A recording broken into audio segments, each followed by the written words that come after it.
but say, that is my patient doctor.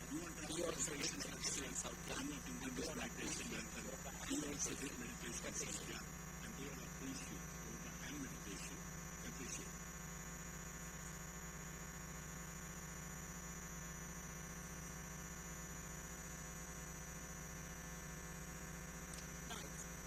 Okay, get about it.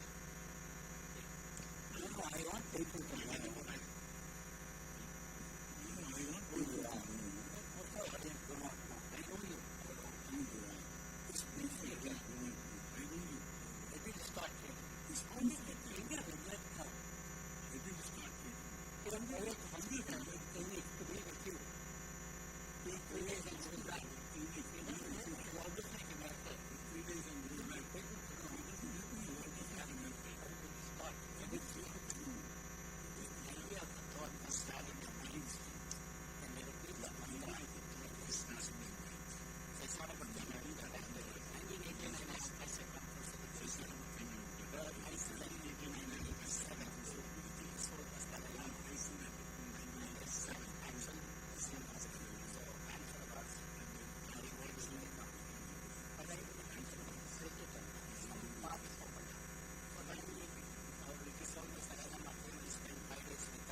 He's a believer in integrated things.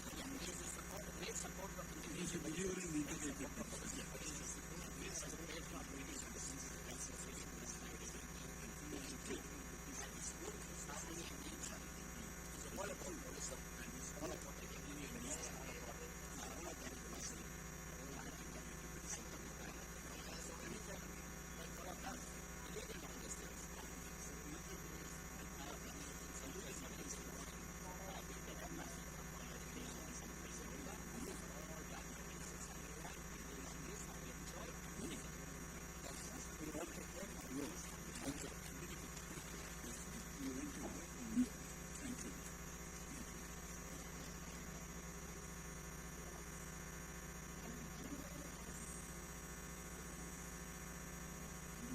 Now, before felicitation, I would make two announcements which are very important. I would we are make two preponing our announcements lunch because which I are know very, we very all are important. sitting from early morning We are because of the preponing our lunch VVIP because I know we all are guest sitting from arrival. early morning because So of the now we are VVIP postponing guest our Alekhya ma'am's arrival. session post So now lunch. we are postponing our And Alekhya second ma'am's announcement session is post lunch. that MR12, And we all know second that with some announcement is few research papers are that going to be presented. MR12, They are we all going know to that with happen some post few lunch in research papers are going to be MR12 presented. hall. They are going to happen And post lunch in the last announcement MR12 is please hall. do collect And your registration the last kits, announcement is the please delegate do kits collect from the registration your desk registration after the lunch. kits. The delegate And kits the from the reason of registration desk preponing after the the lunch lunch. is that we And all know the that you reason all of are going to be preponing back the by lunch is 2 o'clock that we sharp. all know that so you that all are we are going not to be delaying the back further by function 2 of o'clock our. sharp. so And that I we are hope not delaying the we further all function have that kind of our- trust with each other that we are not And going I to hope waste a we all single have minute that kind of trust with after each lunch. other that we are not going to And waste now a I single minute request Mr. after Rajiv lunch. Agarwal, Architect And of now Word I Bank, request Mr. Rupesh Rajiv Sharma, Agarwal, Director, Heartful Architect Campus of Word Program, Bank, Mr. Rupesh Sharma, Director, Heartful Srinivasan Campus Narayan, Program, Director, and Heartful Training Program, Srinivasan all on the Narayan, stage Director, to felicitate our Heartful esteemed Training guest Program, on the stage. all on the stage to felicitate our esteemed Let's guest welcome. on the stage. Yes, Let's with a welcome- huge round of applause. Yes, with a huge round of applause.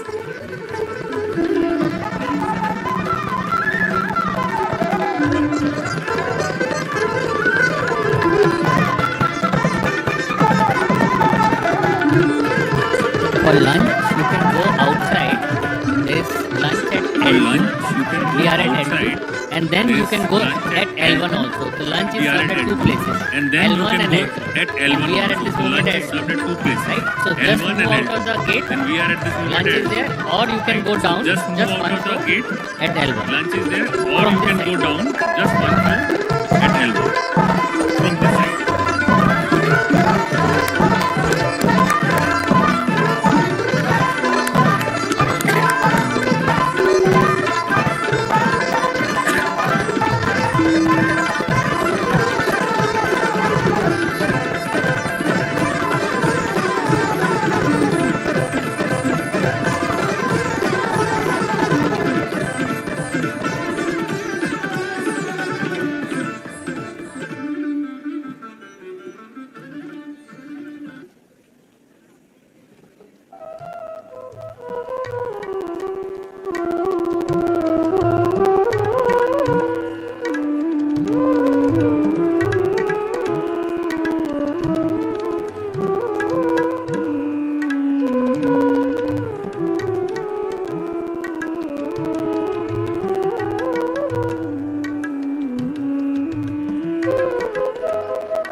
Hello hello hello hello hello hello, ये तो एक number है। Hello hello hello ये तो 1 number है। इधर वाला 2 number है। हेलो हेलो इसका देखना। हेलो इधर वाला 2 नंबर है। हेलो हेलो इसको देखना। Hello hello hello hello hello नहीं। हेलो।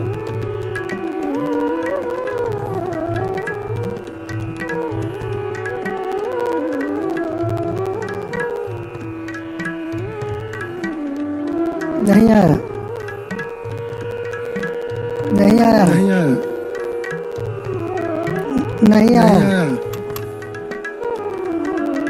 नहीं आया। नहीं आया। नहीं आया। नहीं नहीं नहीं नहीं आ गया। चेक आ गया। आ गया। हेलो चेक आ गया। चेक चेक हेलो आया। हेलो चेक चेक हेलो आया। Check 1 2 hello hello hello check check 1 2 hello hello ठीक है। हेलो हेलो हेलो ठीक है। Hello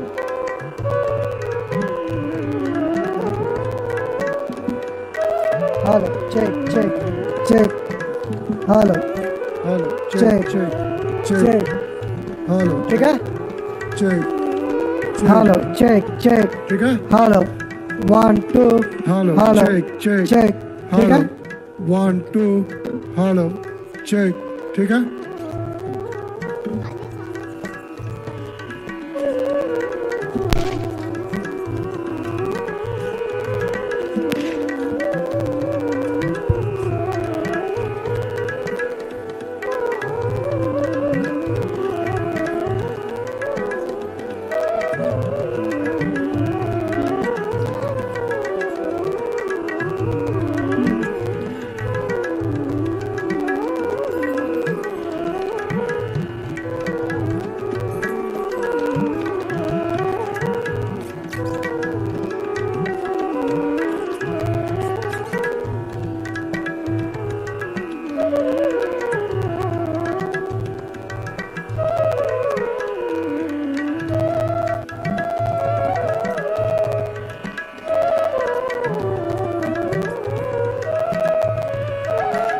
check 1 testing hello hello check hello testing hey check hello testing 1 testing hello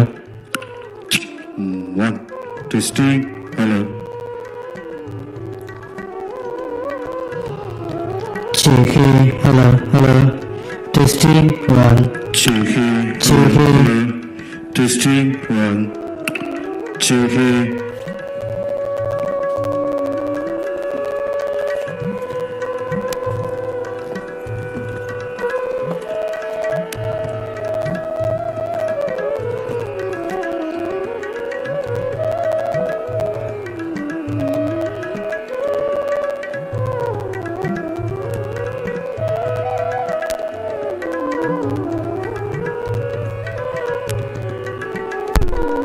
आ गया। Check check आ गया। check check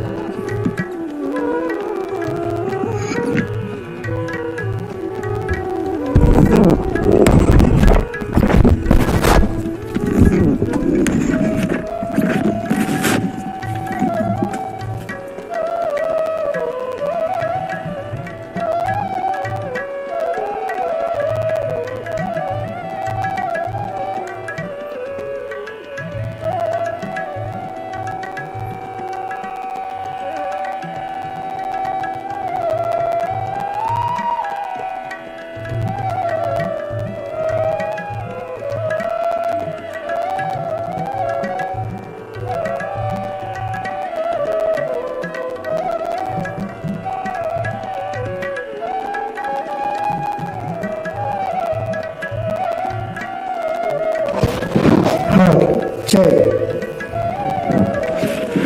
hello check check check 1 2 hello check hello check check check check check 1 2 Hello, hello check. ठीक है। Check check Okay. 1 2 hello ठीक है okay hello check, check. Check check Hello, check, check. Hello check check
Chiki.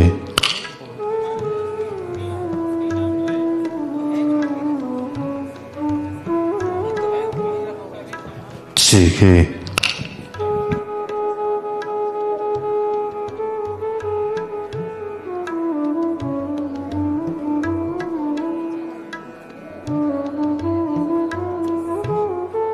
Chiki. Hello. Chick. Hello. Hey. Cheeky. Hello. Hey. Testing 1. Cheeky. Hello. Cheeky. Hello. Hey. Cheeky. Hello. Hey. Cheeky. Check 1. Testing. Hello. Cheeky. Hello.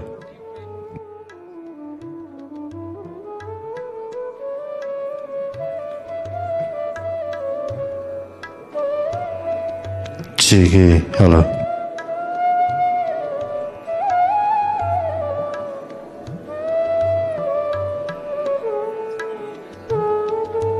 Cheeky. Hello. Cheeky.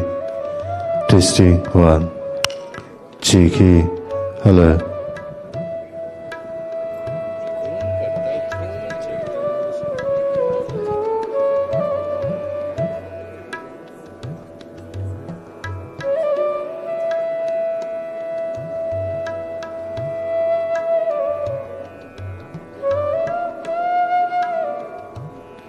Cheeky. Hello. Cheeky. Hello. Cheeky. Hello.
Meditation has got two wings.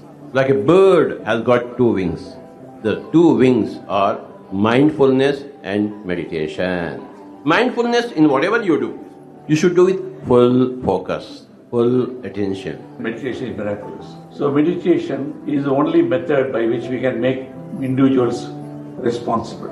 A meditator gives out positive vibrations. If I can heal myself out of my own mental anxiety and physical illnesses, that is because of the positive vibrations. For a long time in my company, Cognizant, we are looking for funding, and for a long period of time it was not happening. But then I started visualizing, and one of the things that we learn here, and started talking in a positive way to all our colleagues, and we actually got funding for more than what we were expecting. So I realized that meditation, there's so much that we can do, because everything is about what I think and feel. I completely out of anxiety and depression, completely out. Then slowly I started going back to work again. I experienced every day the way how I used to handle things were way different. I had always terrible back pain. I was told by the doctors that okay, but you're going to be like that until you die. I tried the manifestation process, trying to visualize myself completely healed from this pain. So that was a kind of miracle for me. Today, if I'm extremely happy, I even smile at my wife today, it's again because of meditation. Listening to Chandra sir, Vani ma'am, other masters really opened our minds, especially my mind, to all possibilities. And one of that is not to react, but to respond to situations. Meditation is a very simple process. It takes a couple of minutes to learn and a few minutes of practice with no restrictions whatsoever. Meditation naturally eliminates stress. We gain greater well-being in our body. Meditation brings a lot of youthfulness. When you are practicing, naturally notice that there is more youthfulness to the body and mind. Youthfulness means feeling new and fresh and wanting to do more things, having that confidence in ourselves. There is plenty of this fountain of youth chemical is produced, which is important for the body to rejuvenate. One of the beautiful gifts that you can give to yourself is the practice of meditation on a daily basis. And the most important reason why everyone is drawn to meditation is actually to know thyself, to realize our own soul.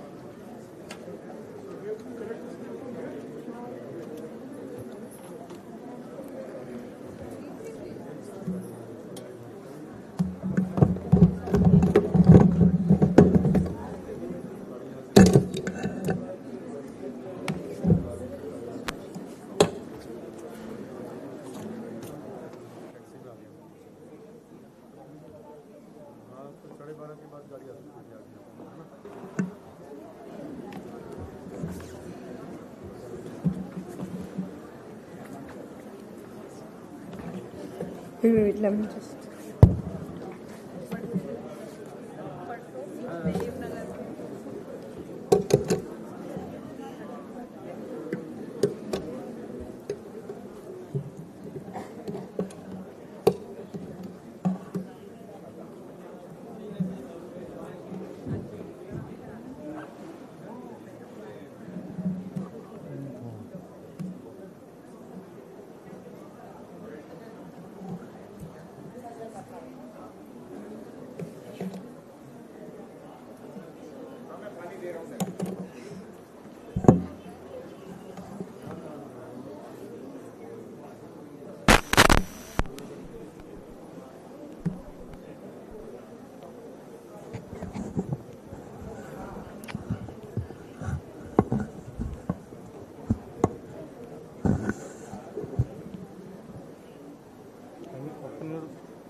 Can you play some music?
कर दो.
We should stick to time.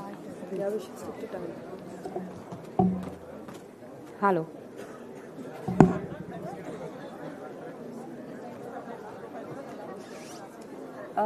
Jeffrey.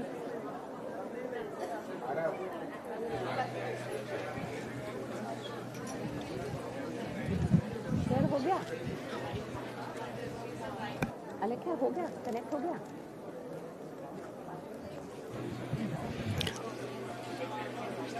Yeah, welcome back everyone. I request people, those who are standing outside, if they can hear me, please come back. Priya Miss, can you please help these people outside?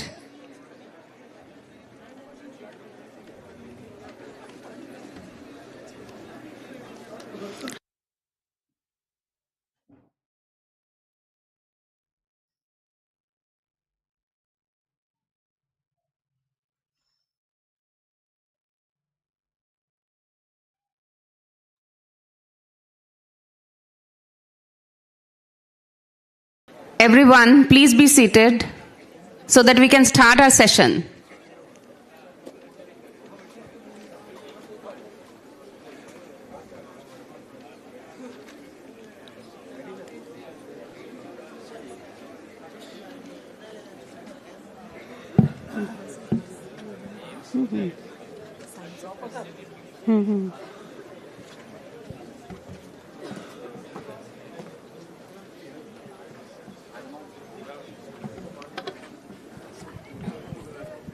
I want to repeat the announcement. We have a parallel research paper track happening in MR12. There are a lot of research papers we received, and of that, a few of them have been selected for presentation. And if any one of you are curious to know the science behind meditation, right? How does it help improve brain health, heart health, and how it has helped in curing some illnesses? There are quite a few researchers presenting out there. So MR12 is on level 1. You can use the escalators and go downstairs and see what the researchers have come about, right? And there are different sessions. So from 2:45 till 6:30, there are two 1.5 hour sessions on research paper presentations and 1 hour session on implementation paper presentation. Implementation is about how do you take learning the best practices on how do you take meditation to schools, universities, students, organizations. So people will be sharing their best practice around it. So anyone wanting to take meditation to their constituents, you can please listen to the wisdom there. Thank you.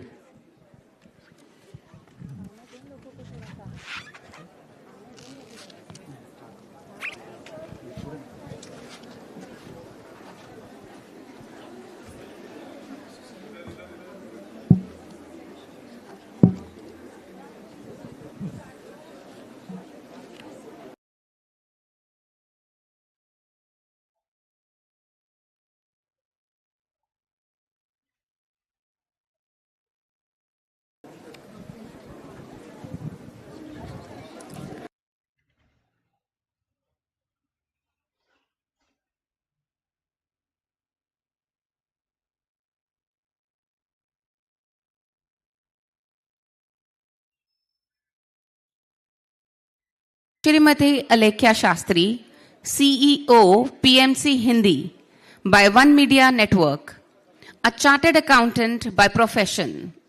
Shrimati Alekhya started meditating as a young professional and has played a key role in the youth wing of Pyramid Spiritual Society's movement and has held senior roles in consulting firms. She owns and manages Word's first new age spiritual lifestyle channel, Pyramid Meditation Channel. You all must be knowing it as PMC, currently distributing via digital and satellite channels across the world to 5+ crore homes to promote positive media through innovative content. I think this needs a huge round of applause. We all have children, we all have people of this age in our home, and we can see they're all busy buying good clothes, big cars, busy in their lifestyles. And here is a girl, so young, and just not only she is driven towards her purpose, but her purpose has become to create purpose in others' life also, that they can also embrace their right purpose in their life. So again, I would like you to welcome. Seats are empty and we have to fill up that, we have to compensate that sound. Yeah, thank you so much. Ma'am, I'd request if the AV team can put up the slide. Great. I'll be in the middle. We have about 25 minutes. I want to ask you guys, would you prefer to do a meditation first, to come back into the present moment and be fully here? Or should I start with the talk? Meditation first? Okay. Talk? Okay, great. Everyone's saying talk. So you want me to keep you active. Great. All right. I'll request. Hands are equal. First of all, thank you so much, everyone, for being patient through the morning sessions. Did we all enjoy our lunch? We should give our gratitude to the ones who fed us today. So let's give a round of applause and give our gratitude. I want to thank Buddha CEO Quantum Foundation, Dr. Karthikeyan sir, Chandra sir, Vani ma'am, and the entire Buddha CEO family for giving me this opportunity. What I'll be sharing with you today is my understanding. I am not a scientist. I will present to you their research findings, but I'm going to share with you how I too understand this very, very, very deep ancient science. Historians have spoken about it from different perspectives. How many of you all know the ancient Giza pyramid? This is also for me to see if you guys are awake. Yeah, so everyone knows about it. What do we call it? It's called the wonders of the world, 7 wonders of the world, but we call it an architectural marvel, correct? How did they actually do it?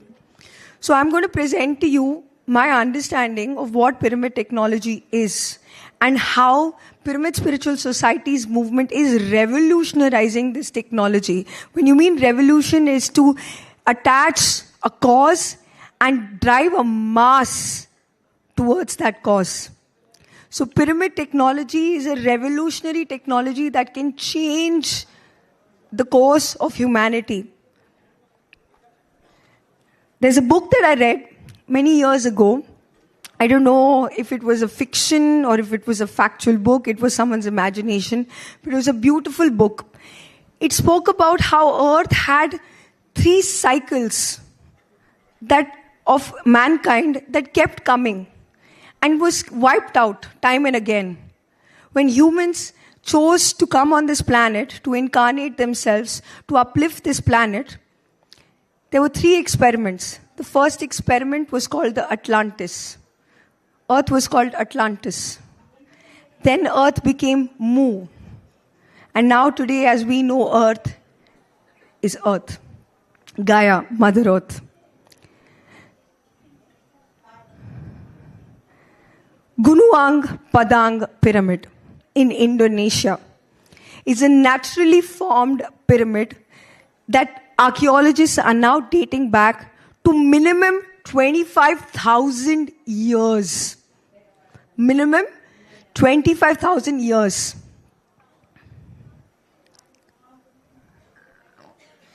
The Bosnian pyramid, naturally formed pyramids. In fact, Dr. Sam Osmonovich, a dear friend of PSSM and Patriji, discovered these pyramids. He's a historian. And during his excavation, he discovered that there were a lot of crystal caves inside. When he zoomed out and he saw a 360-degree view, an aerial view, he realized this was a naturally formed pyramid.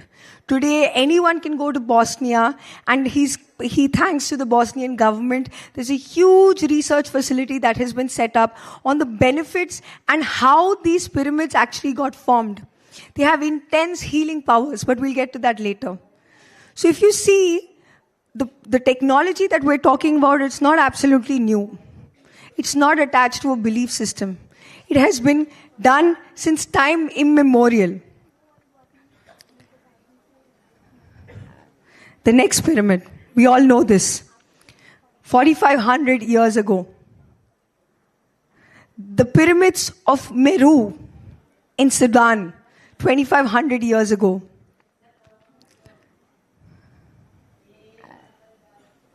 I'm going to use this. The Great Pyramid of Cholula in Mexico, 2,000 years old. So tell me this. We understand now that this is an ancient technology. It's been there since time immemorial. In the 1900s, there wasn't presentations like this. In the 1900s, the Giza pyramid, which is the most famous pyramid as we all are aware of. Whenever we say pyramids, the first thing that comes to your mind is the Giza pyramid, right? So there was this one gentleman, Nikola Tesla. Do we all know about him? We credit our electric transmission technology thanks to him. He looked at these pyramids and he was super fascinated. He kept thinking, how is it that these megalithic structures were actually constructed? And just as an experiment, Nikola Tesla is a highly spiritual person. Here in this conference, we're talking about a spiritual scientific mindset. It's very important to keep an experimentative mindset. Explore.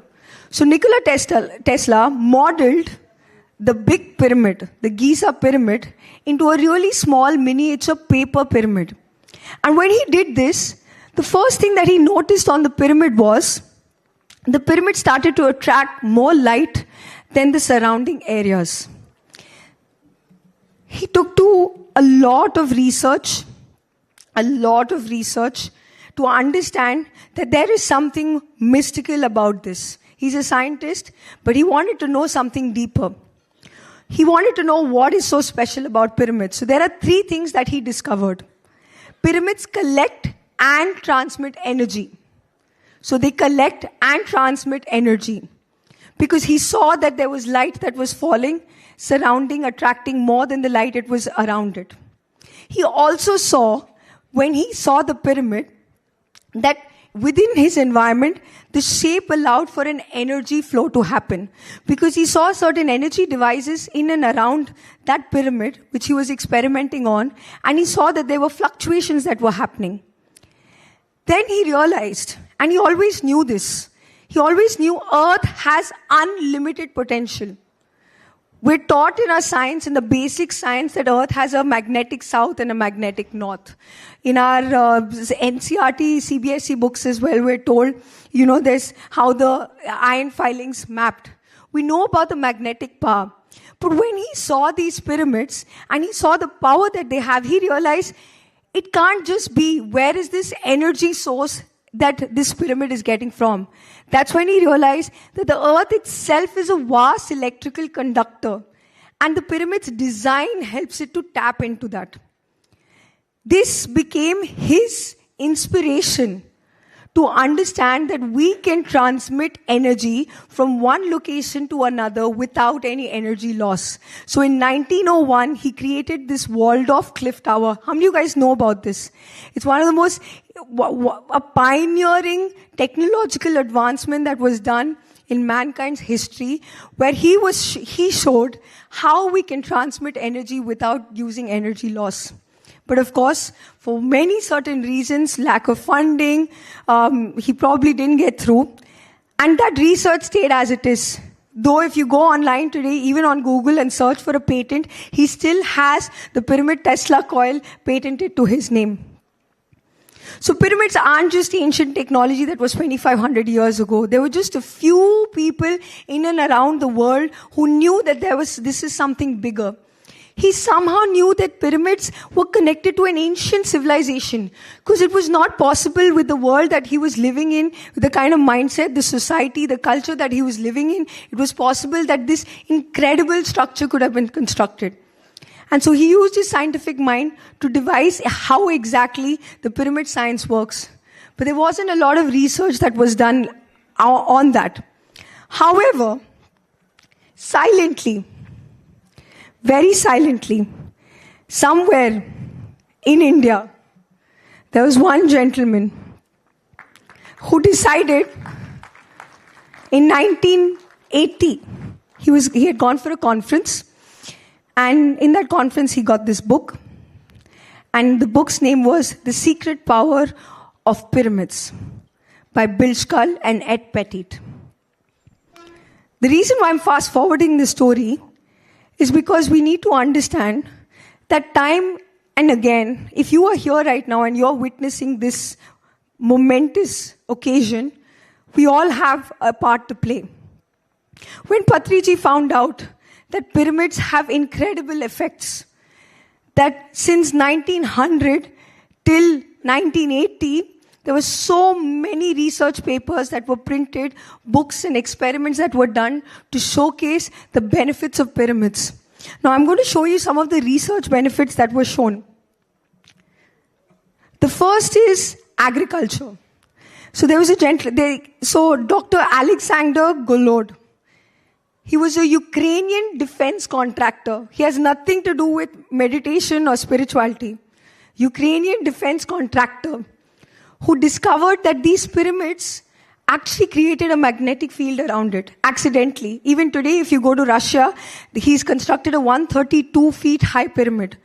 They're not built at the standard angle of 51 degrees. They're called the Nubian pyramids. But the first thing that he noticed was when he kept the seeds under the pyramid, and those seeds were used to harvest and agriculture and harvested, they realized the same crop that would get sick needed a lot of insecticides and pesticides to keep its yield high. Didn't use any of this. The plants didn't get sick. And the yield, that is, in a square foot of land, how much output can you get? That increased from 20% to 100%. Just by placing those seeds, those tiny seeds under the pyramid. So that picture is actually a live experiment that is done in Pyramid Valley International, where it's not just organic farming, friends. This is spiritual agriculture. We use pyramids as a technology to enhance the value of the land, increase its fertility, and improve the quality of our produce. Not only did Alexander do an experiment with agriculture, he also did an experiment with jails. So they did an experiment with 5,000 inmates. It was a sample study. There were few who were fed food with the salt that was used as normal salt, and few other inmates to whom food was fed. The salt that was used in their food was charged by the pyramid. When I say charge, it's simply placing that object under the pyramid, within the energy field of the pyramid. When that happened, the first thing that they noticed was the prisoners became way calmer. There was less aggression. Usually when we talk about enforcement, law enforcement, we see these people to be very violent and negative. But with the minute the salt, the very thing that they were ingesting, the energy was changing anatomically within their system that was making them calmer. His research is also published in many books. He's not the only one. There's a research by Patrick Flanagan. He did a very funny thing. And any of you all who want to experiment the pyramids can actually go down to MR13. It's a pyramid meditation. MR14. It's a pyramid meditation room with pyramids constructed, made of different materials, plastic, copper, paper, for you to experiment and actually experience this energy. So this gentleman, Patrick Flanagan, he decided he wants to put a pyramid on top of his head. Till now, all the pyramids were kept with objects outside. There was an object, external, inanimate object that was being kept inside the pyramid. So they thought, oh yes, it is possible. They don't have that same level of consciousness, the I that we call. So when this gentleman put the pyramid on top of his head, when they measured his brain waves, they realized he was able to go into an alpha state and a theta state very, very fast. He was not even intending it. But naturally, but coming into the effect, the energy field of the pyramid itself completely transformed. His brain waves became much calmer. I'm sure you all know that theta, alpha, and delta brain waves is when we're in deep sleep, deep calm state. There's another research, David Wilcock. Now all of this research, if you read on the internet, they'll say it's controversial. It's not been proven. It's not evidence-based. Because modern science has still got to figure out metrics and evidence-based research to try and figure out what exactly are the metrics that we can consider for this extra paranormal phenomenon. How is this happening? Who invented this structure? But the very fact that any geometrical structure holds energy, we too are a pyramid. Patriji used to say our nose is a pyramid. Any geometrical structure holds energy.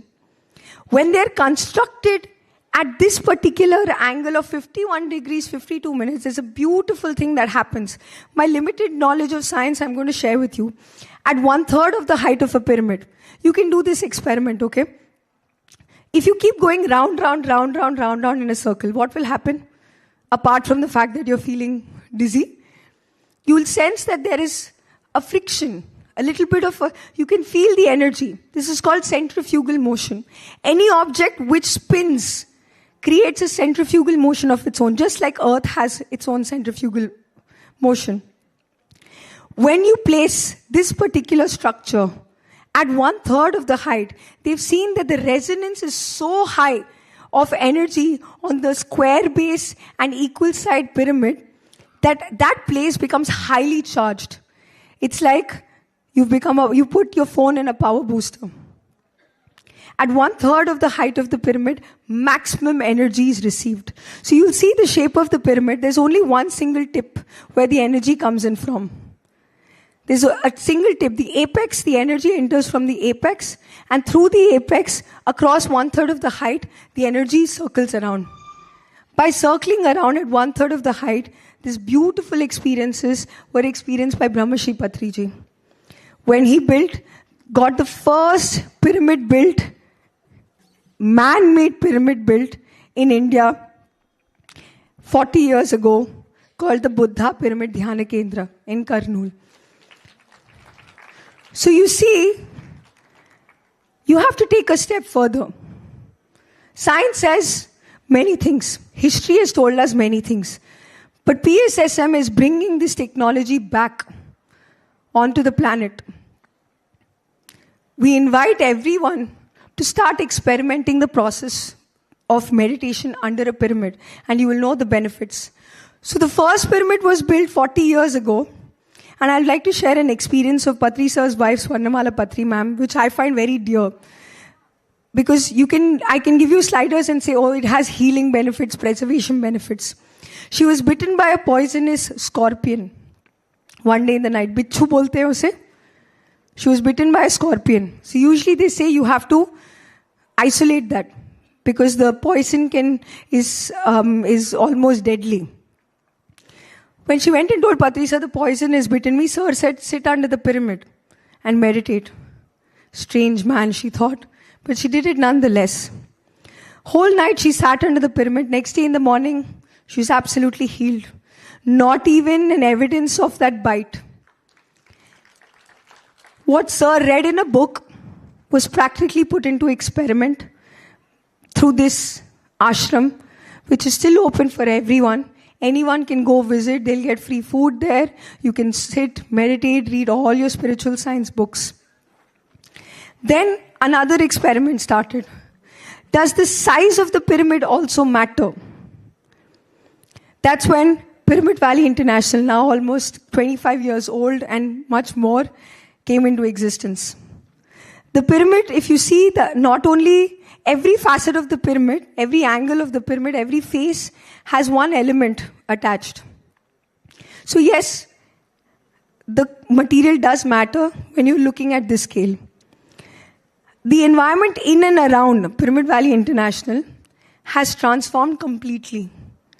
I can say that even for the next pyramid project that was taken up. So this pyramid is 160 feet by 160 feet. 5,000 people can sit inside it and meditate. The next one, the Pride Maheshwara Mahapyramid. Almost 10 years old. This pyramid is a magnificent structure because it looks like a spaceship. Every year for 10 days, Dhyanama Chakram from December 21st to December 31st, when we go to this beautiful place, you will experience all the paranormal experiences that are only written in someone's imagination or in science fiction books. You can connect with extraterrestrial beings. You can have interdimensional travel. My own experiences with pyramids has been that this pyramid can house 7,000 people underneath it. What does a pyramid actually do? I'm going to quickly summarize this. So this snapshot is just to tell you that PSSM is not just doing big pyramids. There are small pyramids, and today within India and abroad we have 10,000 small and 20,000 large pyramid sizes like this. So we have one in Dehradun, in Raipur, in Mumbai. Mumbai is a community pyramid right on the Mulund highway. The administrator there said, yes, this isme kuch hai. When he built that pyramid, from that day onwards, he's seen that the traffic, the accidents, because it's on the main highway, it's on the Mulund highway, everything has reduced drastically. And he credits all of that to the construction of this pyramid. Then we have the Ludhiana pyramid, Swami Vivekananda pyramid, the Achalpet pyramid. We have a pyramid in Delhi as well. In fact, in Delhi we have 10 small size pyramids, which are open for anyone today who wants to go and visit and learn. So I want to quickly bring to you what are the benefits of a pyramid. What are the most important things that we have to understand. We covered ionization. I'm going to talk about the angle, because sometimes people forget the angle. When you're experimenting, angle is very important. You can fill bottle from one bottle to another bottle, correct? You can transfer the bottle, water. But in that, there is a loss that can happen. There's an optimal angle where there's no loss. The water does not fall.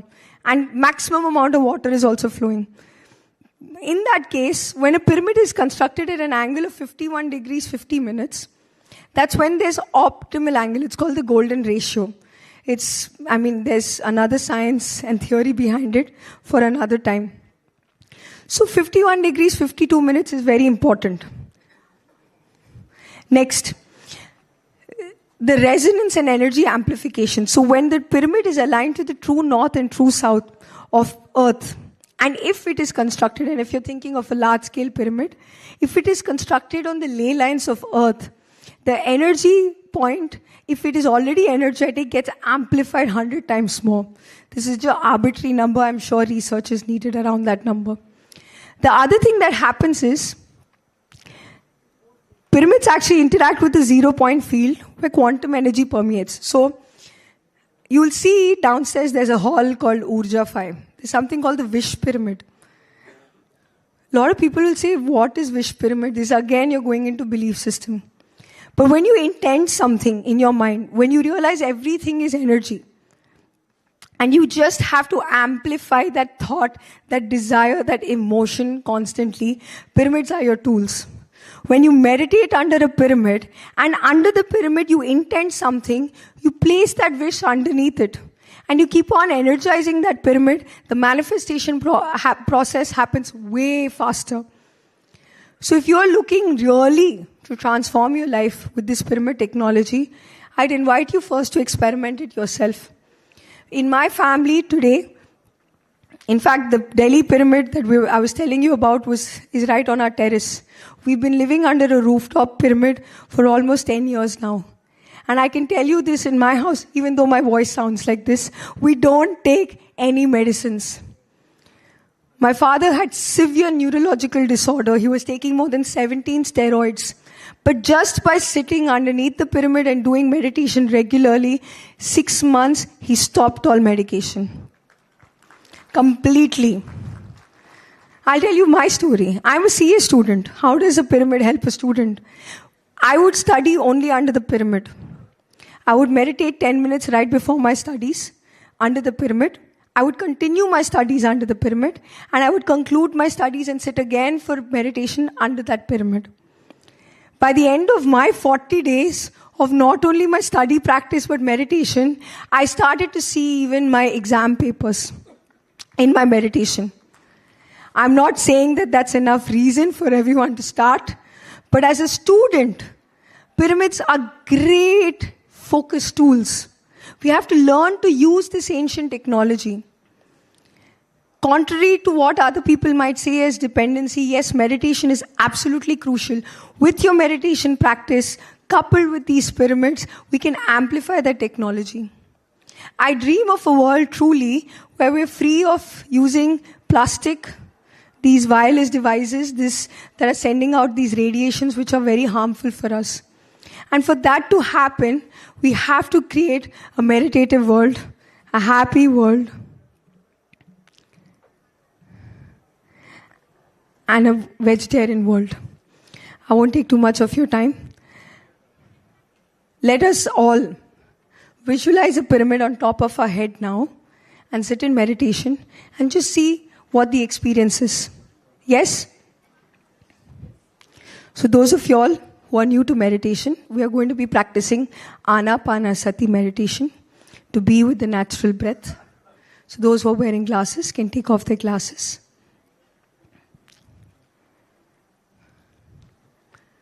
Cross your hands, one on top of the other. Sit in a relaxed posture, legs crossed, one on top of the other. And just observe your natural breath. Watch your breath going in and coming out.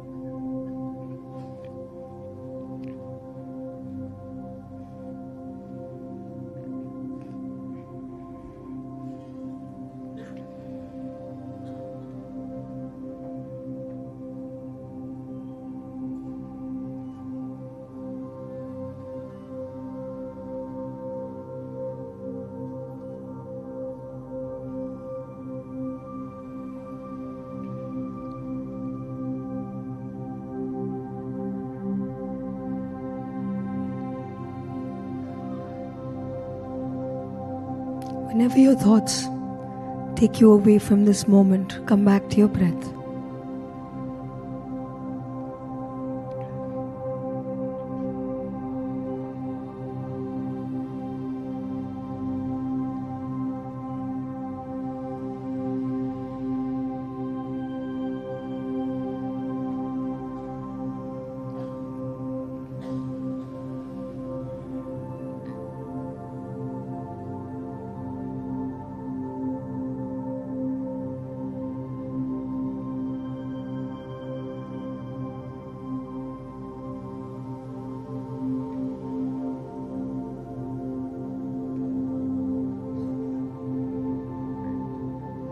Do not chase your thoughts.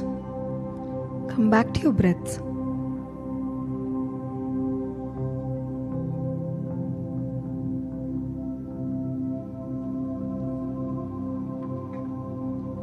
You are an incredible, powerful being.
Allow yourself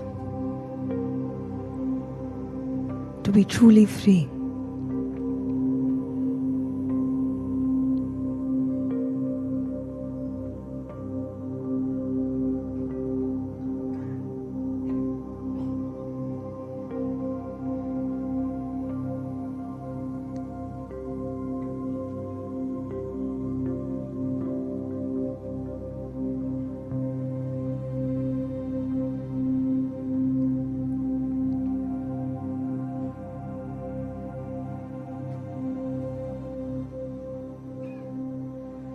Okay, friends, slowly place the palms of your hands on your eyes.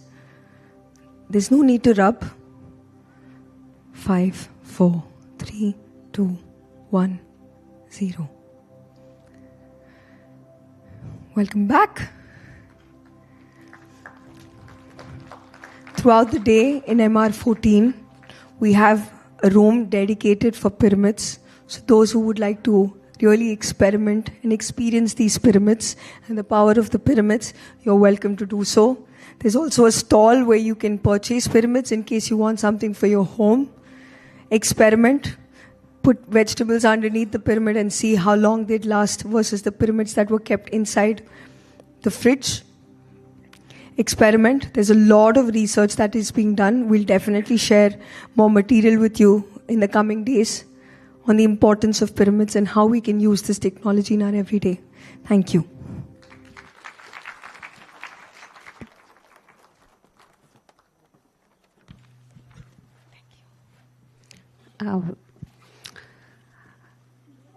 What an enriching session. We must all embrace the power of pyramid energy in our lives to heal, rejuvenate, and transform ourselves. Thank you, Alekhya ma'am. And I would call Dr. Bini Sareen, the Peace Ambassador of Awakening Spirituality, Global Initiative for Peace and Well-Being, to felicitate Shrimati Alekhya Shastri. A huge round of applause is needed.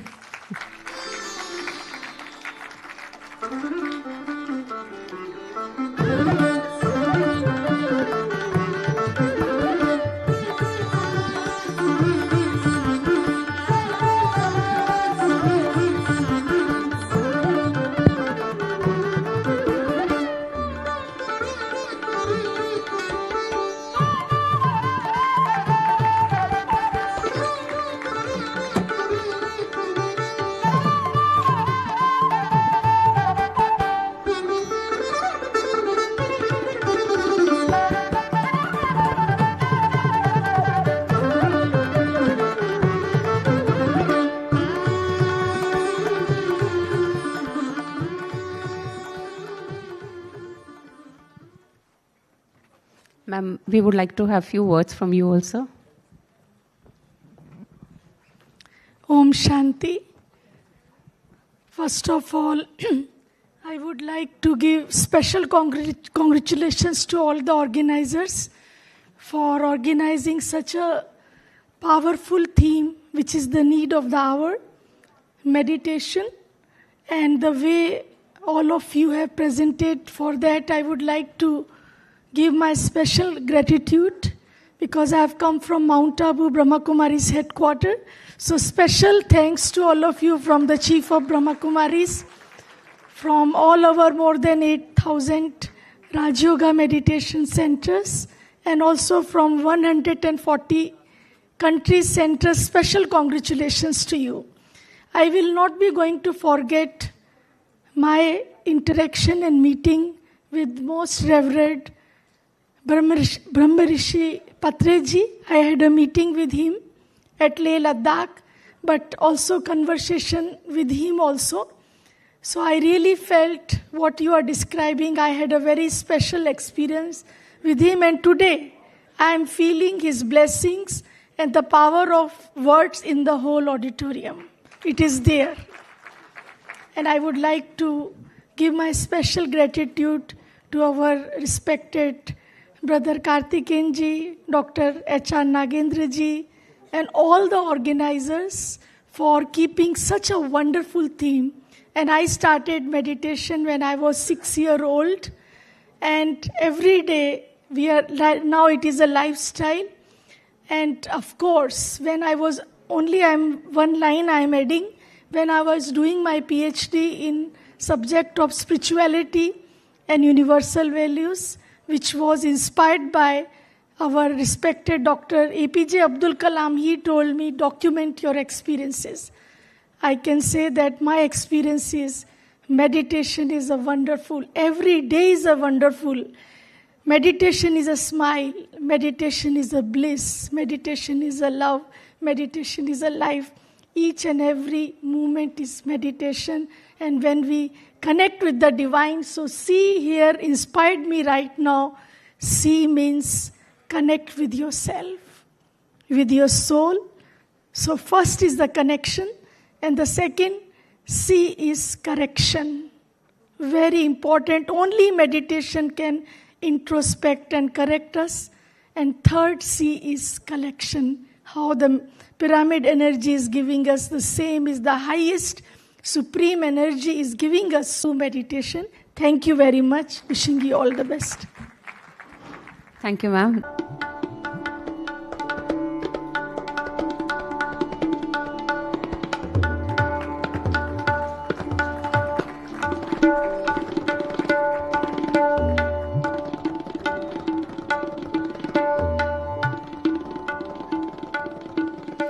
Thank you, ma'am. Now, I would like we have another enriching session by Dr. N.K. Manjunath, the Vice Chancellor of S. Vyasa University. He is an expert in yoga, therapy, integrative health sciences, and mind-body interventions. He has played a key role in advancing scientific research on yoga's benefit, promoting holistic health, and integrating traditional Indian wellness practices with modern medical science. We all welcome you, sir, and we are waiting for your wisdom words. Thank you. Thank you very much. It's a privilege to be here. We always say, Omkaram bindu samyuktam nityam dhyayanti yoginaha kamadam mokshadam chaiva omkaraya namo namaha. The energy comes from many sources. Such a beautiful presentation we had just before this, talking about pyramid energy. From when you started meditation, can I have the presentation?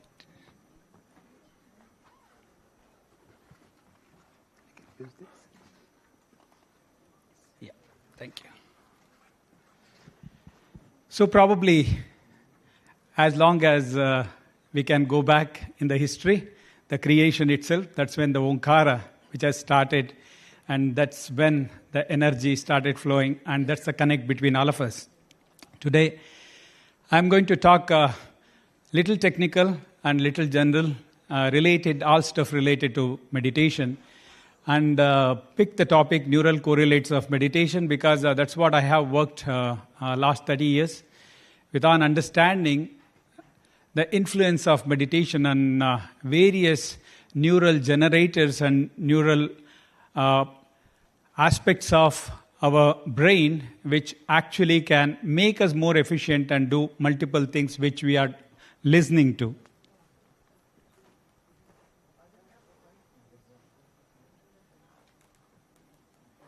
How do I? Thank you. So if you look at this particular graph, we know that we have amazing capacity as far as the brain functions are concerned. But if you see, the 90% of our brain growth happens before 5 years of our life, and that 10% provides that variable experience. Whatever we are trying to do, we are trying to manipulate, modify, change, etc., that 10% of variable brain. That doesn't mean that the 90% of the brain is rigid and nothing is going to happen to that 90% of the brain. There's so much which can happen when you really want to play with that. That's what we call it as plasticity, which continues till the last breath of our life. There are multiple factors which can influence. So amongst which we have two of them on top. One is the health and lifestyle preferences. So today we are talking all about lifestyle preferences. Probably if you can have that selected voluntary preference of your lifestyle, then probably we can influence our neural plasticity extensively. At the same time, the social context and environment can also have an impact on your neural plasticity. Whereas other things like neurogenesis as well as neurocognitive modifications, these can probably be modified or influenced through various other mechanisms, which one of which is meditation, which we are talking about. Yeah, it has to be. So we are going to talk all about meditation. I'm not going to give the details of how meditation has initiated. 5,000 plus years is what we relate in as yoga practitioners, because that's where you have some proper references for the use of yoga and meditation, bringing it back to Patanjali's time. But you also have some references which we can take from the Western perspective of meditation. Experience of people, which is used extensively, which is mindfulness. Okay, so mindfulness has its origin. Thank you. Latin word. And once again, you take it back to the origin, it will take you back to the fundamental understanding of the concept of, we can see its connection. I'm going to bring the reference of Patanjali's Ashtanga Yoga as one of the part of understanding meditation. So we have in Ashtanga Yoga, meditation forming the seventh limb called dhyana. But it is not an isolated limb. It's always a progression of yamas and niyamas followed by asana, pranayama, pratyahara and dharana, which leads to dhyana and of course culminates in samadhi, and it's not in isolation. Today meditation is also picked in isolation and meditation is also practiced in isolation. But however you take, there are principles of do's and don'ts and principles which you need to follow as part of lifestyle, which is part of your meditation technique. I want to bring your attention to the one of the shlokas in the lower part, which says that meditative transformation is the simultaneous reduction of distractions on one side and enhanced focus of awareness on the other side. As many applications of meditation you talk about, this is what we are aiming at. We want to, we are alert yet relaxed. We are avoiding distractions yet we are enhancing our focused state of being. When we really want to do research, we will come across some issues like this. Somebody wants to do meditation like that or under a pyramid. Now I want to bring that person, a great meditator, into my laboratory and I want to test him. So many people ask the question that can you produce the same effect of meditation as that of an individual sitting in a pyramid or sitting in under a tree and versus bringing the same person to a laboratory? Answer is certainly yes and no. No, when you have a novice, somebody who is very new to meditation and the surroundings can impact and the kind of the sensors and other things what you are going to put on an individual can influence his attention. Whereas if you bring an accomplished meditator, it doesn't matter where you are putting that individual, he will get into meditation Okay, whether eyes closed or eyes open doesn't matter. You just need to be somebody who can tune yourself to meditation. There are 3 reasons why people took up meditation research. Number 1, certainly curiosity. Many great yoga and meditators started explaining or started reporting some exceptional feats being possible by the practice of meditation. And of course, many people started quoting the health benefits of meditation while its application including in disease management.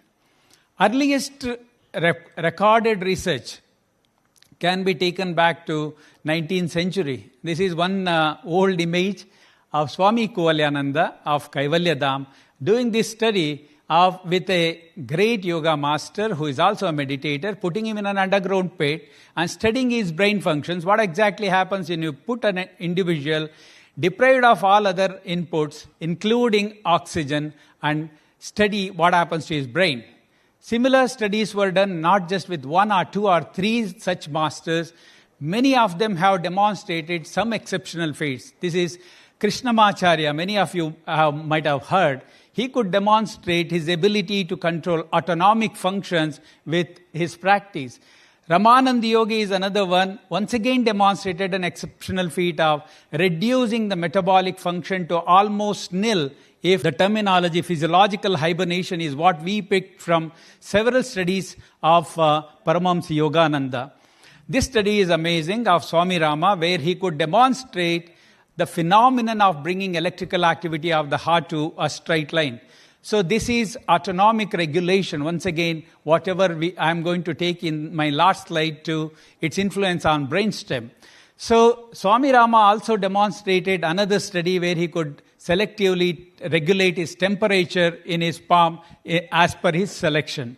This is one very well-known study published in American Heart Journal, which suggested that a meditator could stay in an underground pit for 7 long days, and his ECG remained as a straight line. So the third C, what you see here, is what people have observed for as his ECG for 7 long days. So these are some exceptional studies. This was followed by studies conducted on transcendental meditation of Maharishi Mahesh Yogi in the West. So why I am telling all these stories are today we have a lot of evidence on meditation research. If you look at yoga research, 60% of publications come from meditation research alone, while small amount of publications come from pranayama, asana and other studies. As on today, probably you will find around 10,000 plus publications available, and that's what gives us an indication that what we are looking at is this special ability. When you look at the brain as something extraordinary, there is a special ability, as I started telling. The 2 aspects. One is functional plasticity. Plasticity basically talks about changeability, ability to change. So there is functional plasticity. The functioning of the brain can be changed. And second one is structural plasticity. The structural plasticity can probably happen in 2 ways. One is simply by increasing the dendritic branching of the neurons. The second one is probably you can generate new neurons themselves, neurogenesis, which is also possible. So I'm going to just rush you through some of the studies what we have conducted looking at these 2 aspects, both the plasticity at a functional level as well as structural level. We have multiple things. Some of these may be a bit technical. I am going to run it a bit fast so that you don't need to give any importance to too much of details of that. You can understand brain functions in a simpler way using electroencephalogram.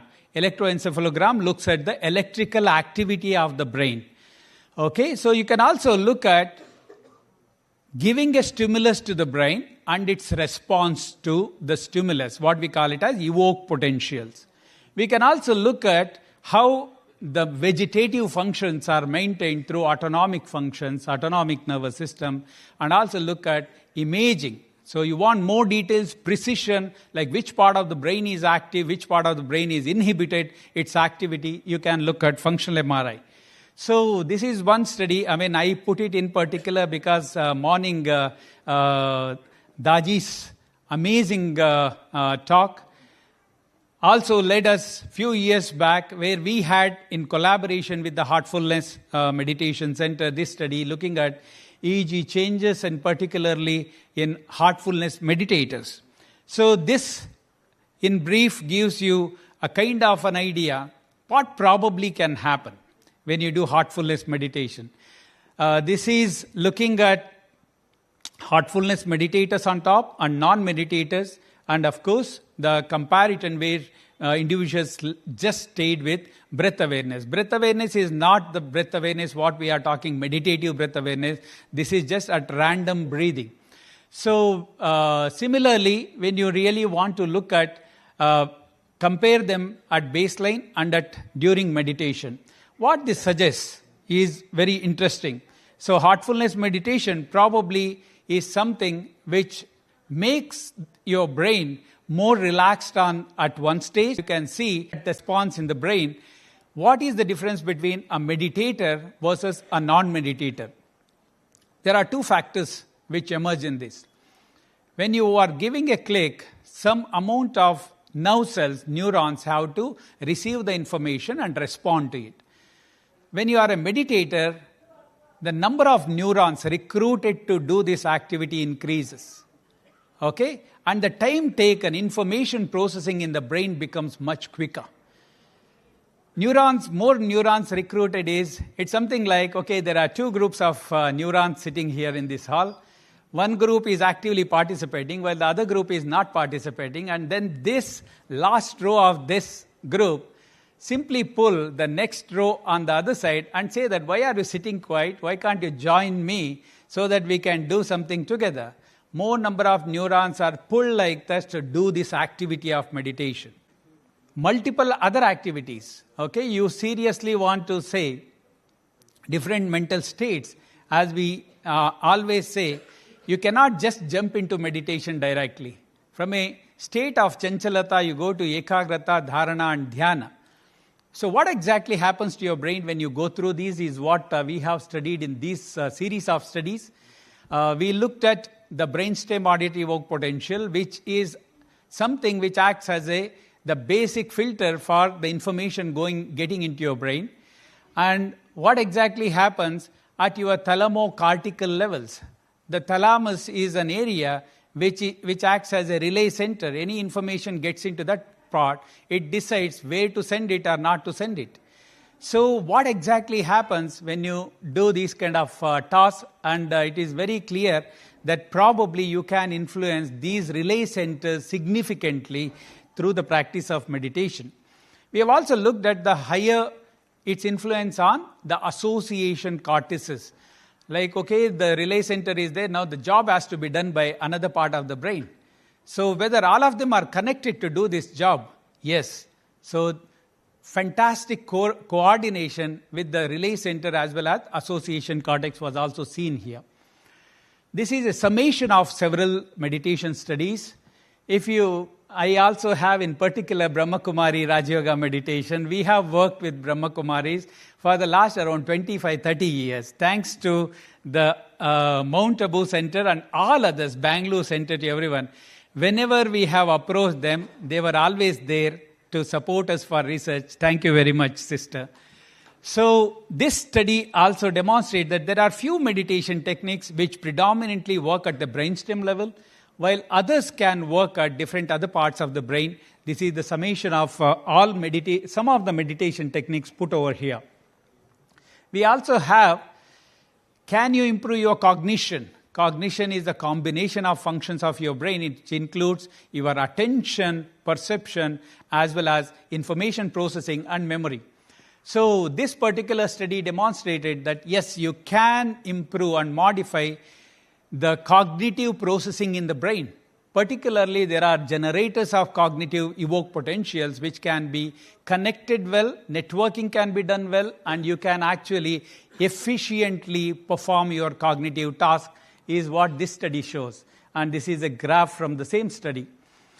Beyond electrical activity, you can also look at the blood flow changes within the brain. cortical blood flow changes using functional near-infrared spectroscopy. So we have done a couple of studies. One of it suggests that the prefrontal cortex, just behind your forehead, it acts as a boss of your whole brain. So that is also called as a character cortex, which regulates all of the functions. So probably meditation is one such technique which can directly have an impact on your prefrontal cortex. What is the importance of it? Withdrawal of activity produces deoxyhemoglobin levels. Activity increases oxyhemoglobin levels. So probably this suggests that increased activity in this part of the brain. Like there is, at the same time, there was also a decreased activity in the right prefrontal cortex seen, and there was more of an inhibition shown during that phase of the study, but followed by the total hemoglobin. See, what happens is when you add both of them, then you get the total hemoglobin level, which significantly goes up in this part of the brain. That's what has been shown in this. So I talked about the brainstem. So all these functions are regulated by your brainstem. And meditation has time and again shown that it can bring in amazing control on your autonomic function. The stress response comes from your particularly from your autonomic nervous system. You can regulate them. You can reduce your heart rate, respiration, etc., etc. And the different phases of meditation have their own signature effect on this. And this is the imaging what demonstrating the same. Like when you move from Chanchalata, Ekagrata and to Dharana, the middle one, what you see here, this is the functional MRI study, which shows that there is highly significant activation in the frontal lobe and the areas connected with memory. While when you look at dhyana, apart from the stimulation, there are lots of areas which maintain deactivation or inhibition. That's what is beautiful here. Okay, we are not doing any task. I am just sitting quiet. What is happening to my brain? What we call it as a resting stage of the brain, default mode network. That also suggests that the connectivity in the brain is highly regulated if you are a meditator. That's the beauty of meditative practices.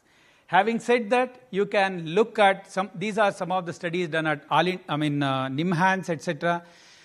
One particular study on Om suggesting that this can be as equal to that of a vagal stimulation, okay, which produces the deactivation of the whole system.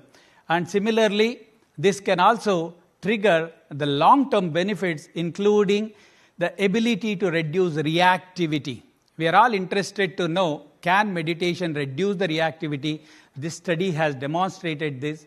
And the last part of my talk is just there are very few studies, but to add to neural plasticity, is it only functional? No, it is also structural. Structure of the brain can change. This is very famous study conducted by Sarah Lazer in US, which talks about particular areas of the brain becoming thick when you practice meditation.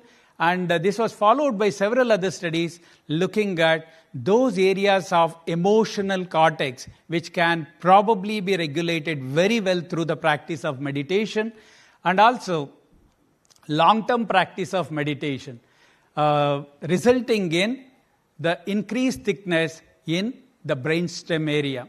Why I came back to the first part and last part to the same brainstem area is all those great yoga masters who demonstrated that autonomic regulation is possible. ECG can become a straight line, but this study also demonstrated that the cortical thickness at the brainstem increases significantly when meditators for a duration of 14 to 35 years could demonstrate this increased thickness. Finally, the whole purpose of meditation can be picked according to your objectives. But what we look at in a simpler way for any normal individual is, can we reverse that stress response? What you see on to your left is what happens to...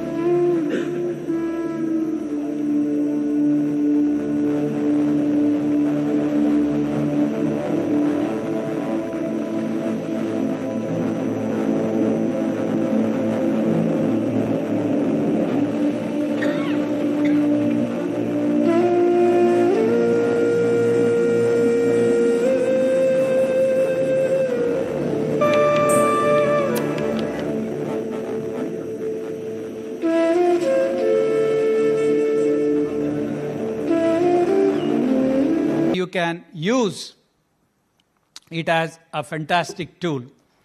Don't stop at the level of meditation. Meditation should always culminate in that pure state of being, which is samadhi. Each one of us get into this phase each time when you do meditation, and that's the goal of each one of us. And we use meditation as a stepping stone to reach there and establish ourselves in that spiritual absorption called samadhi. So thank you very much for the opportunity. And I thought just share, bring these very hardcore components of research and look at how we can demonstrate scientifically that there is a possibility of neural plasticity. You don't need to do anything. You do meditation. It all happens. Thank you very much. Thank you, sir. We all can see, might be it was somehow, it can be tough for somebody. As sir said, we only have to focus on the meditation, the practice of meditation. The rest will be taken care of. And I believe we all are meditators here, and we do have experienced the reaction or the response to our reactions and the changes. And we are reading, and I'm surprised to see, sir, that so much is happening in your university, so much research, and we are really, really very happy to see that. Thank you so much. I would call upon Mr. Rakesh to felicitate, sir.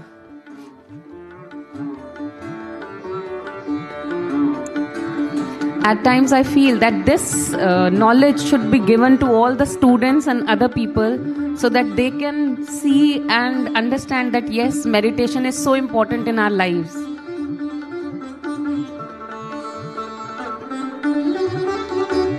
Let us give a huge round of applause for meditation, for this wonderful event. Namaskar, welcome everyone to the second global conference of meditation leaders at Bharat Mandapam. Let's give a huge round of applause.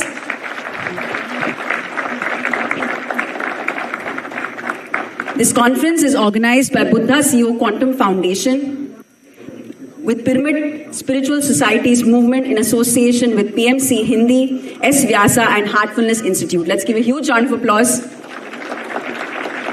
Over the next 4 days, we will delve into insightful lectures, panel discussions, and guided meditation sessions led by distinguished leaders and practitioners from around the globe. Together, we will uncover the art and science of meditation, understand its benefits, and learn how to integrate these practices into our daily lives, into our communities.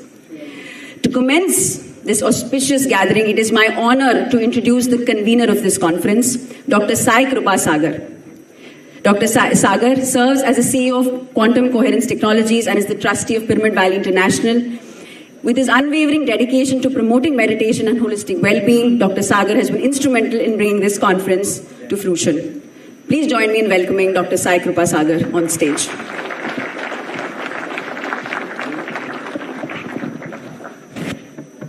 Good morning, everyone. Namaste, namaskar. Happy morning.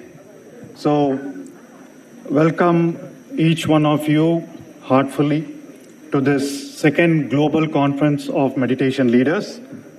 We're all here after several months of planning, deeper collaboration with several partners. So on behalf of Buddha CEO Quantum Foundation, PMC Hindi, Heartfulness Institute, S. Vyasa University, and several other PSSM organizations like Quantum Life University, Spiritual Tablets, and other partners. Warm welcome from each one of them to each one of you. So this conference is the second edition of this conference, structured very uniquely. And the whole purpose, if you have already not gathered, I'm sure you have gathered that, is for each of you to leave this conference with an experience of meditation and a conviction about how meditation improves each one of our personal lives and professional lives. That's the whole objective. So the conference is structured that way. Over the next 2 days, there are several lectures, there are several keynote speeches, and there are what we call as track talks. If you have seen, there are 6 track talks, including health excellence, organizational excellence, sustainability, peace, right, education excellence, and holistic excellence. So we expand this wonderful Anapana meditation techniques and development of this wonderful pyramid dimensions. What is the purpose of meditation? In the morning I was just mentioning, about, okay, the purpose of meditation is not merely to get some benefits of stress release or some benefits of dealing with NCDs and others. The goal of life, as it said in the Upanishads, is dukkha nivrittihi, sukha praptihi. To get more and more happiness, more and more bliss, and to release all the dukkha. Dukkha in various forms. Everything has to be completely removed. And we should get more and more happiness. Ultimately, according to Patanjali, it is called Kaivalya. In Vedanta, it's called as the moksha. You have to go back to your original source. What is that? The state, pure consciousness. And that is the state beyond space, time, causation. It is beyond mana, buddhi, chitta, ahankara. And it is a state of infinite knowledge, infinite power, infinite freedom, infinite bliss. That's our original state. So Vivekananda called it as divinity. He said, each soul is potentially divine. The goal of life is to manifest that divinity. Therefore, our goal is to bring the tremendous amount of bliss, knowledge, freedom, and knowledge to our lives. How to do that? Swami Vivekananda has given the methods to do that. That is, by work or worship, philosophy or psychic control, by 1, 2, 3, or all of these and be free, he said. You can work with the intellect in the Gnana Yoga or the philosophy. Psychic control, gaining control and mastery over the willpower, gaining mastery over the mind, and get to the highest level of Kaivalya. Or work with the emotions, gain mastery over the emotions by Bhakti Yoga, or convert every action into a yoga. That's Karma Yoga. Many times I used to wonder, is it possible that we convert every action into a yoga? Sitting, standing, eating, drinking, urinating, excreting, everything can be yoga. How is it possible? So Krishna Bhagavan says, yes, it is possible. Pashyan, Shunvan, Sprishan, Digran, Ashnan, Gachan, Swatman, Shosan, Vartanta, Yeti Dharayan. Beautifully brings out every action. Pashyan, Shunvan, Sprishan, seeing, hearing, talking, eating, walking, doing every activity, urinating, excreting, everything can be yoga. This is what we were discussing with Patriji, that our meditation should be part of life. It should become a way of life. And meditation to be brought into all aspects of life. And that is the way of life that we have to do. In the encounter, what is going to happen? Bring happier day by day, day by day. And remove all the stresses, tensions, and miseries and bondages with which you are born. Moksha means absolute freedom. Freedom from all bondages, limitations that we have. What are the bondages we have? You look at the bondage of the mind. Goes on thinking and thinking and thinking. Can we overcome this bondage of thinking? Can we stay in that silence as long as we want? When we do the Anapana, the mind should become silent, calm, peaceful. How long can you do? Then bondage of emotions. We are drawn by also limited knowledge that we have and the distorted knowledge that we have, the wrong knowledge that we have. Can you overcome all this bondage of the intellect? Can you overcome all these bondages? Finally, the bondage of the body. The body has to be fed with the food, shelter, clothing, everything. Can you overcome this thing? Can you overcome the bondage of gravitation? Can you overcome the bondage of this life? Finally, the bondage of life and death. That is the ultimate goal of moksha that our ancient masters thought. That's the highest level of infinite knowledge, freedom and others. And that is the goal to which meditation leads. So as Dr. Manjunath was mentioning, meditation is a generalized term, but in technical term, personally defined it as a dhyana. And even dharana also can be considered as a meditation. When we were analyzing the large number of meditation techniques that have been compiled and brought in the form of book by the Moraji Deshani Institute of Yoga, we found nearly 120 types of meditations which people have been using. And they are all very popular. Many of the very popular things like transcendental meditation, vipassana meditation, anapana, all this meditation technique. We had 3 doctoral programs our people did to analyze what are the key features. Are there some common factors between these 2 types of things? All this 120 meditation, are there some common factors? Finally, after deep analysis of the literary research that they did and also the experimental, they found there are essentially 2 types of meditation. One is the dharana type, another is the dhyana. What is this dharana and dhyana in meditation dimension that we have to understand? We know that mind is the one which we need to gain control over. Patanjali says, chitta vritti nirodha is yoga. Yoga is to gain control and mastery over the mind. And in this control and mastery over the mind, there are 2 aspects that has been incorporated into all aspects of Ashtanga Yoga. That is, to make the mind very fast, faster mind, quicker mind, brilliant. This we are all developing. In our entire education system we are doing. But there is a second dimension. That is calming down the mind, silencing the mind, tranquilizing the mind, going deeper and deeper into silence and go to the highest level. Unfortunately, the second dimension has been grossly neglected. We are only developing wonderfully the first thing. The whole education system is geared to develop the first thing dimension. And in this process, of course, we now were able to overcome the haphazardness of the mind by developing the power of concentration. Vikshipta is the first level. The grossest mind is the monkey mind, which we are all familiar. So Patanjali says the first thing you have to overcome this haphazardness of the vikshiptata has to be removed and we develop the ekagrata. What is the difference between this random mind and the concentration mind? Today I heard that there was a wonderful inauguration by Prime Minister, and what a wonderful thing that has happened in the new ministry, jumping from one subject to another. This is the monkey mind. This is the vikshipta, Patanjali calls. From there, you bring the mind to a single subject. We are now talking about the Raja Yoga aspect or the meditation aspect. Go on seeing that every thought is connected with one another. There are multiple thoughts in both vikshiptata and ekagrata. But the different subject, from multiple subjects we move to a single subject in concentration. And in concentration, there is the speeding up of the thoughts. Higher the speed of the mind, better is the concentration. Supposing you read 10 a person.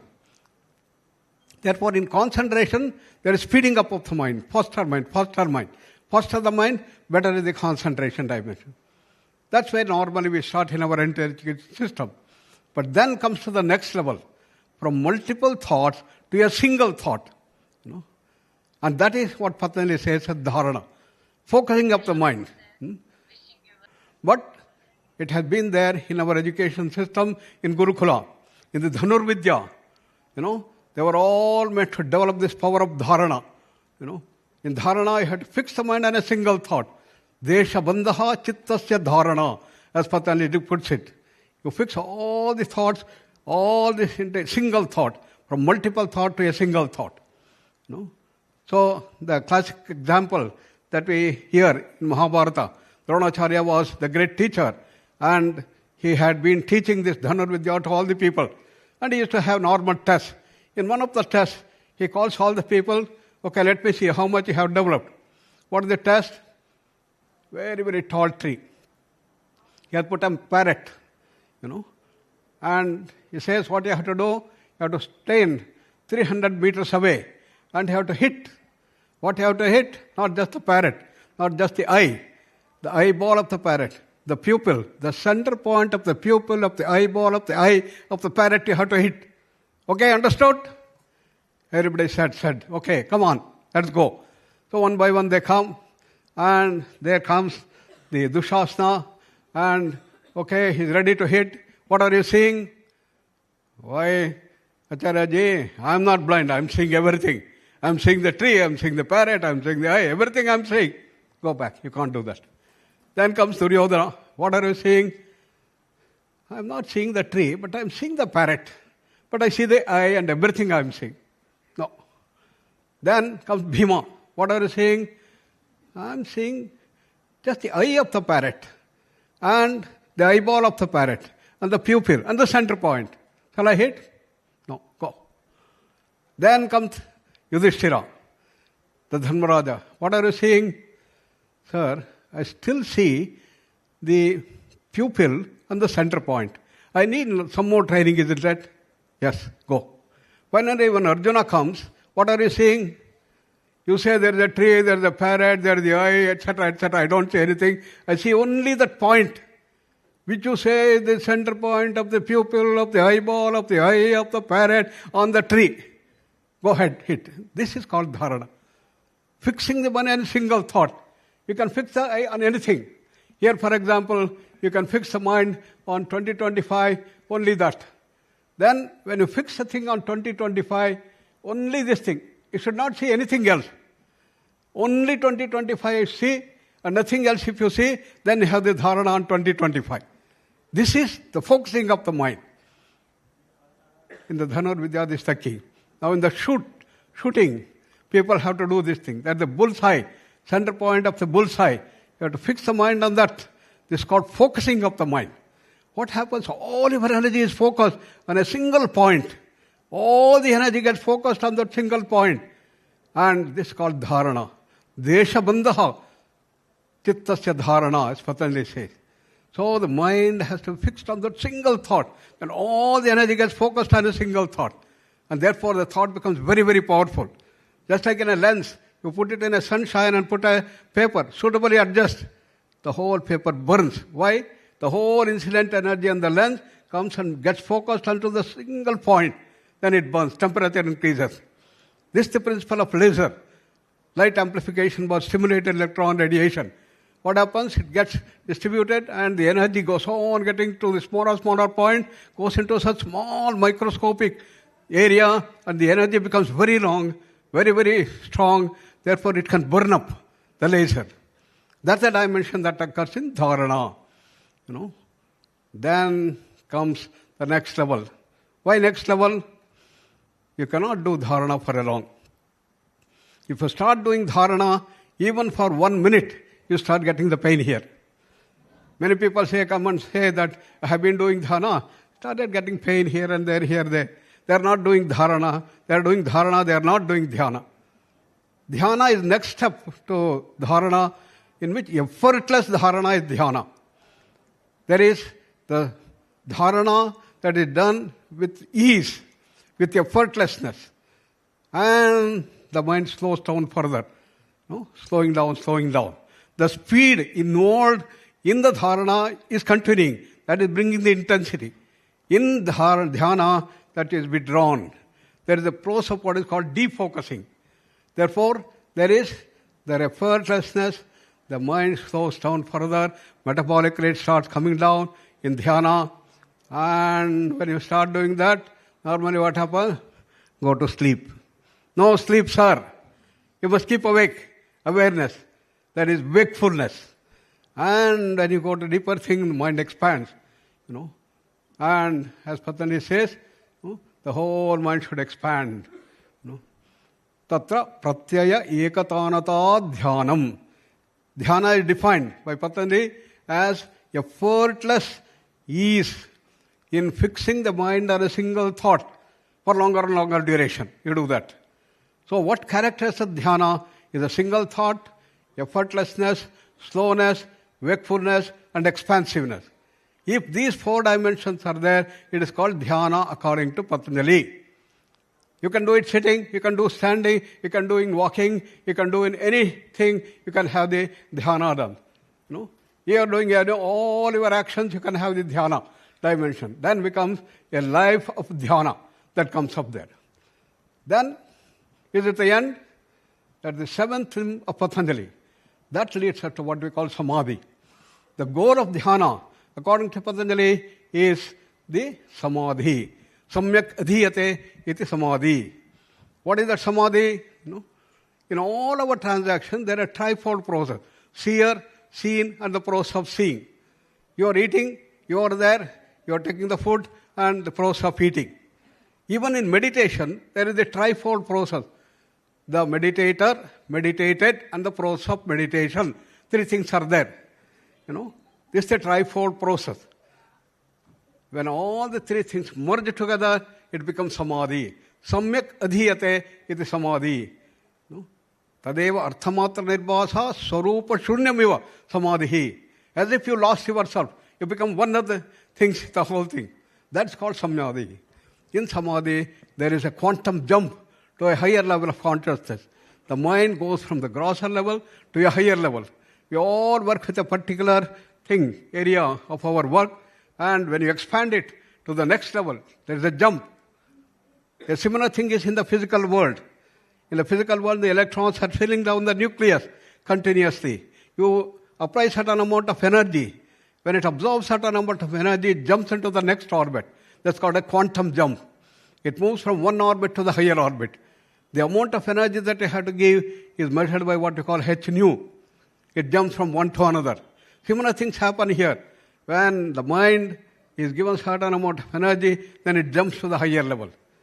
So when you do the dhyana for longer and longer duration, then a stage will come, your mind jumps into the higher level. What is the result of that higher jump? Higher bliss, higher knowledge, higher power, higher freedom. You are moving towards the ultimate goal of kaivalya or the moksha. That tremendous amount of happiness comes up and the bliss jumps up. And Upanishad talk about how much of thing bliss comes to, how much of happiness that comes can be measured. And it said, if you have the maximum happiness through the sense pleasure, let's say that's 1 unit of happiness. The Upanishad in the Ananda Mimamsa, they measure. How can you measure anything? What is the way of measuring? If I want to know what is the length of this thing, I must first define 1 meter. This particular length is called 1 meter. All of us accepted this 1 meter. Then you can do that. This is about 20 meters long. You can measure. Similarly, time. 1 second, 1 moment. Similarly, you can move into time. To measure anything, you must define 1 unit. If you want to measure happiness, then you have to define 1 unit of happiness. So interestingly, I was very fascinated to know how beautifully the unit of happiness is meant. What it says, yuva syat sadhu yuva dhyayakaha ashishto dradishto balishtaha tasya iyam prithvi vittasya purna syat sayeko manusha anandaha. Said, imagine a wonderfully youthful person. He's full of energy, full of vitality, and he has great zeal to enjoy the life to the maximum. And he is not a weakling, and he can maybe eat any amount of this thing. I had one of my friends, he's very fond of gulab jamun. His capacity was 40 gulab jamun, and such capacity. So he has all the things, all sense pleasures is available. What? Iyam prithvi sarvavityasya purnasyat. This entire world is full of all things that he wants. He is not a billionaire, he is a millionaire. Everything, he has everything he wants, trillionaire. Everything is available. All comfort levels he has. And you can imagine how much is the happiness that he can get. That is called 1 unit of manusha ananda. Then he says, Teye shatam manusha anandaha sayeko manushya gandharvana anandaha. The first jump of samadhi is from the manusha thing to the manushya gandharva level. That moving from annamaya kosha to the pranamaya kosha, first level. Then 100 folds of this manusha ananda is got by first jump into the samadhi 100 times more. Is it the end? Many people think that samadhi prescribed by Patanjali is the end. No. He defines 8 types of samadhi there. And the end is kaivalya. Kaivalya is infinity. infinite bliss, infinite knowledge, infinite freedom, infinite bliss. So 8 types of samadhi. Similarly, in Upanishads, we have the Pranamaya Kosha, Manomaya Kosha, Vijnanamaya Kosha, Anandamaya Kosha. From the Manushya Gandharva, we have the Deva Gandharva, then Pitranam, Chiraloka Lokanam Anandaha, all these things start going. Devanam Anandaha, then Brihaspati Anandaha, finally Brahmana Ananda. Sayeko Brahmana Ananda. What is it? It becomes 10 to the power of 20 times. That is the Brahmana Ananda. And correspondingly, all the powers have increased. The age has increased. The power has increased. And that is the goal that has been put on Anandamaya Kosha. And even Anandamaya Kosha is limited. Though very, very large, infinite almost, 10 to the power of 20. But beyond that is pure consciousness that's infinite. So that ultimate reality is pure consciousness. And that's the state of infinite bliss, infinite knowledge, infinite freedom, infinite bliss. So that is our original state. Shankara says it's our original state. Original state of all of us. Swami Vivekananda called it as divinity. You may call it as pure consciousness. You may call it as the moksha, kaivalya. Different terms are here. Probably Buddha called it as nirvana. That's our original state. The goal of life is to expand ourselves from our normal level to become great, super, divine human beings and reach that ultimate divinity itself. In the conventional thing, yoga means the Jivatma merging with the Paramatma. Jivatma, as individuals we're expanding to that ultimate reality. That's the goal. And the goal of life, Swami Vivekananda said, is to manifest that divinity day by day. That's where meditation comes into picture. And therefore, in the meditation research that we did, there are 2 types of meditation technique. One is dharana related, another is the dhyana related. In the dhyana related, there's the higher dimension. In the dhyana related, there's the focusing dimension. There's the speed associated with it. And in the other thing you have, for example, vipassana meditation comes under the dharana type because there is also the effort involved in that continuously and the effort you have to put to see that. Pathology's speciality is to see how this can be transformed into the dhyana type. That when you do the anapana, you make it effortless. Initially start observing the breathing and make it effortless. Start going deeper and deeper into the dimension and start feeling the breath and make this a lifestyle. Very, very simple. At the same time, you have to go. So if you say, control the mind, stay in a single thought, very difficult. Instead of that, breathing. Just observe the breathing. And it works wonders. And that's what he has been doing so wonderfully. And I congratulate the global conference on this meditation leaders organized by Chandra and the whole team. And because of this, the anapana has started increasing everywhere all over with effortless ease. Effortless ease should come up. Correspondingly, the brain changes also will change. As neural correlates of Manjunath has been talking about, there are going to be the changes that occur at the functional level as also at the deeper structural level. When you start doing the meditation for longer and longer duration, then there is going to be a change in the structure of the brain itself. The white matter of the brain is going to change. And that's what he was able to show. First thing that happens is the functioning of the brain starts improving. Your memory will increase, IQ will increase, EQ will increase. All this tremendous amount of research has been done by Maharishi Yogi. And he has published nearly 400 to 500 research papers. And in that, with the Harvard University, we started working together in 1973 onwards. In about 10 years, there were a large number of research papers that were published, and we worked on this dimension, showing that calmness of the mind, silencing of the mind, tranquilizing of the mind. The dhyana aspect is very, very necessary. In education system, this has to be brought. Unfortunately, this was not brought. It was removed. And Macaulay, in our country when he came, he removed this dimension. Earlier in our Gurukula, we used to have that. Children were made to sit nicely and they should sit continuously and stay in that silence, in that calmness of the mind, in the dhyana sthiti. But when Macaulay came, he said, hey, don't do that. Come on, get up and be active. I was thinking, why did he do that? Not only in India, all over the world. Because he thought of only two states of mind.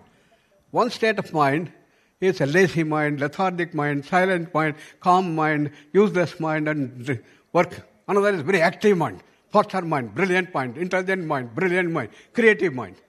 So when his people used to sit in quietly, calmness in meditation and other, he thought it's laziness. So come on, don't be lazy. This continued for such a long period, for several decades. Only when Maharshi came, I remember first time I met him in 1968, and we were discussing about this dimension, how this dhyana portion has to be brought, show that it's not 2 states of mind, there are 3 states of mind. And therefore, we started working on that thing. How to bring it? It's all through evidence-based. Unless we bring the evidence-based, people will not accept. How to do that? He said, yes, should go to United States and bring it from there. Even Swami Vivekananda has to go there and bring this Upanishad dimension from the West. Because whatever comes from West is best, is our mindset. Whatever is there in the East is just worse. So we said, okay, we'll bring it from Harvard.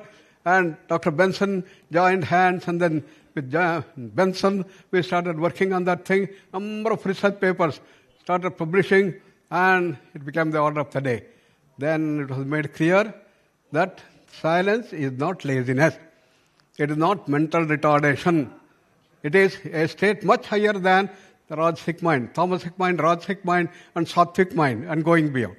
And that's how meditation research took a big shape, and Patraji also started working in this thing, and he added the new dimension as to how the pyramid energy can be brought into the dimension to see that it can be adding dimension to normal, voluntary changes and control over the mind. It can add dimension. So we started working to see whether the energy is changed in the pyramid.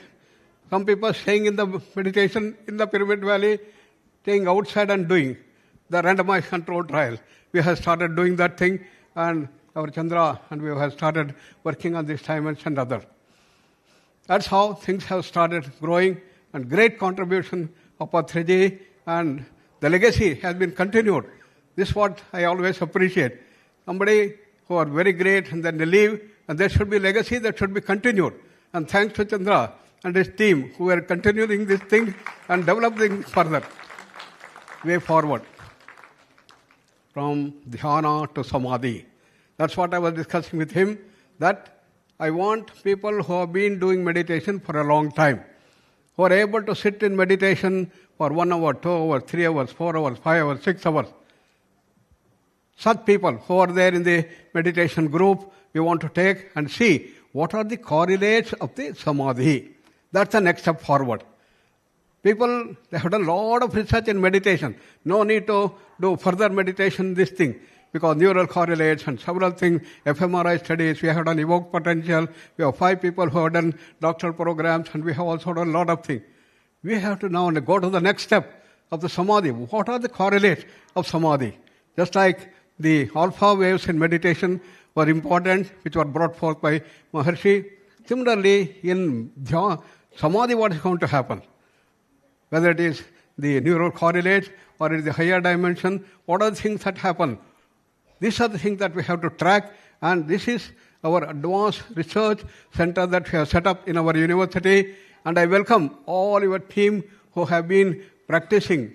I know only in the group, Patri's group, there are people who have been practicing for 10 years, 15 years, 20 years, and people who have been able to sit for long duration. And such people can be taken and seen that we have to take this research in this dimension.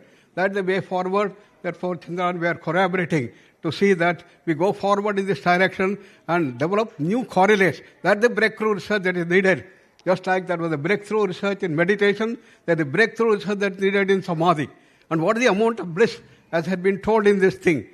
Can we measure the bliss here, measure there, and see how it can be done? And what are the extrasensory perceptions people get? What are the higher powers they get? Whether they can get into levitation, then they can do this thing. These are some of the things Maharshi had started. We have to do that. And we have our dear Shukdev, who has come from Germany, one of the top leaders in Europe, and he has the biggest yoga organization, a great person who has been able to do a lot of meditation research also, and he has the biggest ashram, and then he has spread all over Europe.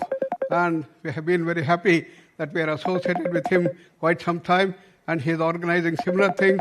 I requested him to come here, and thanks to Chandraji, he has come here. I want to introduce him as one of the great personalities, a celebrity, almost I would say, and his organization in Germany is doing a phenomenal work. And we have such many other people who have come also. They are going to be introduced. Over to you for introduction, next steps. Thank you, sir.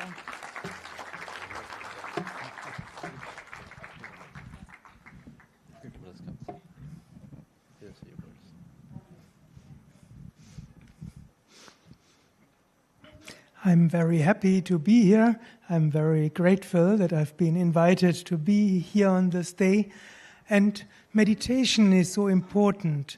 Meditation can bring us all together. Meditation helps that human values become stronger, and also that something divine can come more in this earth. So I'm very grateful for these great beings here, that they initiate research on meditation, spread meditation, and in some way or the other, it's good that so many initiatives propagate meditation and similar practices.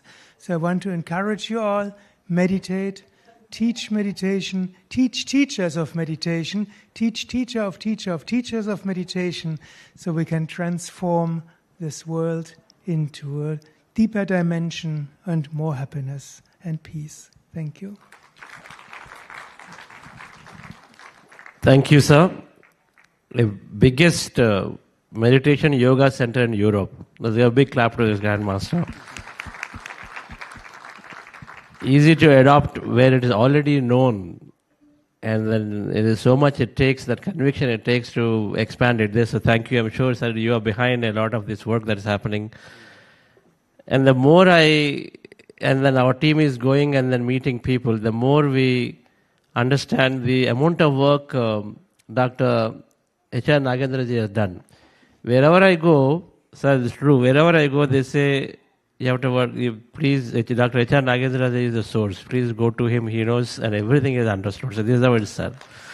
Whether it is in MHANS, whether it is AIMS, whether it is ministries, so much of work has been done. So much of work has been done, so incredible, sir. So we bow to you for all the things that you're doing. And our great personalities, they're all working.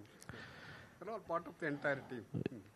Yes, sir. From NASA to, leaving the job and then coming here and then doing entire life dedicated for this research work. And we understand that yoga became so popular that we can directly say it's a lifetime contribution by Dr. H.R. Nagendra in India and everywhere, because the evidence had to be there for the governments to adopt to it. And then that is what you brought in. So really, really grateful to you, sir. And since meditation is much easier to practice, or easier at least to get initiated for people, and so then we hope that the same level of support and then enthusiasm will be carried by your team, so that we can together get this adopted worldwide. As rightly you say, it has to come into education system. That's right. Otherwise, thousands of people have been practicing. But right from childhood, if it can be brought into education system, then it can work. So what you suggested is bring this thing into our education system. We'll for it. Similarly, I was requesting him also in Europe, we should bring this into education system. Otherwise, he had done, millions of people he has been able to train. But unless it comes into our education system, things will not happen. So Karthikeyan also has been promoting this thing. Just like it should come into education system in our regular thing, it should go into health system also. It should come up, and then integrative medicine should come up. Therefore, I have been requesting our Karthikeyan ji also to see that integrative medicine, meditation should come into the health scenario to bring all the benefits into the corporate world. One of the benefits of this global conference is Chandra and Dr. Nagendra coming together. I introduced him, I said, go there. And I have known this great organization for more than 20 years. One more thing, our Honorable Prime Minister Narendra Modi ji had his basic training in yoga with him. The man looks so simple. Your inspiration. No, good. The man looks so simple, and humble with so much of knowledge. Even when the yoga day started, the basics were all planned by him. He gave them what is this we order and all that thing. That's a great thing. Just like our Kartikeyanji has been promoting this with all the yoga organizations, we brought Indian Yoga Association to synergize the efforts of all the yoga institutions in the country. And this is your inspiration to see that we tie up everything. This should happen. This is what Patriji also wanted to do. That's how Daji came in, Vice President came in, and many of the brilliant people here, quietly sitting, they all came into this organization because we started this global conference. A very humble, simple organization, not long, only 5 years of existence. And just, when Chandra and his team wanted, many enthusiastic people said, yes, we should do it. For us to do a global conference, and people from all over the world here, and eminent personality like him, Dr. Isaac Mehta, earlier he came here, whose patient is the King of England. King of England. And the King and the Queen came all the way to Bangalore. They stayed in this healing center. No protocol, nothing. Such eminent people have come. Many others, everyone, equally, one better than the other. So there is a guarantee this is going to be taken at a global level. When we mention names like yours and all these things, people will respect. Take it seriously. Thank you. And so, there are a lot of things that you said. We have Dr. Newton and Dr. Lakshmi. They dedicated their life for many of the advanced concepts that you said. Whether can meditation lead to levitation? Meditation lead to all the ESPs and extrasensory powers. That is their life. That is their life. And so they have designed so many deep courses and advanced courses, and then students go through and they experience all kinds of things. And so they're setting up this Quantum Life University. We'll take your guidance in doing this. Their model is to build this university in the Takshila University concept, to bring back all that wisdom. And so next, of course, is Dr. Newton and Lakshmi. We're going to take their messages. Please come over. Yes, sir. So thank you so much. Can we? So we invite all those people who have been advanced meditators to come, and then we take up this thing to the next level. Yes, also from Vipassana, others also we're calling. But Patri's group has been wonderfully doing well, and we should take them further. Yes, sir. That's Patri's. Everything is simplified. In the end, while everything is there, common man must benefit. And so then Patriji focused on just giving the simple meditation throughout ever went, while people just gained all the benefits. Thank you, sir.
Thank you. Thank you so much, sir.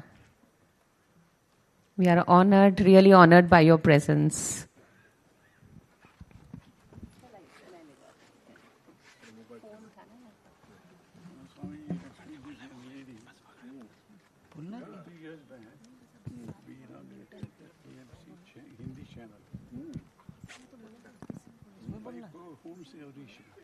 You have to take message from him.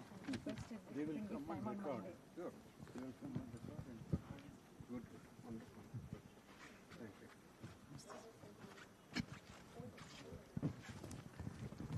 you. Namaste, dear friends and masters.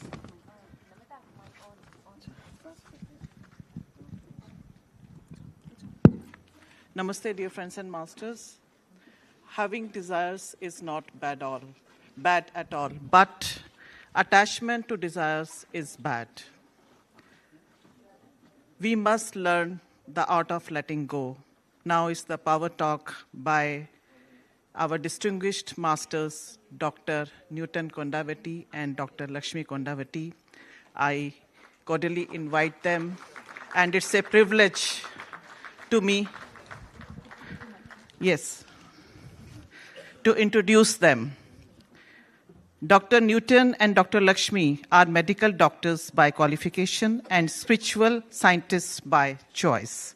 They are the founders of Life Foundation and Quantum Life University, the first spiritual science university in the modern world. Pioneers in past life regression research, they have explored its therapeutic applications extensively. Their books cover various topics of spiritual science, including meditation, self-healing, reincarnation, the law of karma, the inner awakening.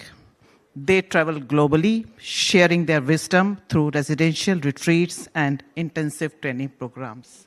I warmly welcome them. Thank you.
Hello, 1, 2, 3, 1, 2, 3.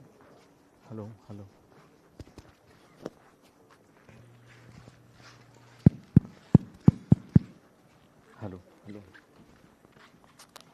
Hello, 1, 2, 3, 1, 2, 3. 1, 2, 3. Yeah, perfect. Up. Pranams, my dear friends.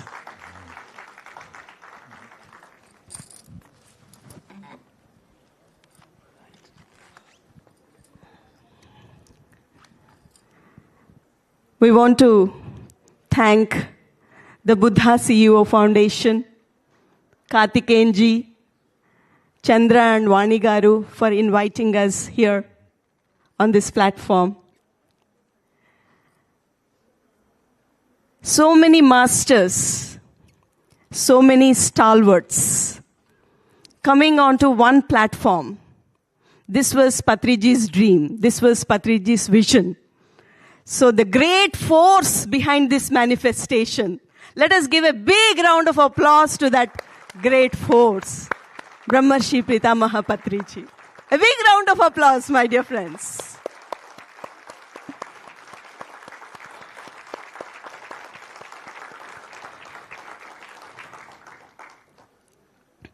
So today's topic, art of letting go and non-attachment. This samsara is full of pain and suffering. Pain is inevitable. Suffering is optional. There is pain, but you can choose to suffer, whether you want to suffer or not. So one day, this young man went to Socrates and asked, "Master, I'm so confused because there's so much suffering in this world. The relationships, the problems. So what do you advise? Should I get married or not?" Then Socrates said, "You should get married." "What if I don't get a good wife?" Then Socrates immediately answered, "If you get a good wife, you'll be happy. If you don't get a good wife, you'll be enlightened."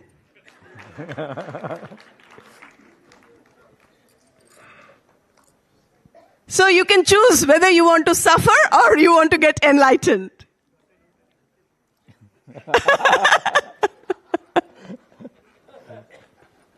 So friends, the root of suffering is attachment. So attachment is a state of emotional clinging caused by the belief that by not having something or someone, you will not be happy. So this state of emotional clinging has two components. One is a positive component and one is the negative component. The positive component is the flash of pleasure, the excitement you experience when you get something that you want. And the negative component is a sense of terror, a sense of tension, fear that accompanies this attachment. If I just have to give you an example, if a young man is in deep love with this beautiful girl, so every day he's just going to her and proposing her, but she is not saying yes. So he continued to follow her for 5 years. And after that 5 years, one day she says yes. Wow. Right? What an excitement. What a pleasure. What a joy. Because he could get what he wanted. But along with that, there is this fear that what if I lose this person? I loved her so much. And after waiting for so many years, I got her. Now what if I lose her? Then I will lose my happiness, my joy. So friends, from avidya emanates aviveka. So we lose the discrimination. What is right, what is not right, what is true, what is not true, what is permanent, what is not permanent. And from that aviveka comes the abhimana and ahankara. And from that abhimana, raga dvesha. So what is raga? The attachment you have for things, for people in your life. So for example, if you have this habit of eating jalebi after having dinner every day, that jalebi gives you so much pleasure. You're so happy eating that jalebi. But one day you went to a different place and in that place jalebi is not available. You have so much money. You have people. So you have sent all your people in search of jalebi, but they couldn't find that jalebi. So not able to have that jalebi will create so much pain for you. Oh, today, what will I do? I can't sleep without having jalebi. And even anger also comes. How come you are not able to find jalebi for me? So friends, this is how this raga dvesha. And raga is as dangerous as dvesha. So there are actually 4 sthithis. And we all have this raga and dvesha.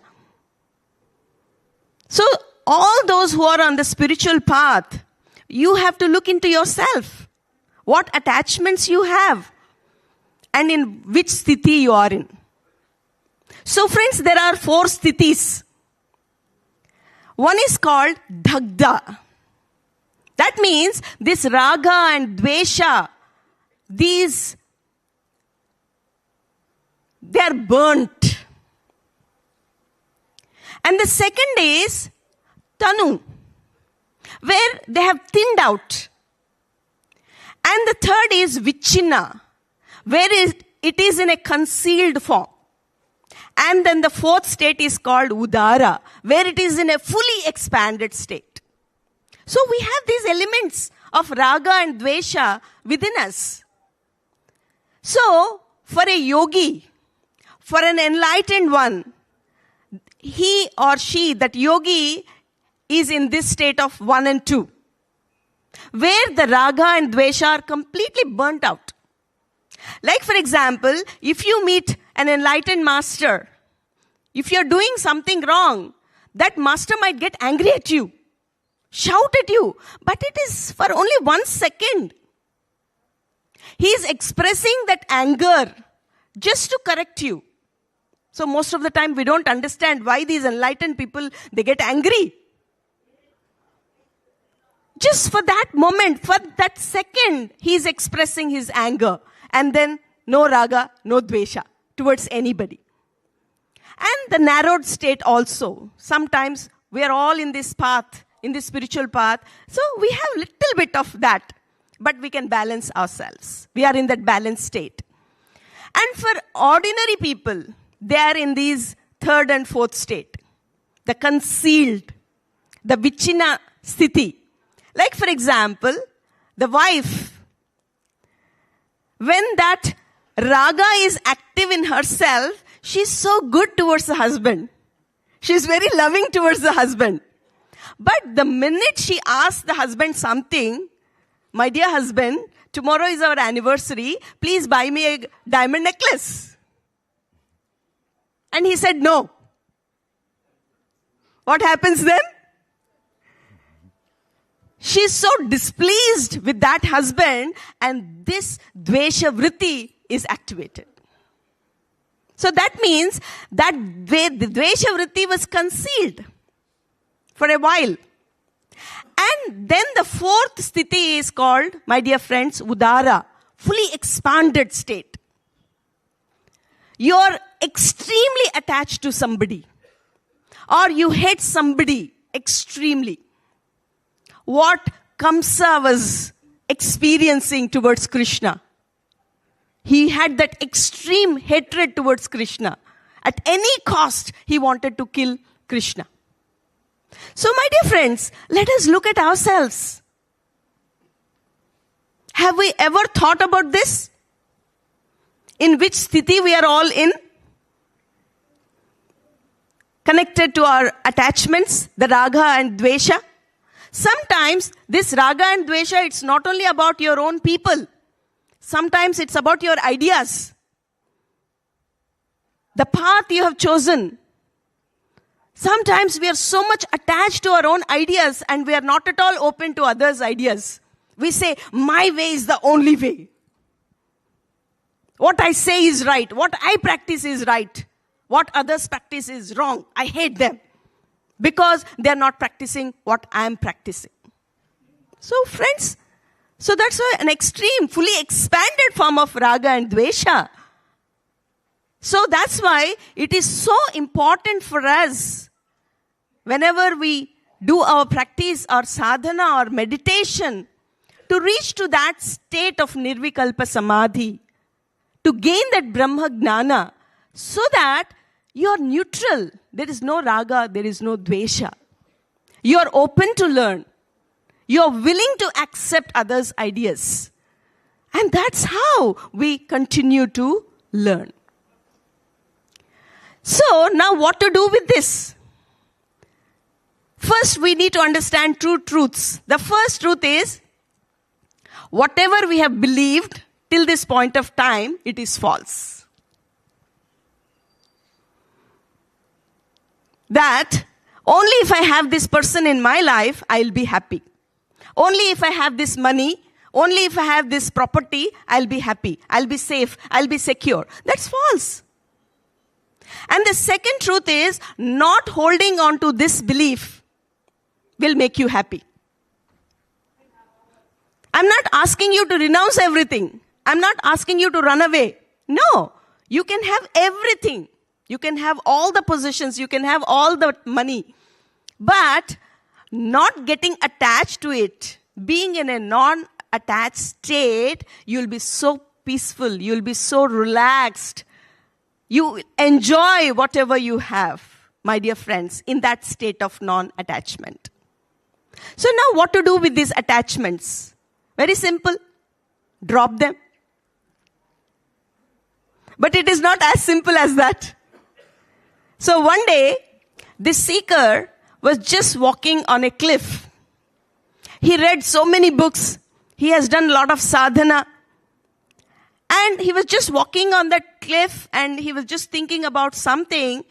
And suddenly, by mistake, he fell from that cliff. There was a deep valley. So as he was falling, he could hold on to one branch. And he was hanging from there. And he started shouting, "Hey, is there anybody there? Please help me. I need help." But nobody was there. So then he remembered God. And he started speaking to God. "Oh God, I have led such a pious life. I have read so many scriptures, so many books. I have done so much of practice. Please help me. Please help me." So suddenly he hears this voice from the sky. "My dear son, do you really want help?" He said, "Yes, I want help. Are you willing to do whatever I ask you to do?" "Yes, I'm willing to do." So then that voice said, "Just let go. Just let go."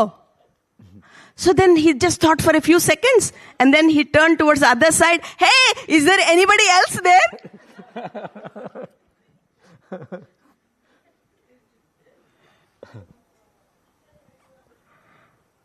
So friends, unless until we let go of these attachments, how is it possible for us to move to the higher planes? Whatever our esteemed masters were sharing in the morning session, to elevate, how is it possible?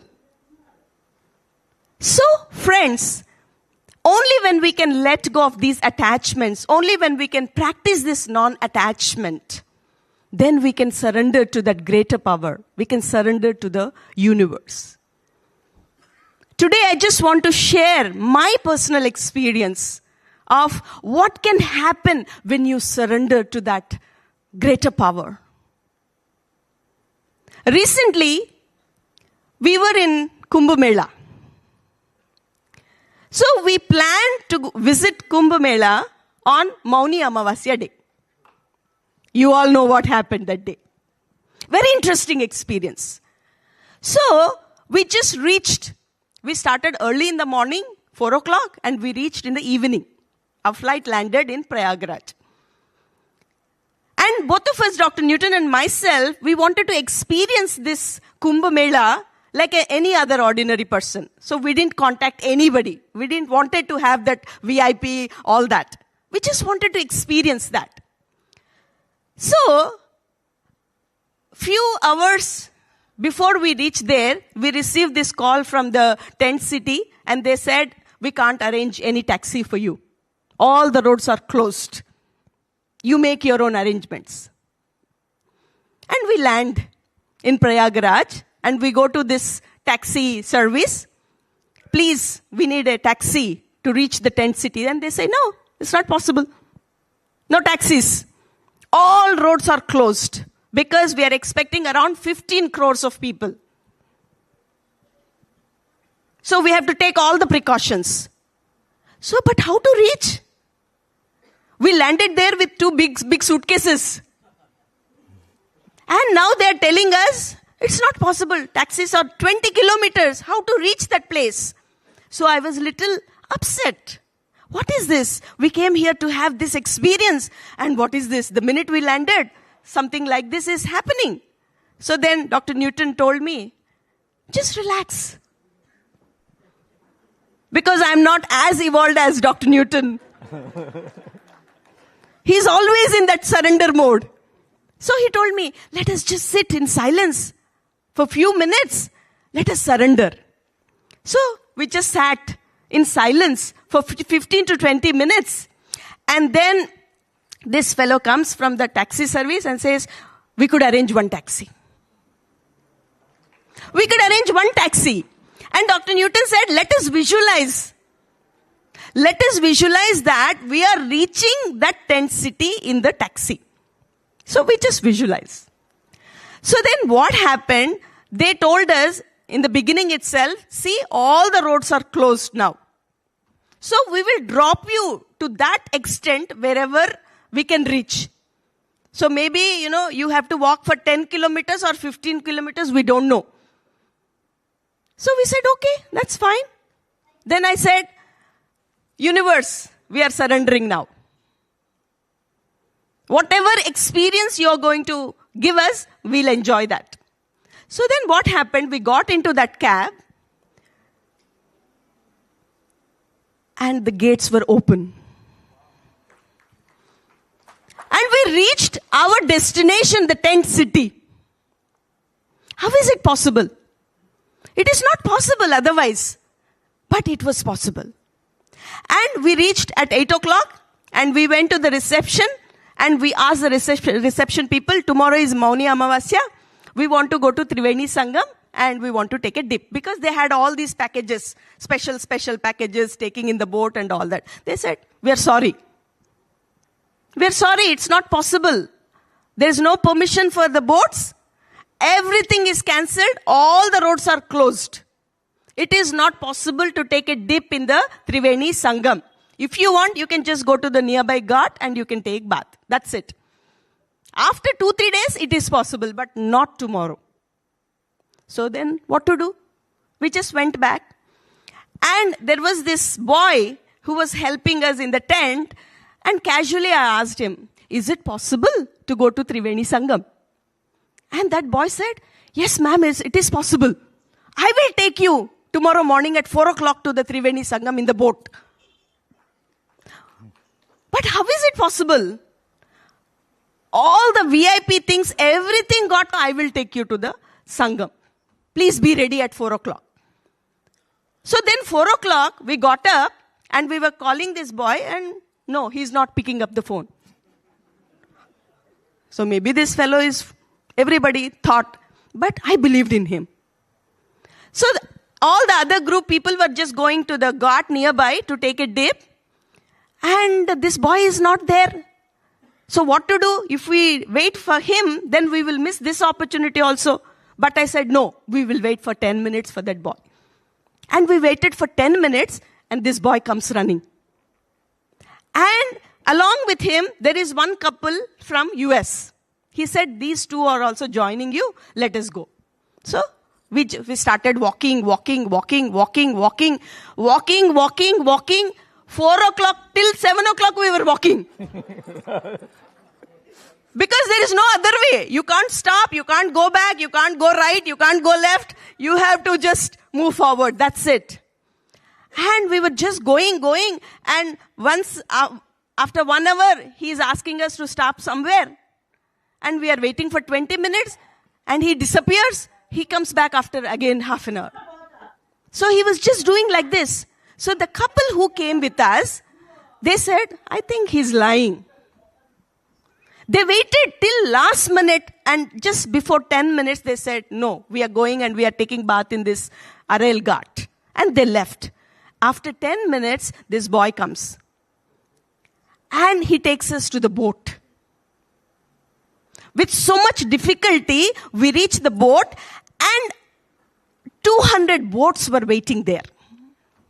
Already people on board. And they were waiting for the permission. And the minute we got onto the boat, they said, they have given permission. We are going to the Triveni Sangam. And we went to the Triveni Sangam. We spent good amount of time. What an amazing experience. Pure water, pure energy, everything clean. And we returned from there and they said, now the boats are not allowed.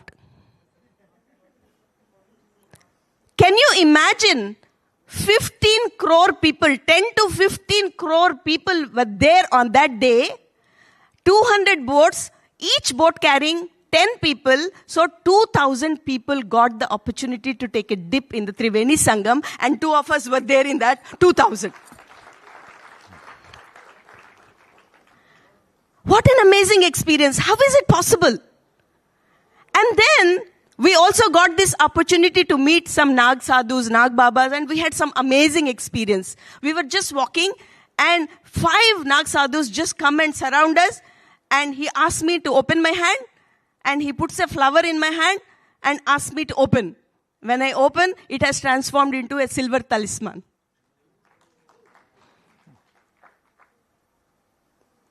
Amazing experiences. If I continue to share, it will just, the whole day will go for this. Some other time. And then comes the last day.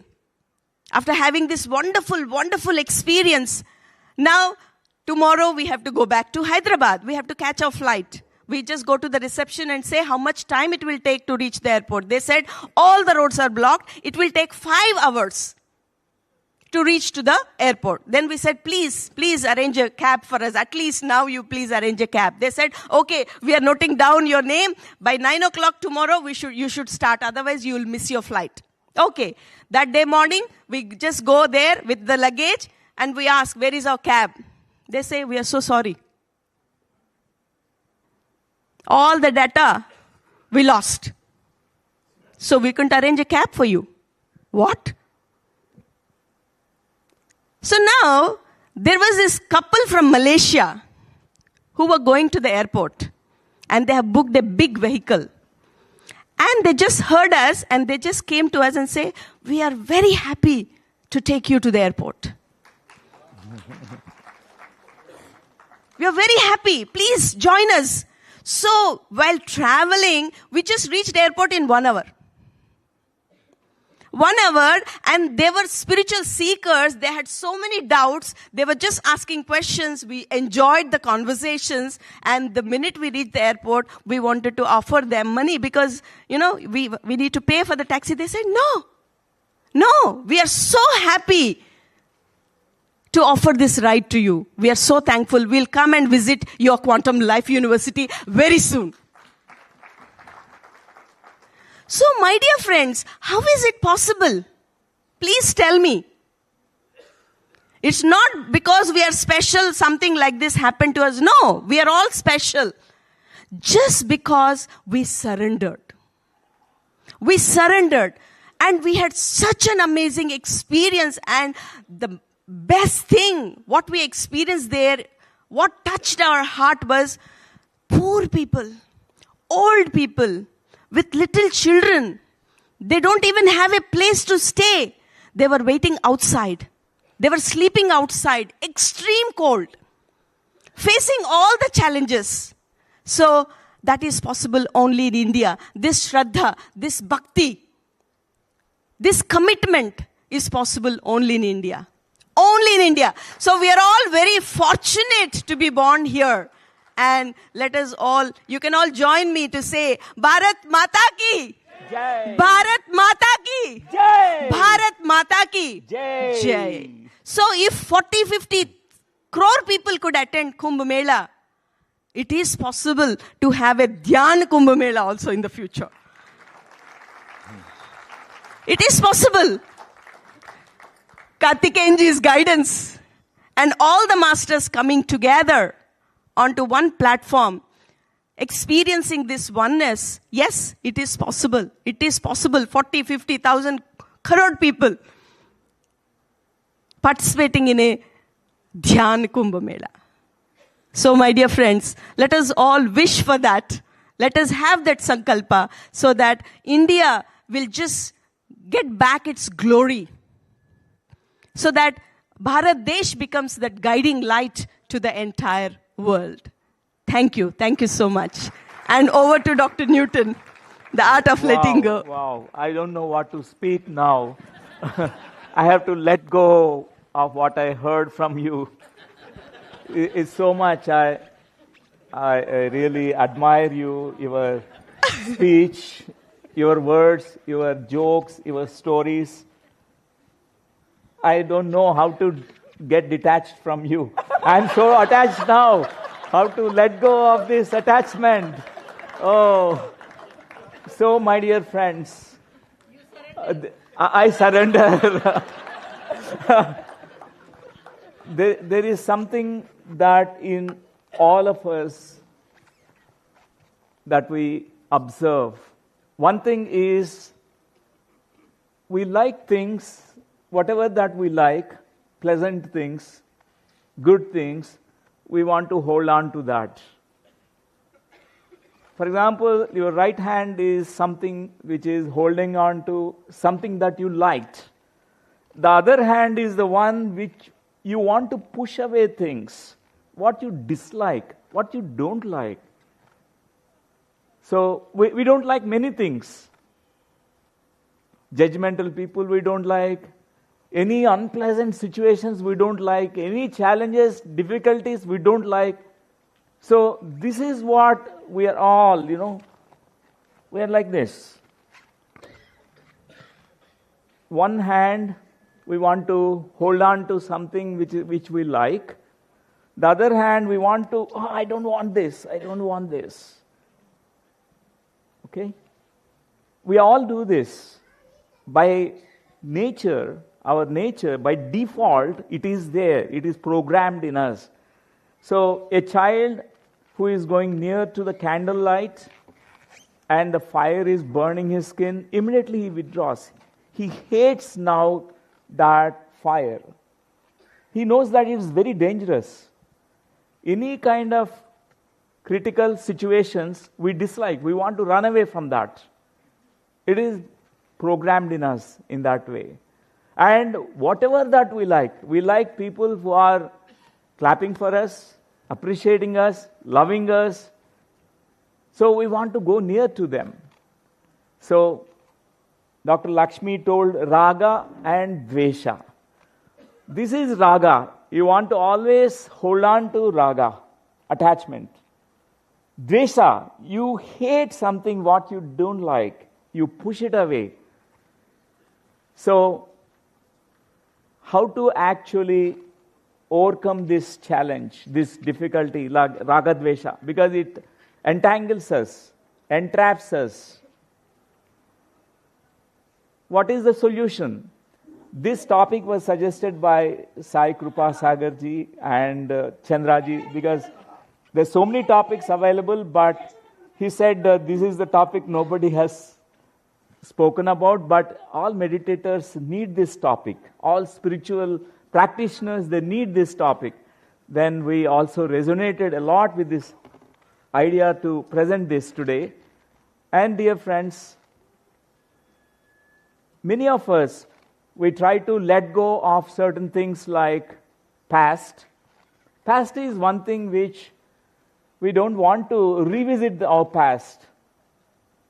Nobody likes to go into the past because there are many bad memories, many difficult, challenging memories, traumatic memories. We don't want to revisit them. Past, whenever we recall the past moments, is very, very emotional. We become emotional. Very sad moments. So we do get many times, stuck in the past and we couldn't let go. We are trying to let go. We couldn't. Limiting beliefs. Even though you say thousands of times that, I am good enough, I am powerful, I am not a victim of life, I am a victorious one, and I am strong, and all these positive things to yourself, but still, these limiting beliefs, we're trying to let go. Very, very difficult. It's still, we're affected by these limiting beliefs. And negative thoughts, the specific negative thoughts that we all have, they're very challenging to let go of them. And expectations on the outcomes. And toxic emotions and fears. Insecurities of the future. Cravings and addictions. Many things we're trying to let go. Attachments to people and things. Self-sabotage patterns that are holding us back. Judgments. We're trying to let go of all these things. There are many things. We can list out thousands of things. We're trying to let go. But it's always challenging. So, Quantum Life University, we found 7 beautiful modalities which has inbuilt let go process in it. The first thing is meditation itself is a big letting go process. A big, very big way people let go of many things when they are very sincere and diligent in their practice of meditation. And the second one is past life regression therapy. Many memories that we're still clinging on to them, we are not able to let go.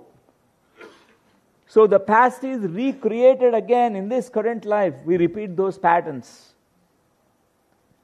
And our family tree memories, transgenerational memories, cancer which is running in the family tree, or a certain disabilities, certain behavioral issues, or suicides, or some premature deaths that were happening in the family tree. We are all repeating that. We are not able to let go of that pattern. And family constellations and transgenerational therapy is a self-healing modality to release, to let go of family tree memories. And organizational constellations therapy. Even organizing, we are programmed, what we go through, what we have gone through in the childhood, which programs us. So this also is based on letting go process. And fetal rebirthing and re-imprinting process. In the womb, we are programmed again. Many of us, we are born with certain, first thought is, oh, life is struggle. It's not easy. No one cares for me. No one loves me. I am all alone here. With this first thought, we are entering into this world. There are many hard memories we carry, which programs us inside the mother's womb. So this process, this methodology, it helps us in letting go. It's by default, it's there. Life between lives regression therapy. This is also another letting go process. We all have memories of the soul, even before we are born, between lives. So every incarnation, in between incarnation cycles, there is a life which is also there in the soul planes. So tapping into those memories, we understand our soul plan, why we are born here, why we are again incarnating here. Apart from this, there are 20 workshops that Quantum Life University designed, and all of them are based on letting go process. So dear friends, we all have known about letting go process. It's not really difficult to understand this concept. In our body, from childhood to so far, we know it. The first thing that we do when we wake up in the morning is the letting go process. Your intestinal waste, all that is accumulated in your intestines, we let go. Those who could not let go, they have constipation problem. And our urinary bladder is full. It is such a divine experience to go to the urinals. If you are not able to do that, it is such a suffering. If you are not able to let go of the past, yesterday's memories, emotions, all that what happened, you could not let go, you can't sleep, you have insomnia. We know let go process from childhood, but it is still very difficult. In the physical plane, sometimes we get a lot of problems because we are not able to let go. Many ideas you are not able to digest, you are not able to let go. Definitely it affects gastrointestinal tract. Past emotions, they bother us. One young lady came to a guru, a master, asked him, I'm suffering because of my past. My past is so much full of misery, so much suffering. How to let go, master? Please teach me the method. He said, wait, I will show a demonstration of it. So the master took her to a river, asked her, what is this? What do you see here? Oh, I see a flowing river which is flowing. Then he showed some other place. What is this? Oh, this is a pond. What is the difference between these two? Oh, the dirty water in the pond. It is not flowing waters here. In the river, the flowing waters, it's very fresh. But this water in the pond, the water which is not flowing, which is stuck, it is stinking. Many of us, we have these past emotions which we are carrying for such a long, long time. Anger, resentment, grief, fear, many things. It results into chronic illnesses. That's why this process of letting go is so essential, so important to understand. For example, we are holding on to something. I show this.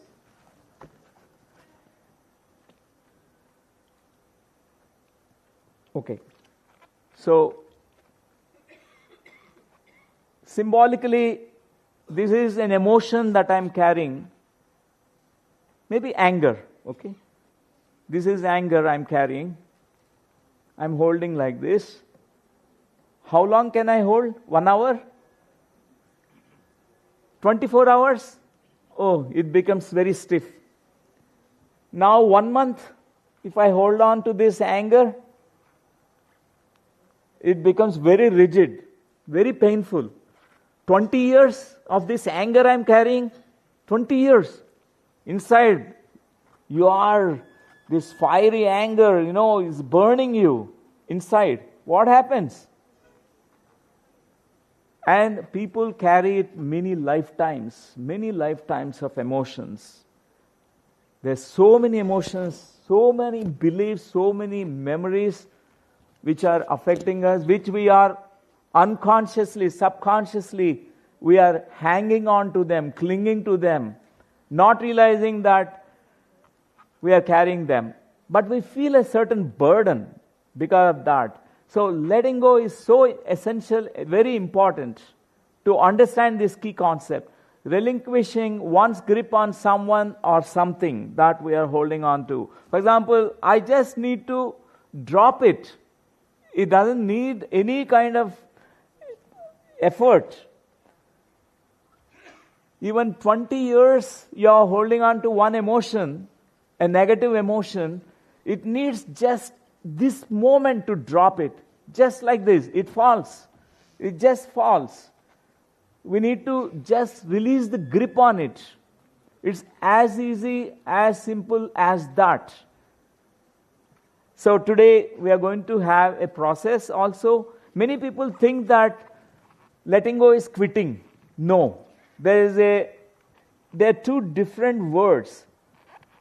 Quitting is someone who is, has given up.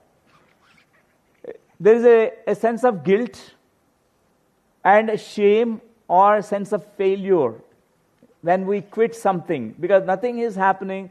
You quit now. Anyway, I'm going to the dead end. I don't know there's no progress. Then we quit sometimes. But letting go is a surrender. It's complete, uncomplicated, ideally. It's a deep surrender. It's a positive thing. It is not weakness. Letting go is not a weakness. It is a strength. It is such a strength, a great quality for every spiritual practitioner.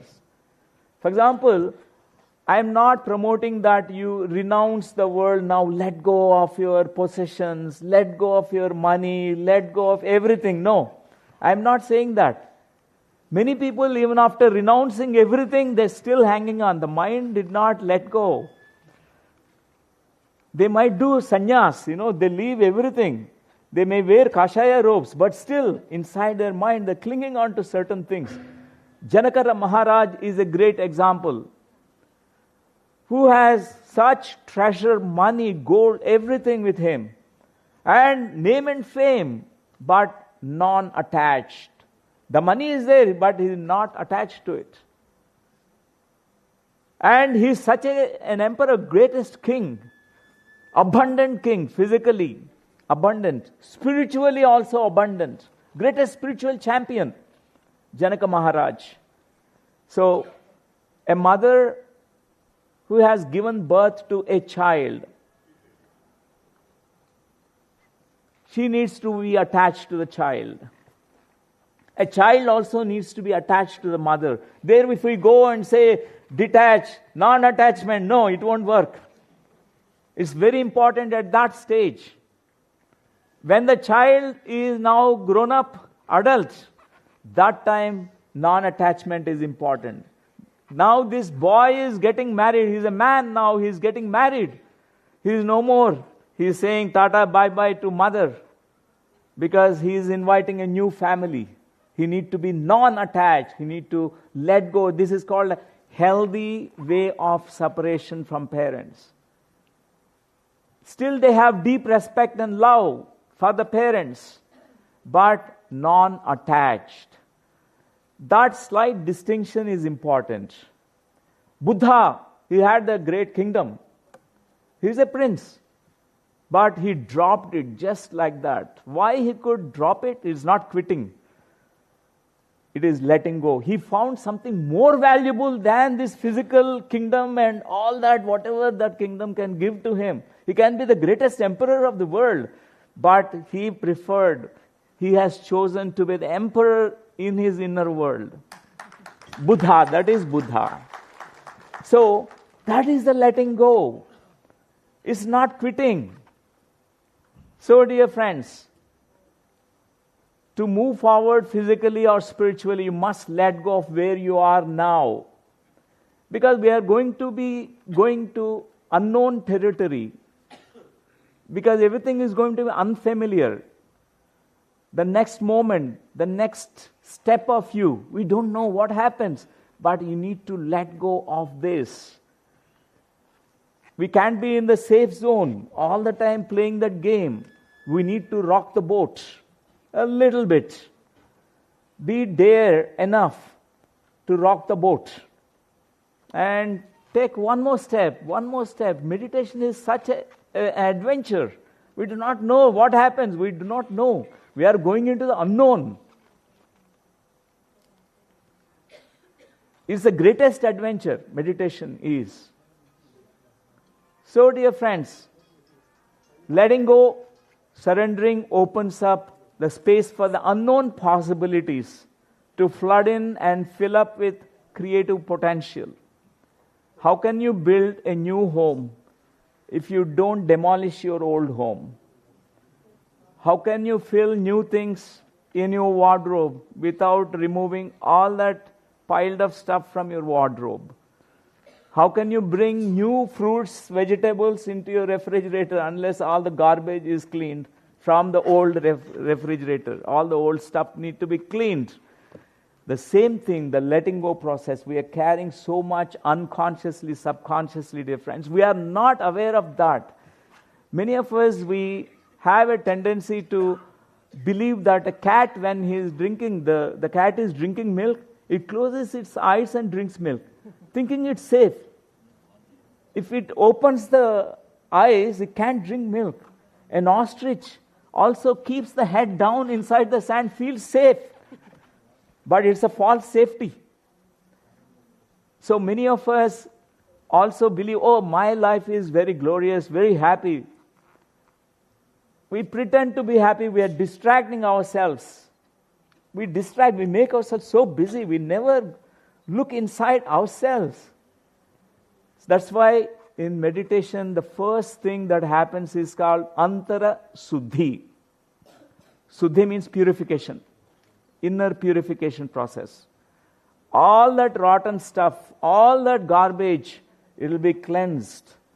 It will be flushed out. It needs to be flushed out. Antara suddhi. Then second thing that happens in meditation is called antara siddhi. Siddhi is a little bit mastery.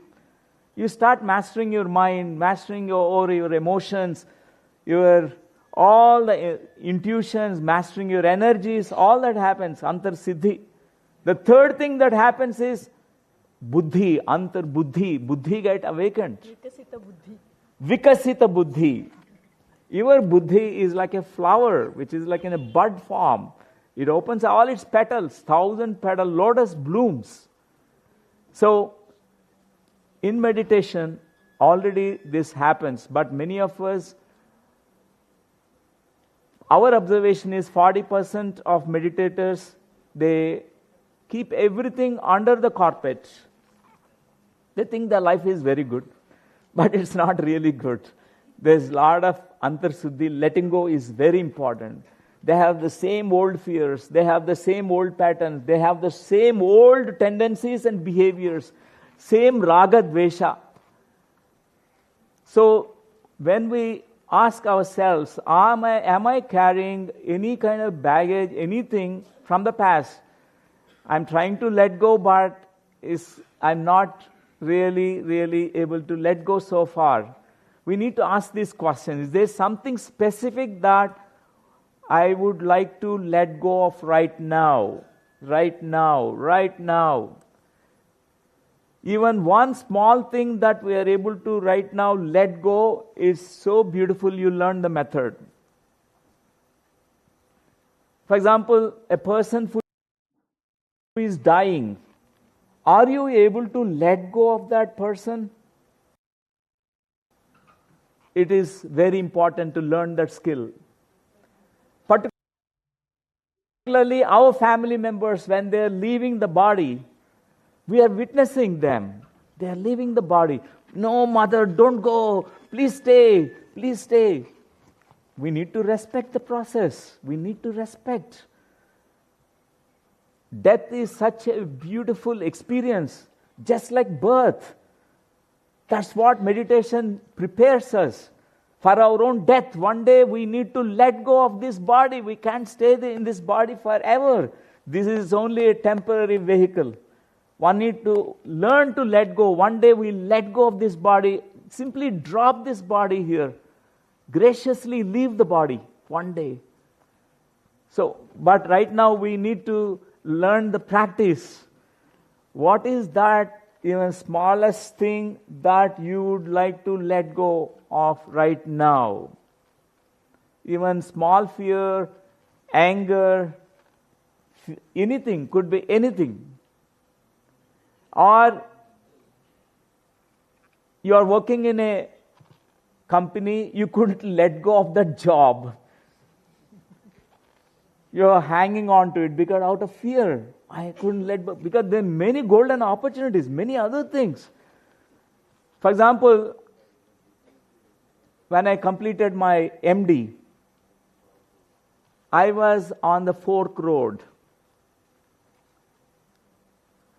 I have to decide whether I have to serve as a medical professional or I have to serve spiritual service, be of spiritual service.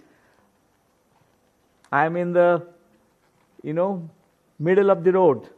I have to decide. I have to let go all that whatever I get from the medical, as a medical professional, as a doctor. I have to let go. I don't know what happens. My father asked me one question. So you don't want to practice medicine, so what do you want to do? I want to meditate, I want to teach meditation, I said to my father. Can meditation give you breakfast, lunch, dinner? I said, I don't know, but I know I will be very happy, my father, I said to my father. But my father respected my decision in that moment.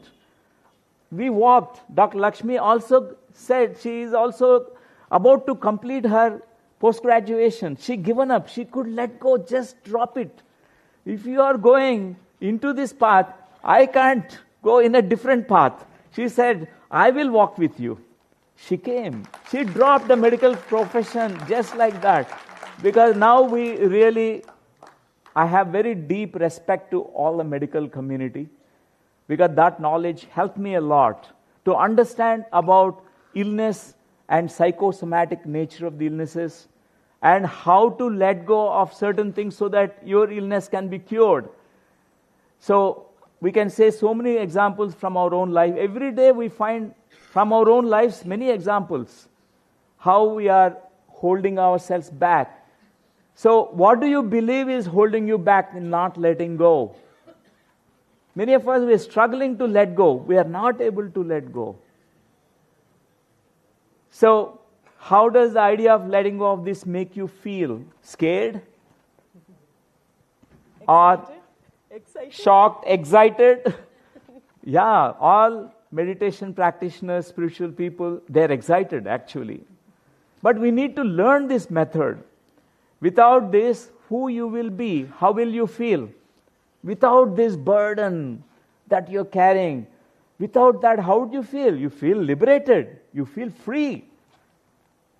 Such energy which is locked up is accessible to you if you are able to let go of something which is really limiting you. It could be letting go of your illness, letting go of your ignorance, letting go of your fear. Smallest things. How will others see you? Many of us, we think, if I let go of this, I can hang on to this. Others, what they think about me. We worried about others. What others think about me, we worry more about others. And if you knew the letting go of this, one of the most beautiful gifts of self-love and self-care, you could give it to yourself. Would that make it easier for you? Yes, definitely. Everyone wants to love themselves, care for themselves. And if not, why not? If we are not caring for ourselves, not loving ourselves, definitely we have difficulty in letting go. So the major requirement for the journey is willingness, friends, to let go of the attachment to your current experience of life. So the small part of ourselves is attached to the familiar. No matter how painful or inefficient it is, even though it is a very impoverished life, it's full of pain and suffering, but still we don't want to let go. A small part of us still clinging on to certain things. So the mechanism of letting go, that's what we are going to have a very short process. I know there's a time constraint, so we'll have a short process. So it's very easy. It's the art of letting go. It's already there in us. Only thing is trust. Your step towards, the next movement, next step, next door that opens for you is going to be really, really great, even though we do not know that. So are you all willing to let go? Yes. Are you all willing? Yes. Ready? Yes. Wow, wonderful. So let us have this short meditation, my dear friends, and be clear. What is it that you want to let go? A negative thought? A negative emotion? Or a negative feeling? Or a negative belief? Close your eyes. Make yourself comfortable.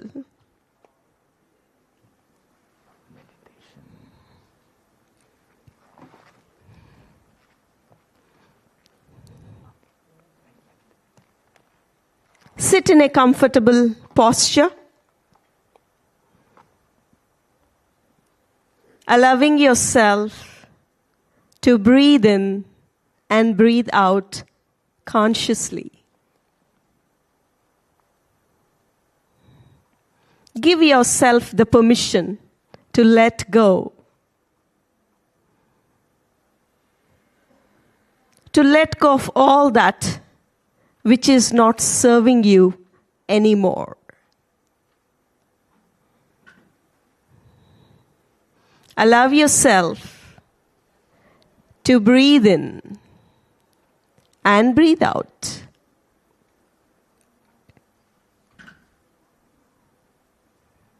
Allow yourself to relax, relax, relax.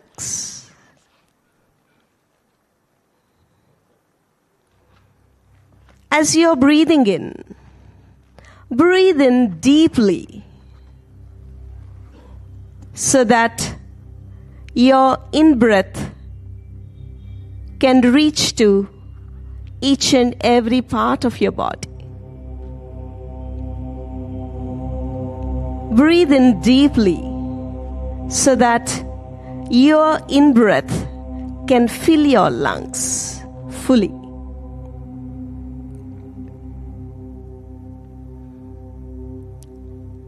As you're breathing out, breathe out slowly.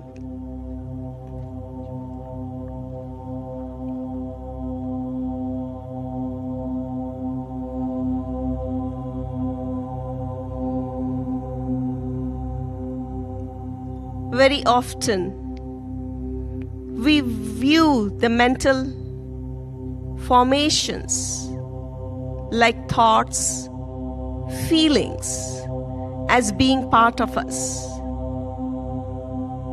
So we are identified with them.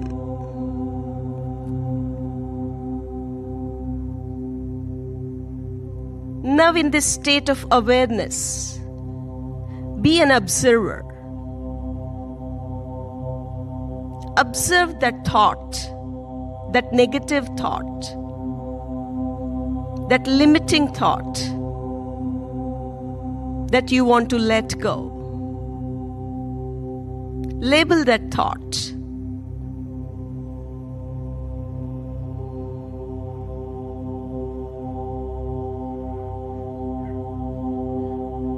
Thought that I'm not good enough, I'm bad, I don't deserve.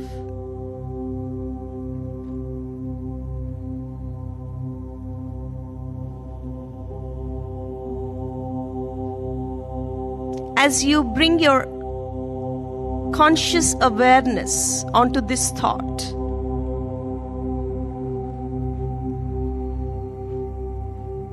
as you're breathing out slowly, imagine, visualize this thought, these thoughts as thin clouds, fluffy clouds.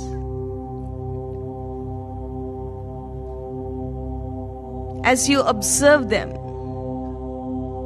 as you breathe out slowly, you can visualize these thoughts appearing and disappearing.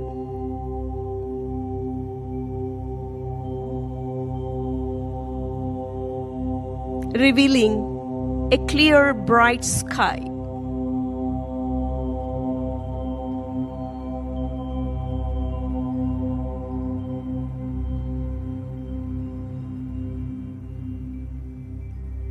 Now, in this state of awareness, focus on all those physical tensions, all those negative emotions, negative feelings, negative beliefs.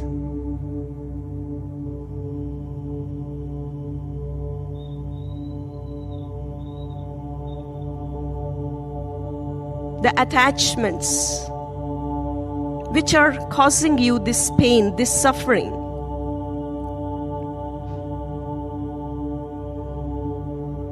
Now, in this state of awareness, as you're breathing out, imagine, visualize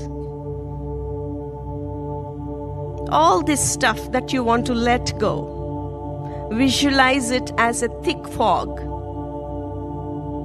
moving up, lifting up,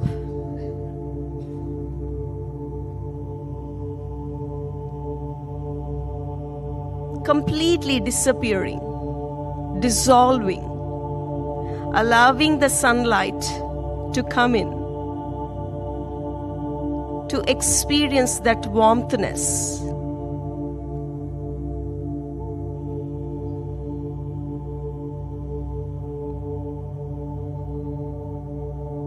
With each breath, with each out breath, allow yourself to let go, let go, let go.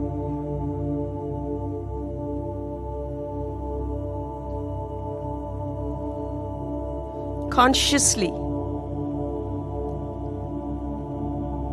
Allow yourself to take a deep breath.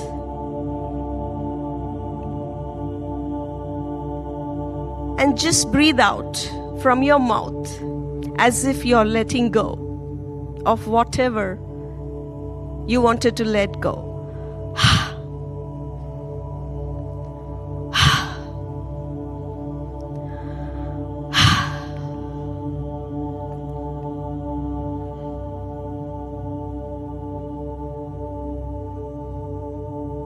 Symbolically, letting go of all that, whatever you needed to let go through your breath. Now allow yourself to revert back to your natural rhythm. Relax into your breath, allowing yourself to experience this deep relaxation, this deep inner peace.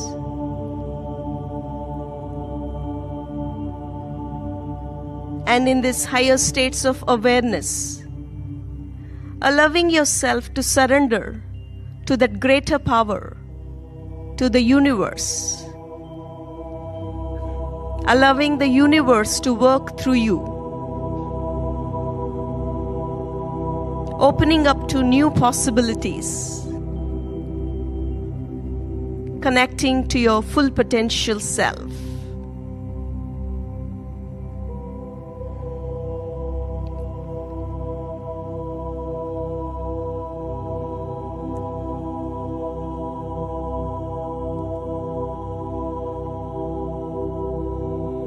In this deep state of surrender, allow yourself to experience that peace, that joy, that happiness.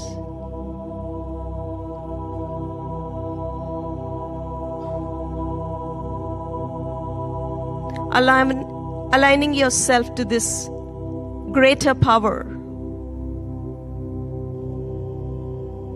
Allow yourself to become a divine instrument so that you can serve, so that you can be of service, creating, becoming a co-creator in creating, in manifesting a paradise on this planet Earth, where all the kingdoms, the mineral kingdom, the plant kingdom, animal kingdom, and human kingdom can live in peace.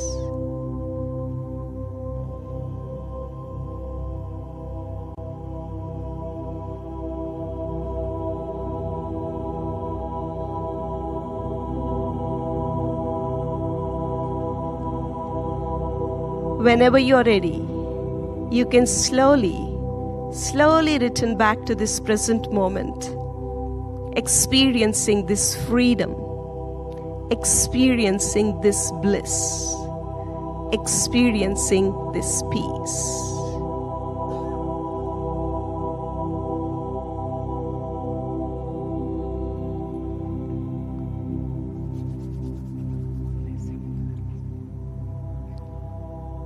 You can place your hands on your eyes and gently you can open your eyes. With a big smile. And you can turn to your friend and you can say, pain is inevitable, suffering is optional. Can you turn to your friend and say this? Suffering is optional. What do you choose? What do you choose? What do you choose? Thank you, my dear friends. Big thank you to Patriji, Brahmashri Pitama Patriji, my guru. 35 years back, I met him, and since 34 years, I'm meditating. And it's never ending. Meditation, there's no end to meditation. My deepest gratitude to Patriji and Sri Karthikeyan ji and Chandra ji and Vani ji. Vani Garu. And friends, thank you so much. All of you. So much. And thank you. Right.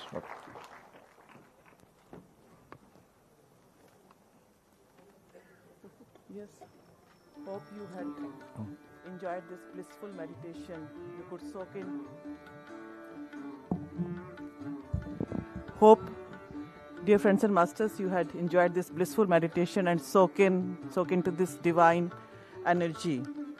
Connected to everything but attached to nothing. Attachment is rooted in fear. We lose our fear of loss when we realize we are already whole. Such an beautiful and enriching talk. Thank you, dear masters. And now may I invite Narendra sir and Suman Khanna Agrawal ma'am to come over the stage to felicitate Dr. Newton and Dr. Lakshmi as a token of our gratitude. Thank you.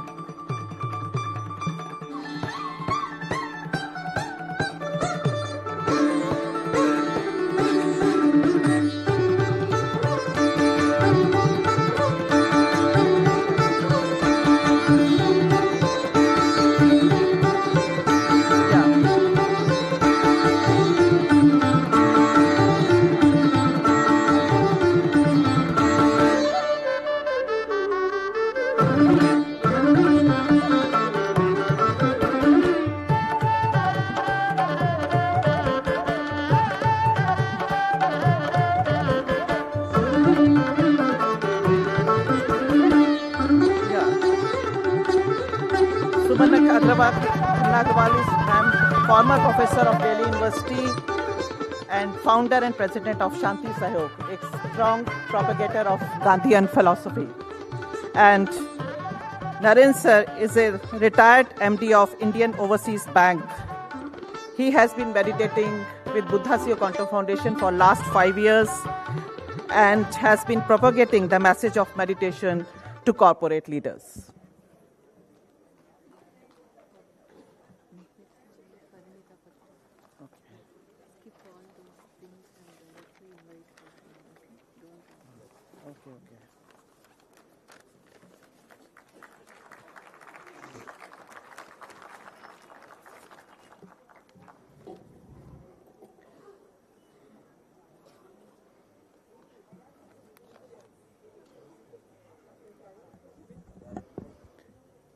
Yes. Okay. Okay. Parinta Patri. Okay. Need write sir? 2 lines I prepared? No? Shall we say? No? Okay. Yes. Nature loves harmony. When we are in harmony from inside, then we are in harmony with everything and everyone around us. And when the harmony prevails, we can certainly make our mother planet Earth a much better place to live in. Now is the time for the track talk, Sustainability Excellence, Living in Harmony with Nature. I welcome Parinita Patri, elder daughter of Brahmashri Patriji, who is a meditation coach, spiritual leader, and advocate for a plant-based lifestyle. She is the founder of PSSM SWAG, co-founder of Swadhyaya Yoga, creative head for PMC English, advisor, Dhyan Jagat Telugu magazine, and mentor for PYMA Global. She promotes meditation, non-violence, and environmental sustainability, inspiring individuals worldwide through workshops and transformative teachings. And first we will watch a video and then on sustainability. The world stands at a critical crossroads. Climate change, resource depletion, and environmental degradation threaten our future. Governments, industries, and communities seek solutions. But true transformation begins within. For centuries, wisdom traditions have taught that our outer world is a reflection of our inner state. Today, modern research affirms this. Meditation cultivates mindfulness, and mindfulness fosters sustainability. When we meditate, we awaken to a deeper truth. We are not separate from nature. We are an integral part of it. The more we cultivate stillness, the more we recognize our responsibility to live in harmony with our planet. Across the globe, architects, sustainability leaders, and mindful practitioners are integrating meditation into their work, creating eco-conscious spaces, sustainable communities, and regenerative solutions. Their journey is a testament to the power of inner awareness, driving outer change. This is sustainability excellence through meditation. For architects, meditation is more than just a practice. It is a lens through which they see and shape the world. Bharati Prem, the architect of Pyramid Valley International, shares how meditation has deepened her creativity, resilience, and commitment to sustainability, allowing her to design spaces that nurture both people and the planet. Meditation has been a very strong transformative force in my journey. It has helped me to navigate the toughest challenges both in my personal as well as in my professional spheres. I believe architecture, meditation, and sustainability are three corners of a triangle. The intersection of these three offers a holistic community of mindful living and being in harmony with nature. Transformation through meditation transcends professions and backgrounds. Polaya, a fisherman from Andhra, once relied on the sea for his livelihood. But through meditation, he found a deeper connection with nature, gave up fishing, embraced vegetarianism, and now leads a life of mindfulness and sustainability. In the remote hills of Pettu Godalu, Araku, an entire tribal community has undergone a profound transformation through meditation. Once living off hunting and forest produce, they have embraced vegetarianism, built a pyramid meditation center, and now guide others on the path of mindfulness. అలాగ ముందుకు రావడం అన్నది జరిగింది. దాని ద్వారా మాకు బ్రతుకు తీరన్నది తెలిసింది. దాని ద్వారా మేము ఇంకా సక్రమంగా ఉండడం అన్నది జరుగుతుందండి. మా గ్రామంలో వాళ్ళు ఇంతకు ముందైతే విపరీతంగా త్రాగుడు, మందు అలవాట్లు, కొట్లాటలు, దెబ్బలాటలకు భయంకరంగా ఉండిందండి. ధ్యానంలోకి వచ్చేసరికి అవి అంతా తగ్గిపోయి ఇంకా ప్రశాంతంగా ఉండడం అన్నది జరిగింది. ప్రతి ఒక్కరికి మంచి ఆలోచనలు ఇలాంటివి వచ్చి సక్రమంగా ఇప్పుడు ఉంటున్నారండి. For Gangaram Reddy, a successful businessman, meditation became a turning point in life. He let go of his poultry business and embraced a more conscious path, starting an oil farm and fruit garden rooted in sustainability.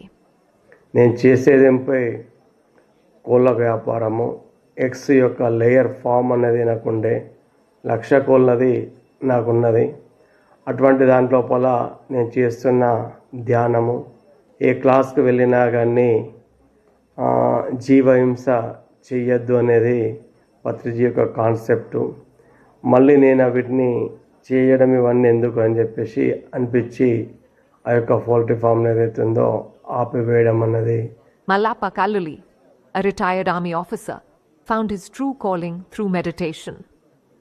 After deep practice under pyramids and attending a spiritual retreat at Pyramid Valley, Bengaluru, he experienced profound transformation and embraced vegetarianism. His journey led him to first build a pyramid for his village, bringing meditation to hundreds and helping many heal from illnesses. ಉಸಿರಾಟ ಮೇಲೆ ಗಮನ, ಆನಾಪಾನಸತಿ ಧ್ಯಾನ, ಈ ಉಸಿರಿನಿಂದ ಇಷ್ಟೊಂದು ರೋಗ ನಿವಾರಣೆ ಆಗ್ತದೆ ಅಂದ ಮೇಲೆ ನಮ್ಮನ್ನ ಎಷ್ಟು ಚೇಂಜ್ ಮಾಡಿದೆ ಅಂದಮೇಲೆ ಇನ್ನು ನಾನು ನನ್ನ ಮನೆ ಮೇಲೆ ಕಟ್ಟಿ ಲೋಕ ಕಲ್ಯಾಣಕ್ಕಾಗಿ ಸಾರ್ವಜನಿಕರ ಸಲುವಾಗಿ ಅಲ್ಲಿಯೂ ಕೂಡ ಎಷ್ಟೋ ರೋಗಗಳಿಂದ ತದಲ್ತಾ ಇದ್ದಾರೆ, ಅಲ್ಲಿ ಜನಗಳಿಗೆ ನಾನು ಒಂದು ಮಾರ್ಗಸೂಚಿಯಾಗಿ ನಡಿಬೇಕಂತ ಹೇಳಿ. The impact of meditation on sustainability is not just anecdotal. it is scientifically proven. A Harvard study found that mindfulness reduces materialistic tendencies, encouraging responsible consumption. Research published in Nature Communications shows that meditation enhances emotional resilience, leading to ethical and eco-conscious decision-making. Studies from Stanford University reveal that meditation strengthens our sense of interconnectedness, fostering pro-environmental behaviors. Sustainability is not just a policy, a trend, or a responsibility. It is a way of being. Through meditation, we cultivate awareness, intention, and action, the three pillars of a truly sustainable world.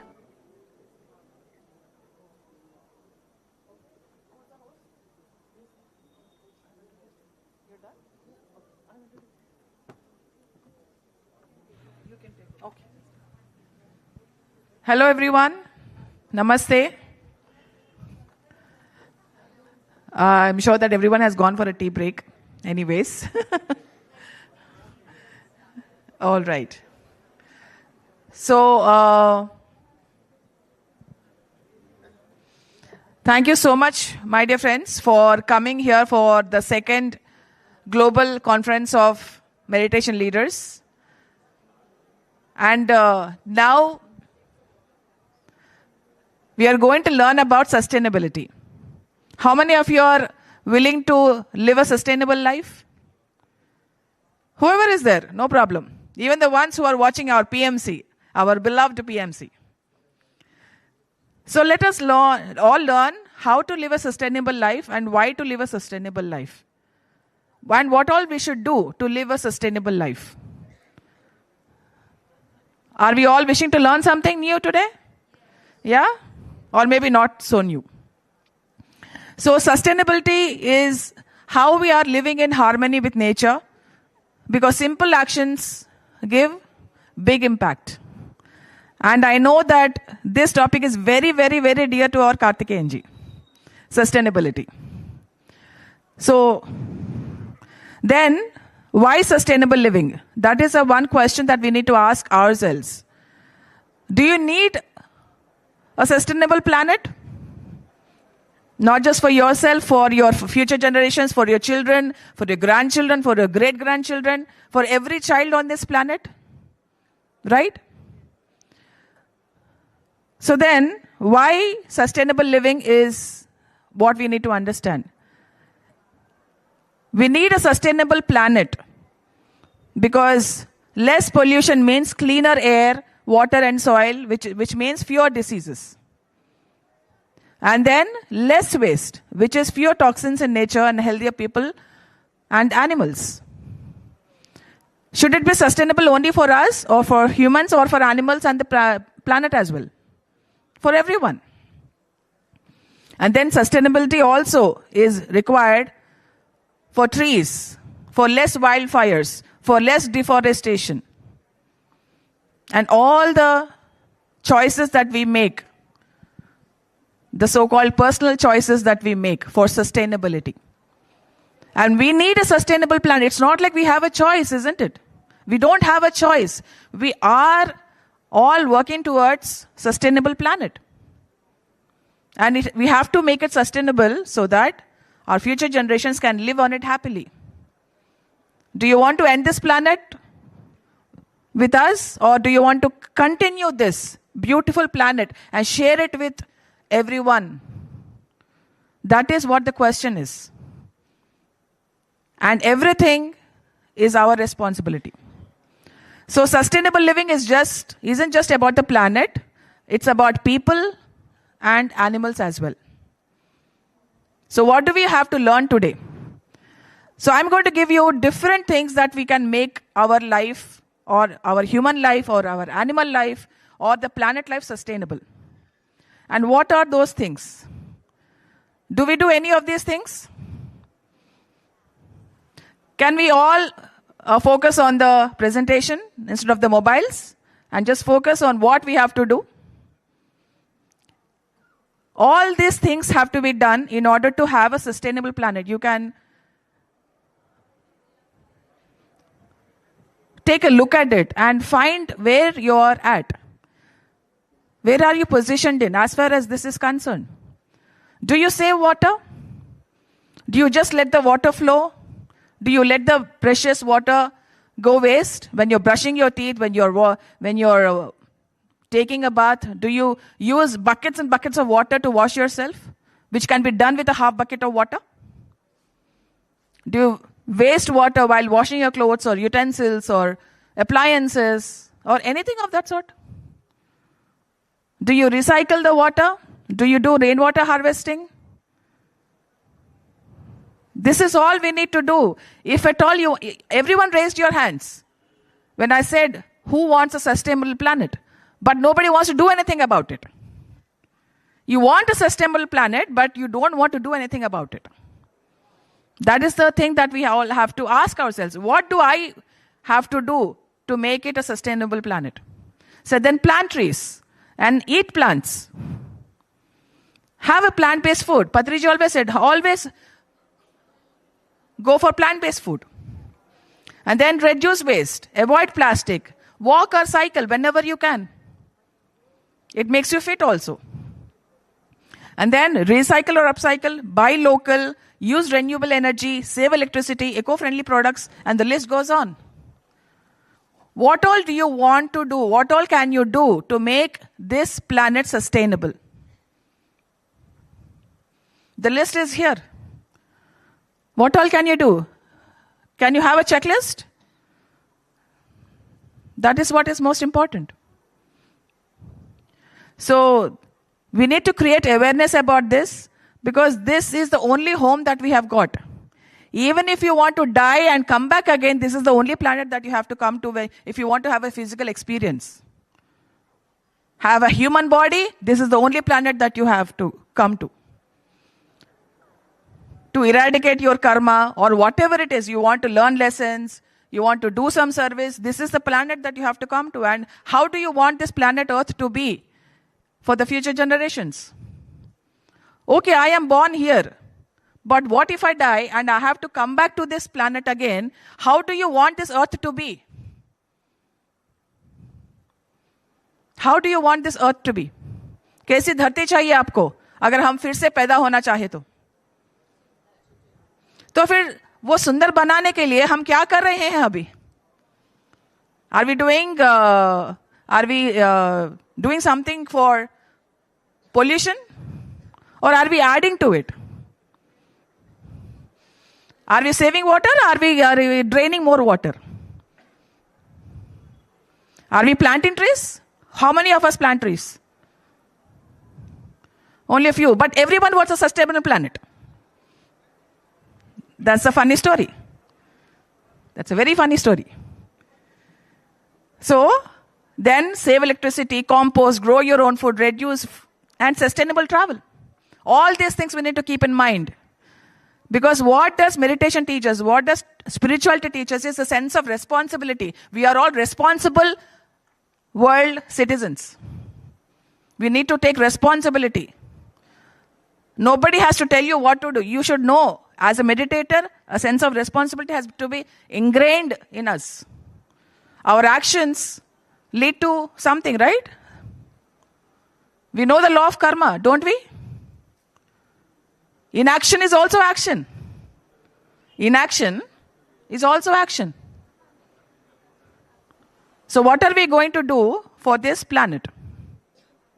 And then as a part of this initiative, we have started something called PSSM Swag, which is called Save Water and Go Green, which has 3 objectives. One is save water, one is save animals, and the another one is plant trees.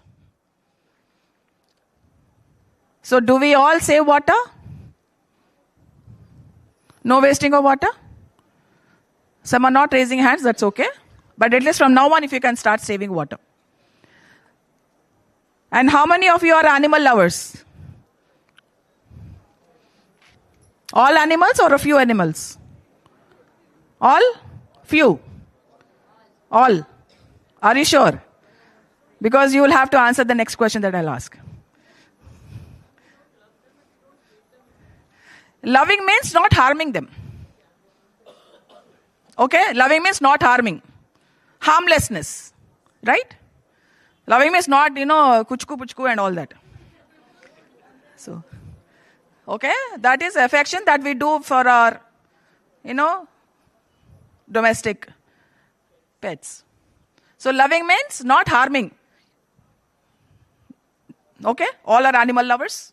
Fantastic. Ahimsa, or non-violent organization which has started by me in November 2020.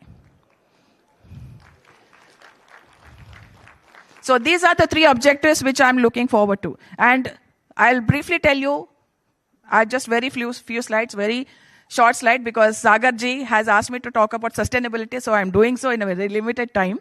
So planting trees. The first thing is planting trees. We have to restore the planet, and deforestation rates from 1990 to 2024 show very significant loss of forest cover. So what is our responsibility now?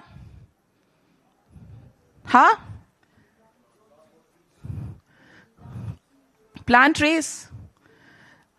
We have seen what Daji has done. He has planted millions of trees. Can't we plant 500 trees per year, per person?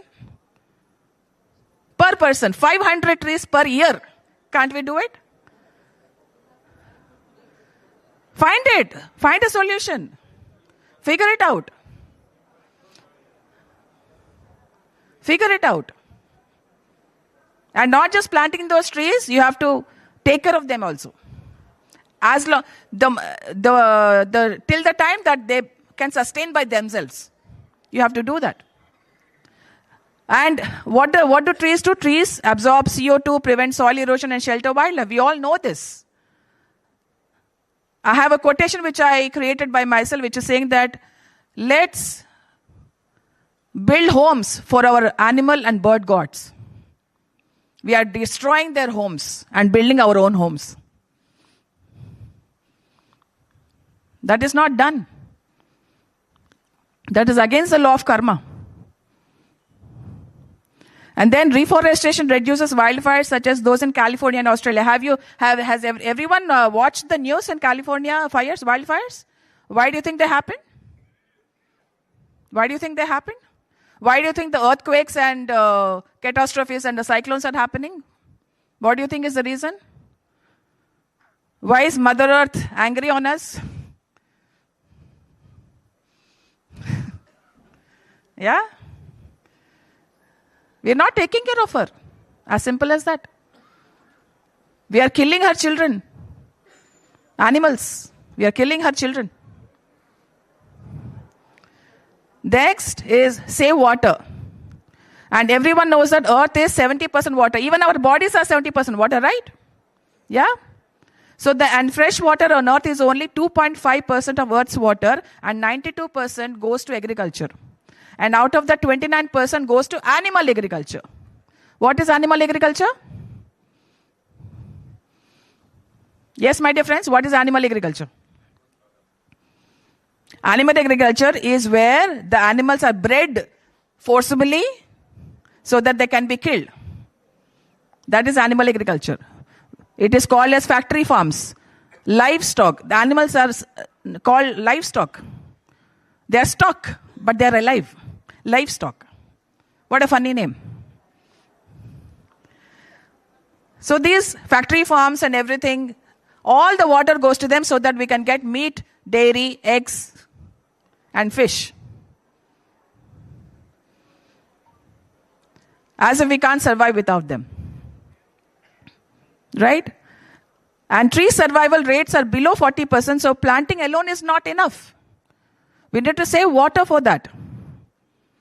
And replacing 2 meat meals a week equals to planting 1,338 crore trees yearly. Just imagine if we just cut out on meat. That is what we are doing. We are asking everyone to be vegetarian. What a great job we are doing, isn't it? Even though we are not planting trees. So we have to clap for ourselves.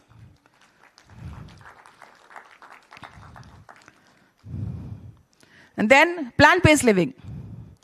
So a plant-based living is a solution for our future since 1990. It has helped fight water shortages and food crisis. All the food, most of the food is going for animal agriculture. Most of the water is going for animal agriculture. To feed people with meat, dairy, eggs, and fish. People are dying of hunger in countries like Africa. They're malnourished because all the grains, all the food is being given to the animals so that people can eat meat, dairy, fish, and eggs.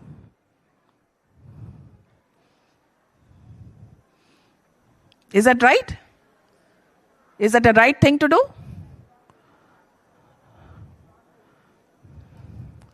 And animal farming causes deforestation, water loss, and methane emissions. Cows produce the most methane emissions. And cows and buffaloes are the ones who are forcibly bred in the dairy industry so that people can get milk for their coffees, chais, curds, ghees, yogurts, ice creams, chocolates. The list goes on. And then going plant-based stops slaughterhouses, cuts pollution, and lowers greenhouse gases. In one of the scientific studies, it says that milk is equal to leather plus beef. Are you surprised? India is one of the top most producers of leather and beef thanks to the dairy industry. Who are all supporting dairy industry now? I'm not going to raise hands because I'm not supporting. Anybody? You just have to raise hands. It's a very simple act. Who is supporting dairy industry? I'm not going to raise hands because I'm not. All of you are? And then meat, fish, and eggs and dairy raise the risk of heart disease, diabetes, and cancer. It has been proved time and time again. There are so many myths about meat, dairy, fish, and eggs that scientists have been proving wrong.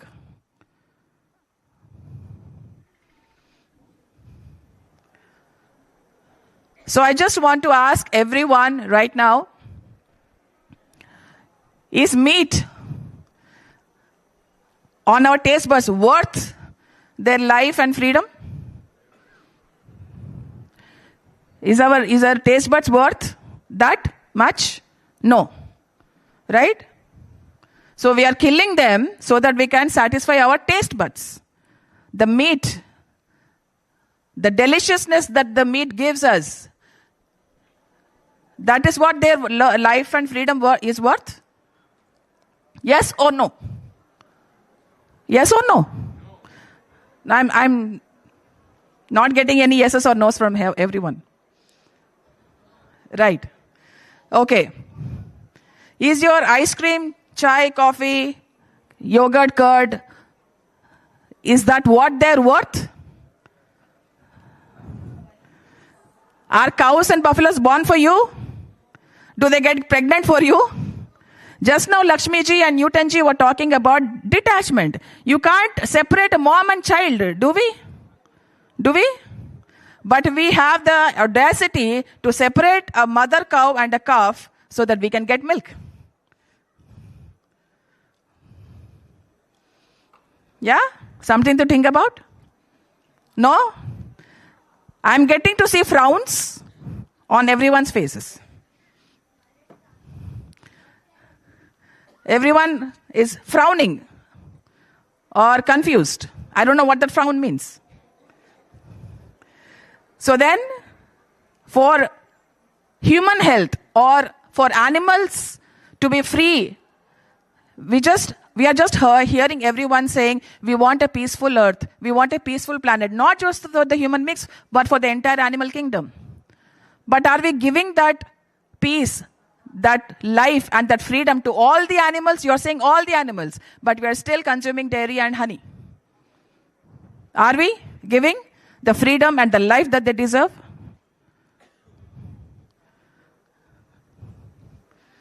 Yes or no? So, are all animal lovers here right now? Harmlessness. If you're harmless, then you will not use animals for whatever sake. no using of animals, no harm to be done to any animal whatsoever. So if you want more information, these are the movies that you can watch. These are the books that you have to read. Please make a note of these books and these movies. These are very, very highly scientific. It will satisfy your logical mind. It will satisfy your analytical mind, your scientific mind, and also your ethical heart. We need to have empathy and compassion. If we all meditators, but then we need to have empathy and compassion to each and every human, each and every animal, each and every living being. Not just compassion should not be partial towards one and not to the others. As the sun shines to everyone equally, we need to have the compassion for each and every living being. We can't say no to meat, no to fish, no to eggs, and say yes to dairy and honey. Because there's lots of exploitation, lots of torture and violence and suffering in these two industries. Similar in the leather, wool, fur, animal testing industries and the zoos and the circuses, aquariums, water parks, all these industries, whichever do not fund for animal harm. That is all I'm asking you to do. Do not fund. Don't give your 1 rupee, 2 rupees for animal harm. Okay? So please take a note of this. And my meditation makes us more compassionate, more heart-oriented. More heart-oriented, more compassionate. And let's extend this compassion to each and every animal, each and every human being. That is what compassion does.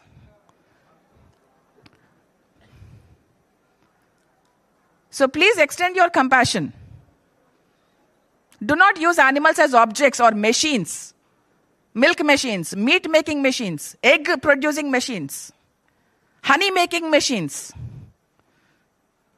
They're not your slaves. They're not your whatnot.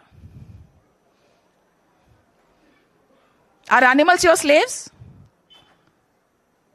Are they born for you? Are they born for me? Am I born for you? Are you born for me? Can I use your body? Can you use my body? Then how can we use their bodies? They have a saying that in history, they say Go Mata. Am I right or wrong? So they have this Kshirosagar Madanam where the churning of the sea got Amrit and Halahal and lots of things. There came Kamadhenu madam. Half cow, half human being. Okay? Through Kamadhenu madam came so many cows. And why we call Gomata, why we call cow as Gomata is because after the cow Janma, it is human Janma. That is why we call her as a Gaumata. Okay? Now just imagine that cow is so much made to suffer that throughout her life she is made pregnant and everything that she done horrendously treating her in the name of Gomata. And finally she makes a human Janma. Just imagine how that human Janma will be, how that human person will be. With so much of torture in the past, so much of pain in the past. Just now, Newton ji and Lakshmi ji were talking about past. Isn't it? Just imagine if I'm a cow, I have been tortured for my milk. So badly. How am I going to be in this Janma? Does anybody have any answer? First, don't harm animals. She doesn't have to let go of anything. So you want to continue harming animals so that she can let go, isn't it? Is that what we want to do? I will let go, but what about that karma that has been done towards me? Do you have to suffer or you don't have to suffer? So Meditation cultivates deep compassion, leading to ethical consciousness, conscious and eco-friendly choices. Are our choices conscious? And Patriji says, we are what we eat. We drink milk. The kind of emotions that mother has, the separation, anger, the mental exploitation, the suffering that the mother has, all those emotions goes into us also. So we are what we eat. We are what we eat. We are what we drink. We are what we consume. All the agony, the pain that the mother and the calf goes through,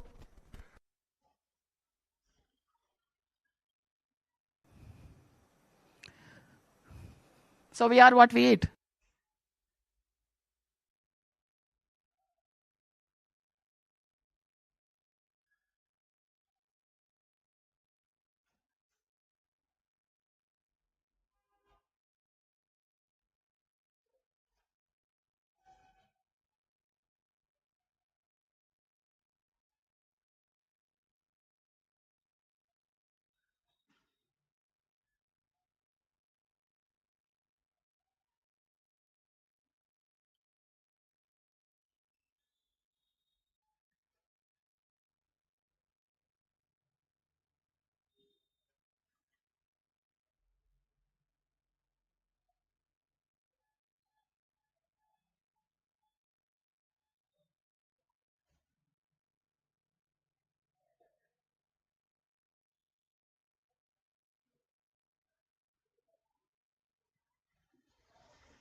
Come.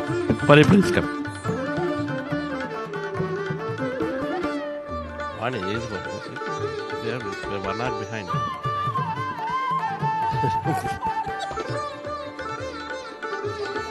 Please come. Yeah, come.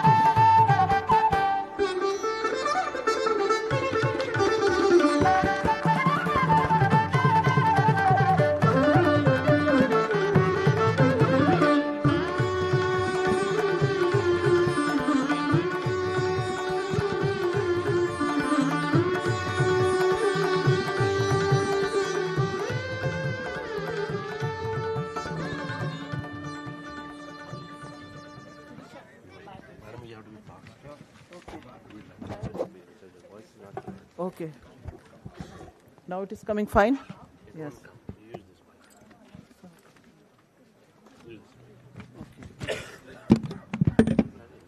Okay, sir. Thank you.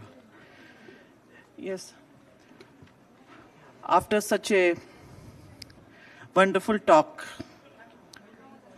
think globally and act locally. Now we have another distinguished master.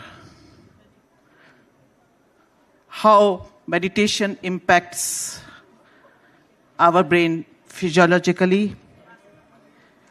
Working hard for something we don't care about is called stress. Working hard for something we love is called passion. May we all lead a life full of passion. May I invite Dr. Raghavendra Rao to deliver a powerful talk on meditation for mental health. Dr. Raghavendra Rao is the Director, Central Council for Research in Yoga and Naturopathy under Ministry of Ayush, Government of India. He holds a PhD in Yoga and Life Sciences. He has completed several research projects in rheumatoid arthritis, prebiotics, diabetes, CVD risk prevention, yoga and naturopathy interventions. He is a member of the Ministry of Ayush, Unani, Siddha and Homeopathy Research Portal of the Government of India. May I warmly welcome Dr. Raghavendra Rao. Over to you,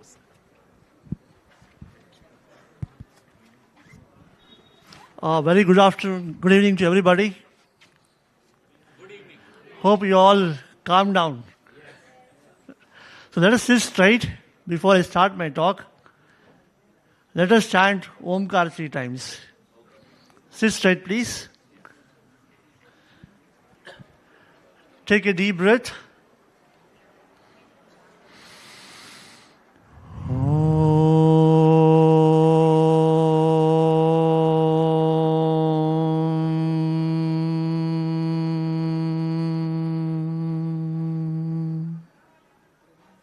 Once again.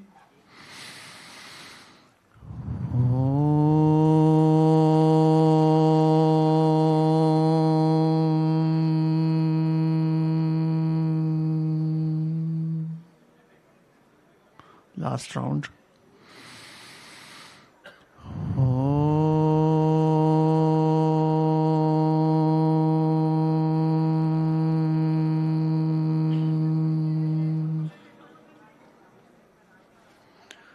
Thank you. So I have got a topic to talk about meditation and mental health, and more into looking at the neuroscience behind meditation. And I'm gathered that you had a long day today, right from morning, bombarded with a lot of information. I'll try to make these things very simple. Okay? So if yoga goes thousands of years ago, the research in yoga also happened thousands of years ago. Why I say this is because yoga was something to do with self-experience. Meditation is a self-experience. You cannot go and get meditation done by somebody else for you. You need to learn yourself. You need to experience it yourself. This is experiential knowledge. Okay? And this was the laboratory. What was the laboratory? It was their own body and their mind. They learned to manage their mind using their body. So body was used as a vehicle in this particular life, and the main attainment of samadhi was the main goal of these sages. And how they did this? Through Hatha Yoga, through Raja Yoga, through Patanjali Yogas, various forms of yogas. Okay? So what was this? All these experiences have been documented in various sutras and various texts. Garanda Samhita, Hatha Ratnavali, okay? In Patanjali Yoga Sutras, Vyasa Bhasha of Patanjali Yoga Sutras, and so many more. Yoga Upanishads, Upapuranas, and Puranas as well. Okay? And these have been passed on to the disciples over centuries. And we know about their experiences even today through these particular texts. Okay? And how is this related to yoga research? Now, how do you understand what is really happening in your mind? It is through real experiments which can happen when you do a meditation. So the real powers of yoga comes not from your asana alone or a pranayama alone. It comes from managing your mind. You have a mind, you have a brain, you have an autonomic nervous system which doesn't listen to you. Your heart rate is not under your control. Sweating is not under your control. Okay? So many of these functions inside your body are not under your control. They are autonomic. How do you gain control over them? It's by controlling those very centers which control these functions. And this can happen only with meditation, not with any other form of yoga. So I'll come to this. So we are much interested to know what is happening in your body when you feel so wonderful when you practice yoga and as well as meditation. The kind of restfulness which we get after meditation, what is it related to? We want to understand this. The first research on yoga started off in 1883 by Swami Kolyananda.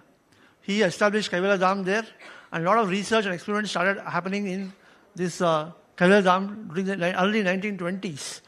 And we had a journal called Yoga Mimamsa, which was coming up in the year 1924, pre-independence, the first research journal on yoga. Okay? And he did a lot of work with this. And, okay, so I think I went to the last slide, other slide. So a lot of studies were done in Kaivala Dham during that period. So basically they started using a spirometer, a kymograph to look at kumbhaka. What happens when you hold the breath? What happens to the brain blood flow? What happens to your lungs? What happens to your human physiology? Okay? And then you had scientists who were intrigued by the siddhis and siddhis of the great yogis in India. And these are two important scientists who came, Dr. Wenger from California University and Dr. Bakchi from Michigan University. They were impressed by Swami Kolyananda. They came down to India, brought EEGs, ECG, different kinds of instruments, physiological instruments, which was not there in India during that time, the pre-independence time. They came down to India in 1957 and all. They started doing a lot of work. They started looking at samadhi. They had people, yogis who could do really samadhi. They could be put in an airtight box, and for 8 days they were in an airtight box without oxygen, without food, without water. Okay? And they documented this. And they documented this of Yogi Satyamurti. And it's also been published in a journal. I'll come to that later on. So they came to the conclusion that samadhi can't be equated to a hypnotic condition. It is something different altogether. Okay? So what were these people, when these people started coming up, the AIMS also in Delhi also got interested in the physiology behind the yoga. Dr. B.K. Anand, the renowned physiologist of AIMS, he started working with this group and he started working on yogis. These yogis could increase your heart rate to 350 per minute, 400 per minute. They could create an atrial flutter. People die with that. You know, when you have atrial fibrillation, you go to an ICU immediately, right? But these people could do at their will. Nothing could happen to them. They were beyond the boundaries of physiology, beyond the boundaries of science. How was this happening? How could they control the heart rate? How could they increase it at will, decrease it at will? Increase the BP also at will, decrease it at will. This is what was happening, and this was published in a very big journal called Circulation. It's a very high impact journal, okay, during those times. So what this was, another study was there, where they were doing voluntary control of heartbeat, where, you know, they put the person in a pit, and they looked at the ECG here. You can see here, for second day, the ECG tracing was replaced by a straight line. Okay? Suspended animation. No ECG tracing was there. They thought the person has died, second day. They thought he has died, and they were about to dig up the pit. They got the ECG again, after half an hour. After half an hour, they got back the ECG again. So what has happened to this person? Why was ECG not recordable? Did he remove the leads? No, it was not so. Leads were there on the person. Okay? And this person went up to 8th day without food, without water, without oxygen. Imagine a state of suspended animation, low metabolism. So what not? We never knew what to make out of these things. Okay? So this is a study again done on Sri Ramanand Yogi Ji. Okay? And he said that the metabolic pattern of Sri Ramanand Yogi was therefore studied by placing an 8-8 sealed box. He told that he has a very, very low metabolism. Very low metabolism, which you cannot comprehend at all. It is beyond physiological means. Okay? So this is what was done. Again, he put the same thing was done with the same person here. Metallic glass box, undergone seepage of gases is there. Everything was blocked. Okay? And average oxygen utilization during the whole period was 13.3 liters per hour. Normally, we use 19.5 liters per hour. So he used 13.3 liters per hour. So low metabolism. Okay? Even when breathing the air present inside the box, which has reduced oxygen content, increased CO2 content, he did not show any tachycardia, no hyperapnea. When you have low carbon dioxide, you feel like distress in breathing, right? Nothing of that sort. Slow, deep, relaxed breathing. Okay, no tachycardia, no hyperapnea, nothing was there. Okay, EEG showed low voltage, fast activity resembling early stages of sleep. Okay, so this is a study that was done by AIMS. And this is again Yogi Satyamurthy. This was done in Kaivalya Dham. He was 60 years old. He went again into the pit there, and this pit is still available there. If you go to Kaivalya Dham and visit the Lonavala ashram there, you can see the pit even today there. Okay, so he was in the pit covered with soil, and even he also survived about 5 days inside the pit. Okay, and here. So what is it we are trying to look at here? Voluntary control of metabolic and autonomic functions of the body beyond the realm of science. Okay, and this is what interested the Western countries in meditation. And this saw the flight of all the yogis from India, Maheshwari Yogi, Swami Rama. Everybody in the 1960s and 70s, they went and made their presence felt in US. Okay, they had their ashrams in US, and a lot of people in US took to meditation in the 1960s and 70s. Okay, and a lot of research started happening in this area. Okay, so what are the studies which were done? So they went, Bakshi and Wenger went all over India, search of all these siddhis and these sadhus. They looked at galvanic skin resistance, which is a measure of stress. They looked at EEG. They looked at skin temperature, skin conductance, finger blood volume change, etc. So I'll come to some of these. I won't go too deep into this. And if you look at Swami Rama's this thing, he could, at minus 30 degrees centigrade, perspire. Minus 30 degrees in the snowy mountains in Himalayas, he used to perspire. He could change the blood flow in the 2 digits of his fingers. He could change the temperature of the fingers by 10 degrees centigrade, 10 degrees. If one finger is 37 degrees, other one is 27. Can you imagine this? So he could do that at will. How was it possible? So he was able to manage the mind. This is only through meditation. Okay? And this was the powers of these great seers and yogis. And a lot of people, this got a lot of interest in the medical community. I won't go into this. These are all the experiments done by, this is Dr. Greer here and Elmer who is there here. These are the ones who did the work. This skin conductance they are looking at. He could change the galvanic skin resistance in both the fingers also at will. He could increase the heart rate to 350 per minute. Everything he could do. Okay? So he changed the perspective of Western science about restrictions of human physiology. And this is what got the Westerners more hooked to yoga, and especially with respect to meditation. Okay? So how is this possible? How is this even possible? Right? So if you look at the normal state of mind, we say what is yoga is manaha prashamana upayaha. Calming down the mind. Okay, is yoga. How do you define meditation? Anybody can say a very simple word for meditation? Very layman's language. Simple thing. You go to sleep, right? When you go to sleep, you are aware of your body, Annamaya Kosha. Then you are aware of your breath also sometime. Then you go to dreams, Manomaya Kosha.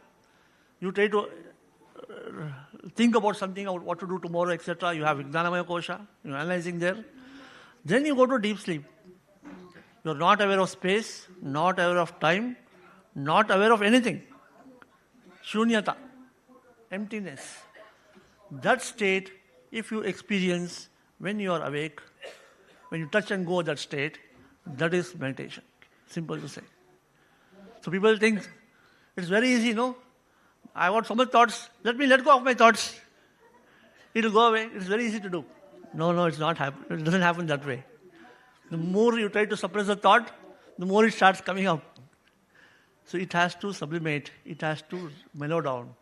So this systematic process of doing that can be happen only with regulating the breath. So that's why you have the Ashtanga Yoga. It tells you how to go to this particular state of mind to calm down the mind itself. So when your mind is active, you have a lot of gamma waves, waking mind. And when you do meditation, you can see the amount of thought process, how it comes down, it slows down. You have alpha and theta waves. So yoga is nothing but a science of calming down the mind, which can happen only with the meditative practices. So what does all the other parts of yoga do? Asanas, Kshatriyas, Pranayamas, Bandras, Mudras, Kumbhaka, keeps your body healthy, keeps your body fit, makes you sit quiet in one particular place. You won't have aches, you won't have pains, you won't have any twitches. So you can concentrate, you can calm down the mind. You can go to the empty state of mind.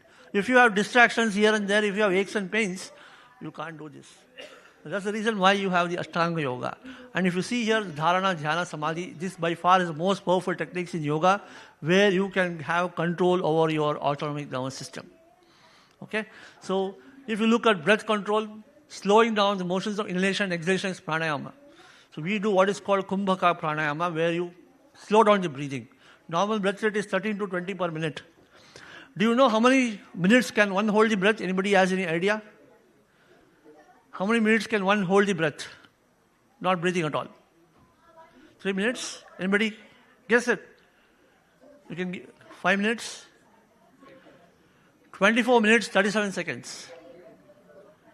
It's a Belgian diver. They practice what is called box breathing. It's nothing but pranayama, plavini pranayam. And they practice this so much that they can hold the breath for 24 minutes. This is world record. Okay? And it's happened very recently only. It's not too far. It's 2018 that he did this world record.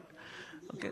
So you can control the breath, and by controlling the breath, you can also control the mind. What happens when you control the breath? Increase blood flow to the brain. Increase blood flow to the brain. It increases by almost 6 times. So that's also the reason why we say, if you have hypertension or heart disease, don't hold the breath. It is dangerous for you also. So it should be done only with good practice. Okay? So it can reduce oxidative stress, it can bring a relaxation response, I'll come to that later on.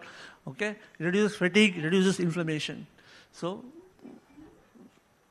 okay, sorry. So what does meditation does?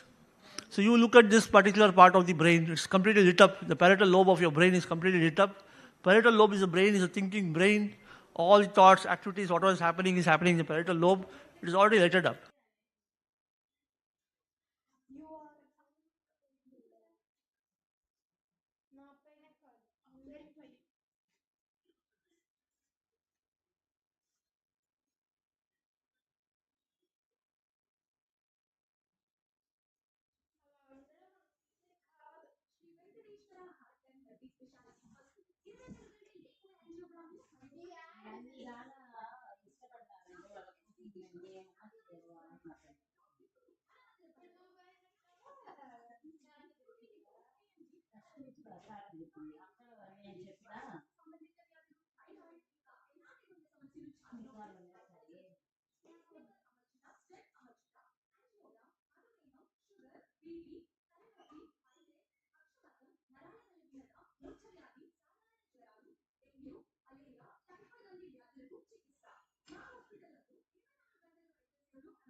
Still happening in the western region.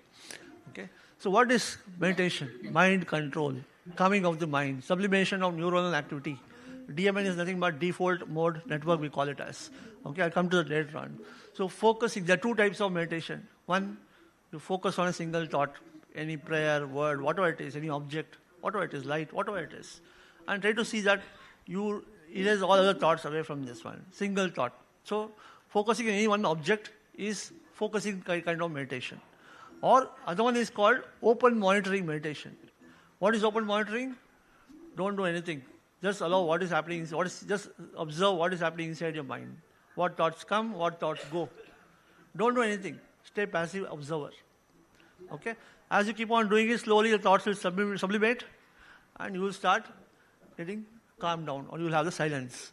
Okay? That's called open monitoring, and this is also called as mindfulness also. Okay? So you have different types of meditation, Om meditation, mantra meditation, light, mindfulness, etc. All of them do the same thing. All of them bring about alpha waves and theta waves. They help in calming down the mind. So you may use different means of doing it, but all of them, the goal is the same. Okay? So what happens with this meditation here? This hormone called GABA, which you can see, this is a calming neurotransmitter which increases in great quantities in the brain. Okay? This is a calming neurotransmitter. It calms down the areas of the brain. It slows down the brain completely. It slows down the electrical activities of the brain. So it is not only about the electrical activity of the brain, it is also about these neurotransmitters. Okay?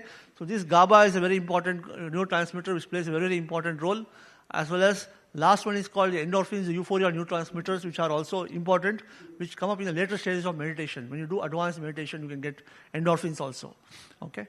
So we'll come to some more this thing. So I said to you, these alpha waves, you can see the frequency is coming down drastically. And if you compare this here with the frequency with all these things, you can look at the states of their mind. Alpha waves, you are calm, you have creative visualization, you are just focusing on a single thought or object, that visual area is lighted up. Whereas in theta waves, deep relaxation, meditation, your parietal lobe is slightly active. Okay? When you go to delta waves are coming up, you go to deep sleep kind of state. You're awake, but you're going to a deep sleep state of mind. Okay? This is what happens. See the number of waves. The waves is very, very low waveform here. Okay? So this is what is happening with these different frequencies of these waves. So when you have beta waves, high beta waves, you have anxiety, stress, nervousness, panic attacks. When you have mid and low frequency beta waves, alertness and focus and concentration. So initially, when you do concentration meditation, you have more beta waves. Okay? And here, what is the hormone released here? Neurotransmitter, dopamine here. When you have alpha waves, when you start peaceful, when you start relaxing, you have serotonin and endorphins. Then when you have theta waves, when you calm and meditative deep contentment, you have GABA, high levels of GABA and serotonin and endorphins and human growth hormone as well. Okay? When you go to delta, deep sleep stage, dreamless sleep, reduced thought, oneness is there, you have high growth hormone and melatonin. So these are the physiological mechanisms by which not just the electrical activity, the hormones, the neurotransmitters also change in the brain with respect to your depth of meditation. Okay? So what is happening with brain? What happens to brain when you do meditation? Okay? As you grow old, you know what is happening? You have the nerve cells making connections to each other, right? They make more connections. It is called plasticity. The more the connections they make, better memory you have, better attention span you have. In Alzheimer's disease and dementia patients, the connections are lost. You have forgetfulness, you have short-term memory loss, you have cognitive decline, you don't have proper attention span, you don't have proper memory, you don't have mental speed. Okay? All the cognitive functions are getting lost as you grow old. So what does yoga do here? It connects the brain again, rewires the brain once again. So it's called as neural plasticity. And what happens here in brain, this yoga, by doing yoga, this increased gray matter density. As you grow old, the gray matter density keeps coming down. It gets thinning out. Whereas with yoga, you can preserve the gray matter. Okay? So this is why yoga is very useful in aging population. Okay? So now what happens in meditation? Basic aspects of meditation is, it works on the frontal part of your brain, the frontal lobe. Dorsoprefrontal cortex and the frontal lobe of the brain. I won't go into details of the centers to confuse you. So what happens here is, this is a regulatory center. The activity in the frontal lobe increases here and it goes to the association area. Okay? And surrounding areas where the thought processes are there, the parietal areas, they get deactivated. Okay? Second thing, there's increase in GABA neurotransmitter. So what is this GABA doing? It's a calming neurotransmitter. So it calms down the nerves. It reduces the firing of these neurons. Okay? And decrease the stimuli arriving at parietal lobe. So the amount of stimuli arriving at your lobe itself is coming down because of the GABA levels. So it is like subduing the thought process inside the mind. Calm down, calm down. It's doing the job of calming down. It enhances the sense of focus, so it makes you more focused when you do meditation. Decrease in orientation association area is there, the right parietal lobe. Sense of space, sense of wholeness is there when you start doing the meditation step 2. In step 3, it goes into the hippocampus and amygdala. Now these two are very important. Hippocampus is a memory center. Amygdala is a fear center. Okay, when you have tension, stress and anything is there, this part of the brain is also called the emotional brain, or the primitive brain we call it as. This is the brain which you need to get control of. Hypothalamus and amygdala. You get control of this brain, then you can do anything. Then you have no fear, nothing. Let me tell you. Okay? And this is where meditation works on. It gives a different kind of sensory perception to hypothalamus and to the amygdala. What this perception gives? Of emptiness. Now these are all expecting some sort of thought, They're expecting some negative thought, aggressive thought. Okay? Any sort of emotion it is expecting. Nothing is going there. Because you are doing meditation. Emptiness is going there. That imprint stays inside your hypothalamus and your amygdala. Okay? It influences them so drastically that the reactivity of these centers come down. So the ability of this, because when you have tension, it reacts faster. Some people become very angry very fast, right? They have impulsivity. That impulsivity comes down because they are slowing down. Okay? Then you go into the step 4. You have the ventromedial hypothalamus. Parasympathetic nervous system is activated here. And that brings about relaxation response, slowing down. Responsible for calming down, relaxation, bliss, profound quiescence, feeling very happy, euphoric. All this happens because of this. Okay? And then all the left and right parietal areas are switched off, which is the thinking brain. The thinking brain also comes down. And slowly you have what is there? State of silence, shunyata. That is meditation. This is what happens when you do meditation. It just goes from your frontal part of the body, it deactivates other parts of the body which are very active in awake state, and so that you are calmed down. So when you look at Buddhist meditation, you have Nirmana Kaya we have, it's called waking state, Sambhoga Kaya, then Dharma Kaya we have. So waking, dreaming and sleeping state is what is stored in the Buddhist meditation techniques. The same way when you talk about the Vedanta philosophy, we talk about Anandamaya Kosha, which is related to the state of absolute bliss in meditation in the Indian philosophy. So I won't go into more details about all this. So again, what happens here is this dorsolateral prefrontal cortex is the one which is very useful in meditation. It's also called as the default mode network. It brings emotional balance. It rewires the emotional brain. Okay, it brings empathy. It brings self-observation, morality. So the previous speaker was talking about how meditation can make you more empathetic, having empathy to the fellow beings around you. This is what happens because of this particular center. Okay? And meta-awareness, awareness of awareness we call this as. When you do open monitoring meditation, your mind is completely aware of it. A very important area of the brain called prefrontal areas, which are called middle prefrontal areas, are more activated when you do this awareness kind of meditation or open monitoring meditation. Okay? So this is exactly what you want to learn in meditation. The blue area is the one which needs to be activated in meditation. What does this blue area do? It can modulate pain. Such an extent, people were talking about Ramakrishna Paramahamsa. So he was a very great avid meditator. So he had throat cancer. I don't know if most of you know about or not. He had a throat cancer. He underwent a throat surgery without anesthesia. Without anesthesia. He just went into trance meditation. He asked the doctor to do the surgery on his throat cancer. Okay? Because of what? He activated his frontal lobe. This inhibits all the pain pathways. Okay? And you look at the red color one there on top. This is the anti-cingulate cortex, the pituitary amygdala, which is activated in the fear centers. These are the stress centers. So all these centers get deactivated, whereas the frontal regulatory centers on top of the frontal brain get activated, and this is responsible for all the effects of your meditation. Okay? So this is what you see. Increase awareness, attention, mindfulness, concentration, and you have purpose and meaning in life. So meditation changes somebody's personality totally. Okay? Because of these different areas of the brain getting activated. And this is the physiology and secret behind meditation. And why I say this is, If you look at the Western population, look at even Indian population today, the number of cases of depression is increasing. People with suicidal tendencies, you can see youngsters getting into suicide, So that kind of thing is happening because you have got caught in the worldly pleasures. What happens in the rat race? You're always behind power, you're always behind money, you're hungry for all the materialistic pursuits. You're just caught in the rat race. When you start doing meditation, you tend to let go of everything. You don't have interest in all this. And when you don't have interest in all this, consequences don't matter to you. Isn't it? Consequences don't matter to you anymore. So that is what is meditation. So to get to that particular extent, you need to cultivate the mind. And the way of doing that is by systematic practice of yoga. Okay? Create that mind, create that environment where you can make your mind calm and go ahead blissfully in the path of meditation. So with this, I thank you all for your present hearing. Thank you all.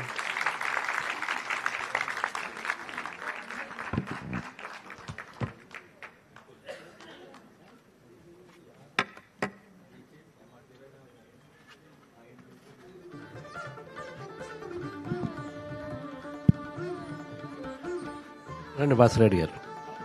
I request Sri Bhaskar Reddy garu from Hyderabad, chairman for this Hyderabad Spiritual Trust.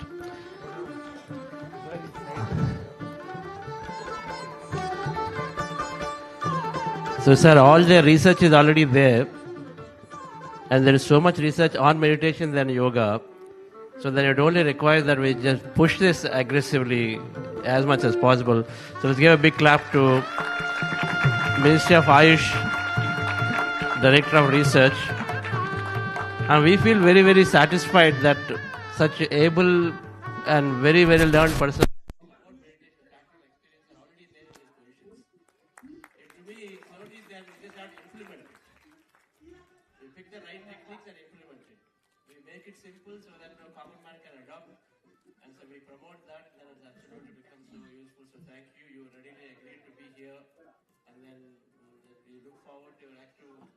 Whatever that is requires to see that it just penetrates into every person's life. Thank you.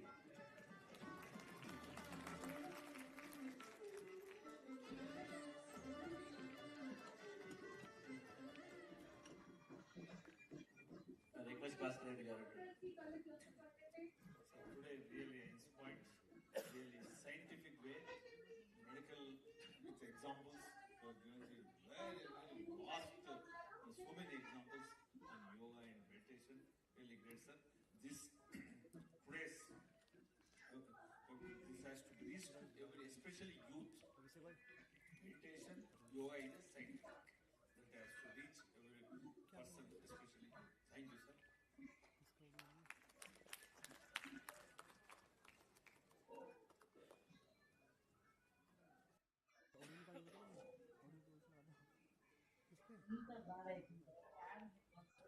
Thank you, sir, for a powerful talk. Yes, dear friends and masters, when our thoughts get better, our health gets better. There is no better way to better our thoughts than to meditate.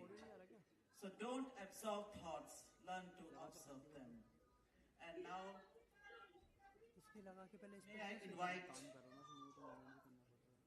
Sai Kripa Sagar, sir, and Pia Singh ma'am, Sonal Doshi and Karthik Shivkumar sir for the panel discussion with the topic Inner Transformation to Outer Joy. Meditation is the way. There are two ways to be happy. Change the situation or change your mindset towards it. When with practice of meditation, teams in the organization work rather than compete with each other, they do complement each other, work in coherence. So I cordially invite all the team members and let me introduce them. Dr. Sai Kripa Sagar is the head of Quantum Coherence Technologies and director of Pyramid Valley. Pia Singh ma'am, director at DLF and chairperson of DLF Foundation, leads initiatives in education, healthcare, and social development.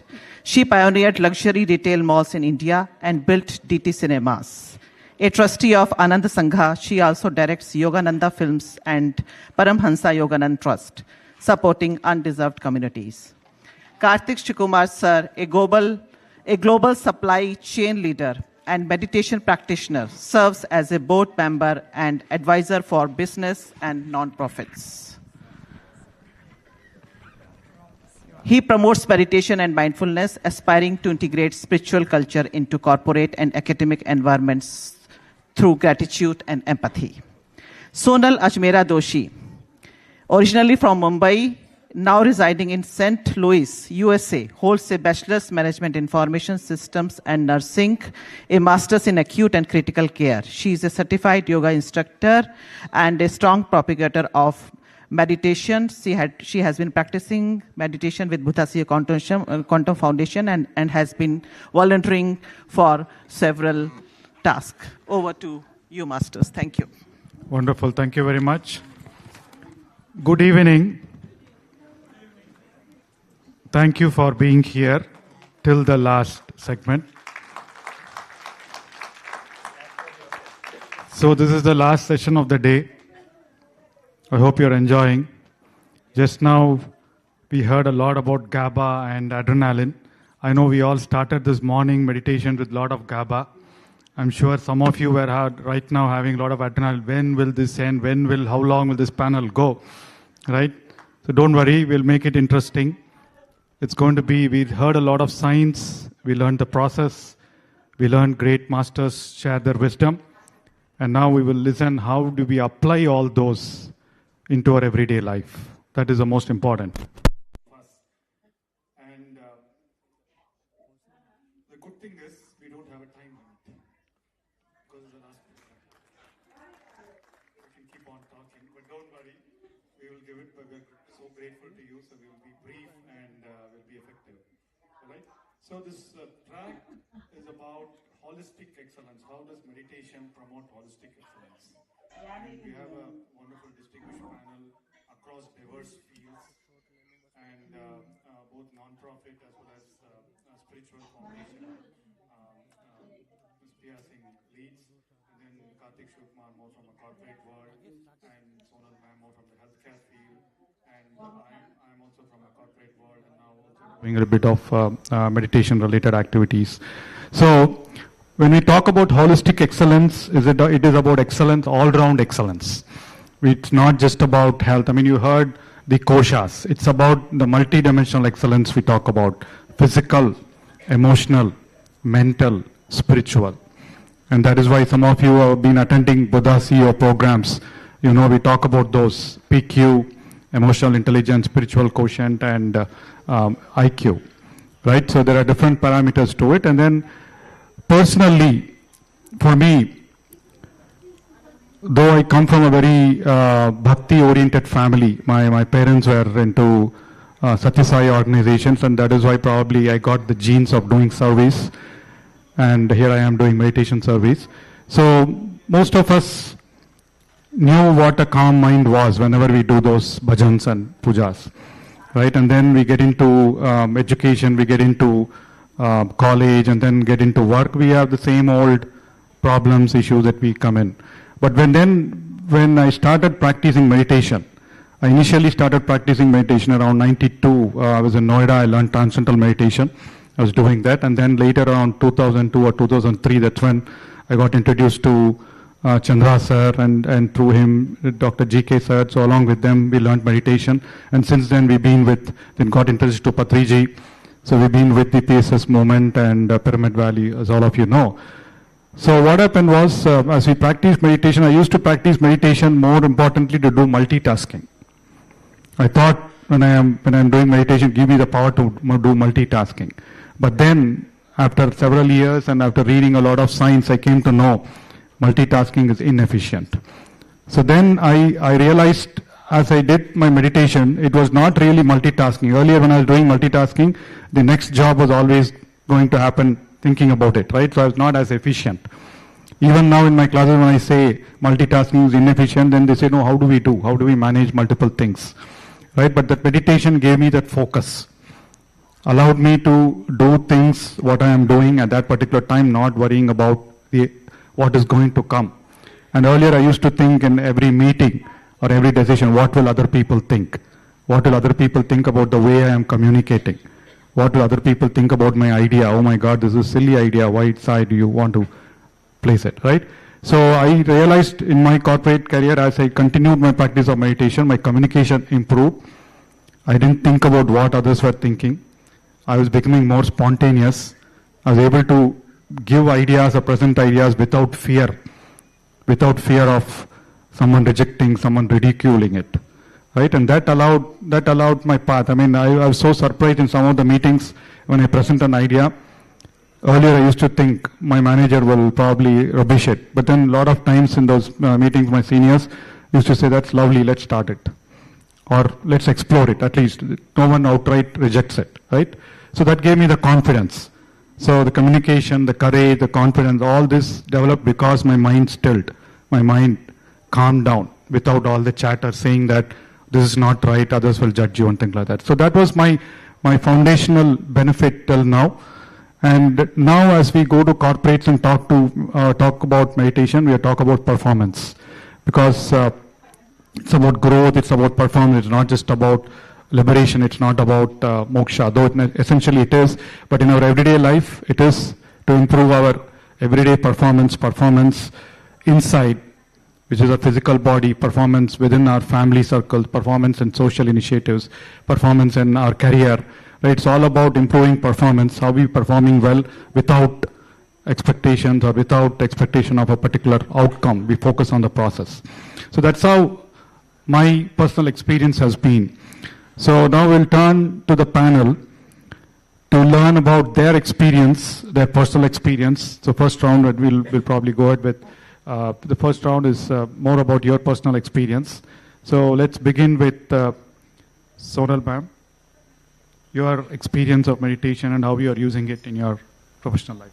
Sure. Good evening, dear friends and masters. What a wonderful day. And thank you all for being here this late. And I feel so blessed and fortunate to say good morning to you and good evening to you. So spent entire day full powerhouse. What a wonderful day. Let's have a round of applause for all the masters in the room who's here. Thank you so much. And dear Karthikeyan sir, so blessed that you're here for us. I feel really humbled and privileged to speak in front of you. From the time I knew about you through Chandra sir, was a dream that I wanted to come and meet you in person, because I did a little bit of homework, to know who really you are. So thank you. I feel so honored to be in front of you and share my little story here. Thank you. By birth, I'm a Jain, so I do knew about meditation, which we called it Kausag at that time. Did not learn any science behind meditation. Officially, my first meditation program was in 1992. I did Art of Living in Mumbai. And just like a young teenager, just enjoyed doing it. Did it for a couple of days, and fell off the wagon. But I think the seeds were there somewhere along the line. And moved to United States in 1999. And I felt that I was quite privileged that I was born and brought up in India with such strong spiritual roots, thanks to my all the masters, all the teachers, and my parents. And having the opportunity going to the West, got the platform to expand the wings, and had beautiful experiences. But the life was different before meditation. After doing 40 days program with Chandra sir, those challenges and painful experiences turned into experiences. So I can smile and talk about it today. So eternally grateful for that, sir. Moving forward, as we talked a lot today about what a yoga and meditation does, and I did get the touch to, learn about everything. Did Kriya Yoga, did Vasi Yoga from Tamil Nadu. And every place I went, it taught me something. Learned something from everyone. As it says, it's not a destination, right? It's a journey, which is eternal. However, the benefits of meditation I did not see until I joined 40 Days for Buddha CEO program. And what really touched me was when it was done, it took me a year before I could commit to it. And when it was done, I thought, oh wow, I needed to do more. I didn't feel that I had enough. It was truly where I felt my soul was rejoicing. I couldn't express it at the time. But you know how they say, dil mange more. So that's when I joined the coach program, because I wanted to know more. I wanted to have more of Chandra sir's wisdom. It was just so infectious. And every day I was in wow factor. Wow, I was writing and writing and writing. Just like I heard from some of our new coaches, they're also going through this similar journey. So I think you can resonate with me. And 40 days when it happened, you don't realize the subtle changes that it's doing, So it was, the key is doing regular meditation. That's when I started seeing benefits. Going through life, life happens, right? I was living a personality-driven consciousness. And after doing regular meditation, now it's 3 years, thanks to Chandra sir, and the platform that he created, because he knows that everybody knows a lot of things, but how do we go from knowing to doing to being? And, the whole program that he has put together, where it's best of East and West. And not only just the program, there's a lot of programs out there, a lot of eminent speakers out there. So what was so different about it? That personal human touch, that compassionate heart wanting to hold your hand throughout the journey. And I heard from each of you that he guided me every step. And so is my story too. So how blessed I am and how grateful I am. So being in medical field, I knew that everything that we're experiencing was psychosomatic, and that is the only reason I was thriving, because, over the years, life happens, right? When we haven't learned to let go. We think we've forgiven people, but we're still being non-judgmental. I mean, we are being judgmental. We're still seeing things from the past lens, from the experience that we've had. So even though externally I thought I'm doing well, living this so-called successful life, all the unreal things, the tangible things that we think is, we kind of realize the unreal has become real, right? So going through his wisdom sessions, doing daily meditation, doing Sajjan Sangatya, and the most important, I started reading books. So immense benefit. Whatever I am today here, it's all credit goes to Buddha CEO and Chandra sir and Vani ma'am. I'm eternally grateful for this beautiful journey with them. And, through them, came to know all these masters here. What an inspiration, they haven't slept for days. They're all doing whatever meditation people were saying. So that's when I realized that my motto to be here was to see what I could do more. How I could. There was a time where I needed healing, emotional, mental, and physical. And it was the stress of physical work, not learning the art of letting go, not understanding how to take life as an experience. And once I started learning everything from him, I started realizing that I'm eternally grateful for those challenges of my life, because it wasn't for that I wouldn't be who I am today. So that's when I realized that, universe, as he teaches us, right, what is spiritual scientific mindset is that we are energy beings and connected with each other. And we know we are all one. However, to experience that, I got to do that, after I started regular meditation. Second, that always remember that our thoughts and feelings create our reality. which was a huge turning point. Very clearly I understood that if I want to change the scene around me, I have to change the scene, I have to connect to my internet, and I have to change things here in order for me to change the scene around me. And it took me a long time. That how did I create all this? I didn't do this. It was a lot of blame and claim, and we're living a victim mentality, right? And from that, it turned to like, wow, it's me. I'm eternally grateful, So, as everybody, had the sentiments that we could go on and on because we all are having this journey. And the last, the fears that we have, I didn't feel empowered to talk to people initially when I finished the program. And that's when I kept pursuing him that, do we have any kind of, training, anything? And that's when, coach program came up and I enrolled. And I realized that what I learned, of course, develop that confidence, that subconscious fears that we have. We don't feel empowered, right? But if you're energy being, because you're only running from your physical mind, once you've learned the technique to connect to your energy mind, then, the universe takes it over. And that's what happened to me, that I have that faith that there's energy, the quantum field is always, there's some power, whatever you call it, that Divya Shakti, Paramatma, quantum energy, whatever relates to you, resonates to you, is always there helping you, guiding you, protecting you. And whatever is happening in this moment is the best moment for you. So, being multitasking at the same time, being mindful for every task that I'm doing. So amazing, Grandmaster Patriji's wisdom, where he talks about how meditation and mindfulness are the two wings.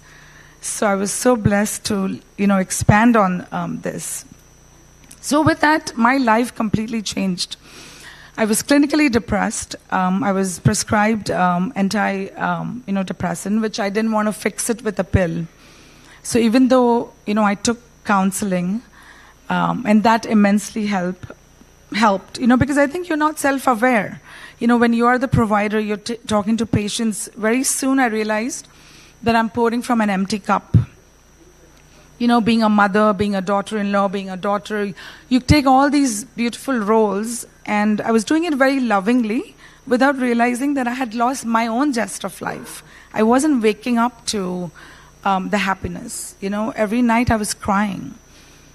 And for no rhyme or reason. I used to be in dance and art and was youngest of 4 children, so you can imagine, most pampered, really wanting to do everything at every end. And here I am, just living, So when I started doing meditation, I started seeing that growth mindset.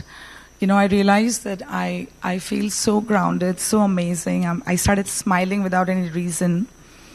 Of course, my depression lifted, started waking up to, doing more creative things, taking on more different projects, even at work. My productivity at work increased.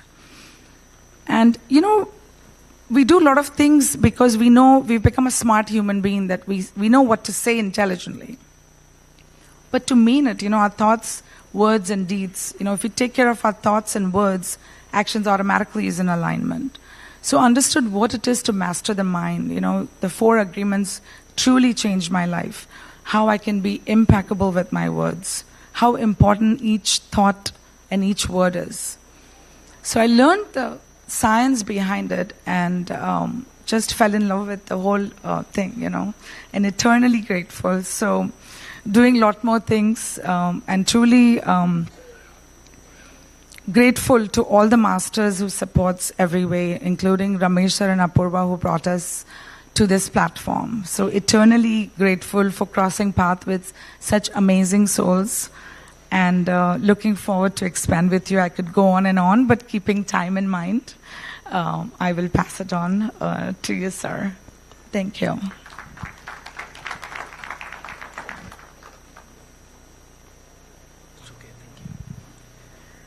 Thank you, Sonalji. Good evening, everybody. I know it's a long day already, so appreciate all your patience, enthusiasm. That's what keeps us all going. Okay.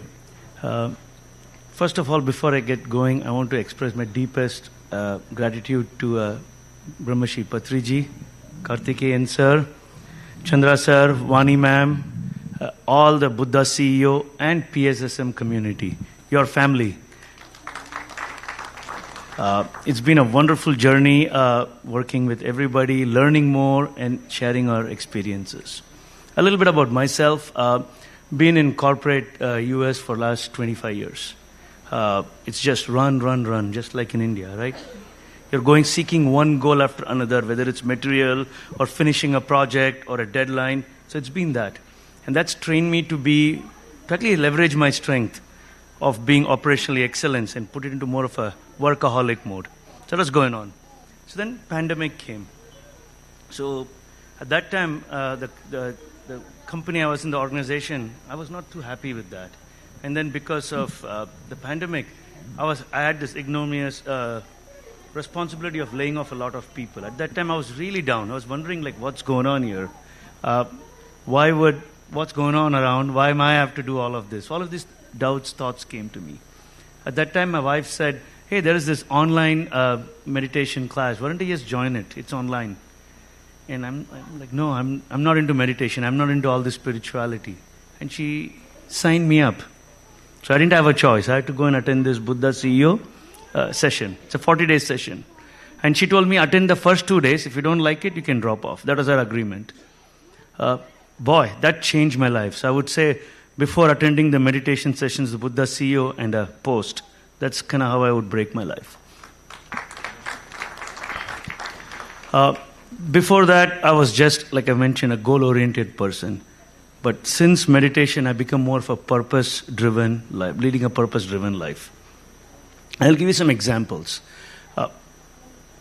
During the pandemic time, one of the things I learned after a couple of the sessions with Buddha CEOs, 40-day sessions, was a very important note, which I still kind of ground myself on. Where your thoughts go, your energy goes. At first I thought, okay, what's the big deal? It's got a profound meaning. Very similar to what Sonalji said, right? If you have the positive thoughts and intent, good things happen. If there is self-limiting beliefs, that happens too.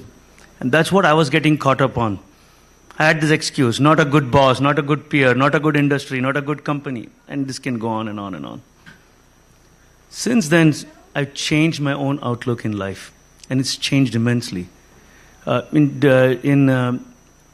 June 2023, Vani ma'am and Chandra sir came and graced our home in Seattle. And I explained some of my professional concerns to Chandra sir.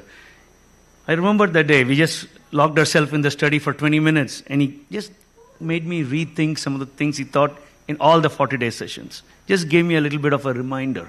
And that's really helped me. One of the things I told him was I had a chronic back illness. No doctor in the US could solve. They said, no surgery. Every 4 months I'll go get a steroid injection. Didn't do nothing. So he asked me, okay, forget all that. What do you want to do? I said, sir, I want to go jogging. I haven't jogged in 9 years. This was 2023. Last year, I went jogging with my kids every day in summer. No steroids, no medicines. So it's really important how we go about it. And one of the things I have learned is to practice meditations regularly. I travel a lot around the world. I make sure that either I do it in the hotel or in the flight. I do meditation. I have my headsets on, and people think I'm sleeping, but I'm doing something else, enjoying myself. So that's got me going. Another example I wanted to share. 3 months ago, my world upended. I'm in a supply chain, global supply chain. In normal world, it's chaotic. But in this current state, it's even worse.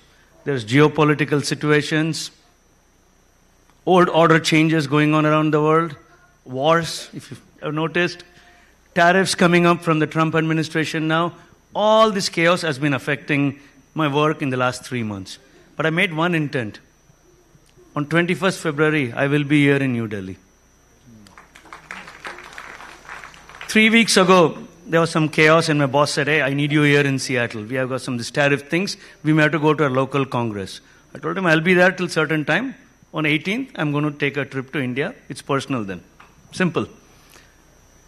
And as luck would have it, some things changed. And actually, I found I had to come here for a very critical work-related stuff. It worked out very well.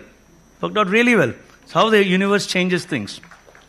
So with the tariffs and geopolitical things, one of the aspirations I had for the last 2 years is to be part of the Atmanirbhar Bharat, make in India. So the products we are making in other countries, we are going to start making in India very soon. And that comes from that intent. Where your thoughts go, energy flows.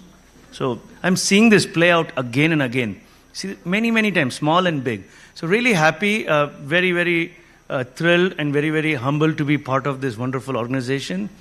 My way of giving back. I'm very good in organizing things and putting things together, bringing people together. So a year and a half ago when Chandra sir and Vani ma'am had said, hey, we want to start the US chapter and register for our non-profit.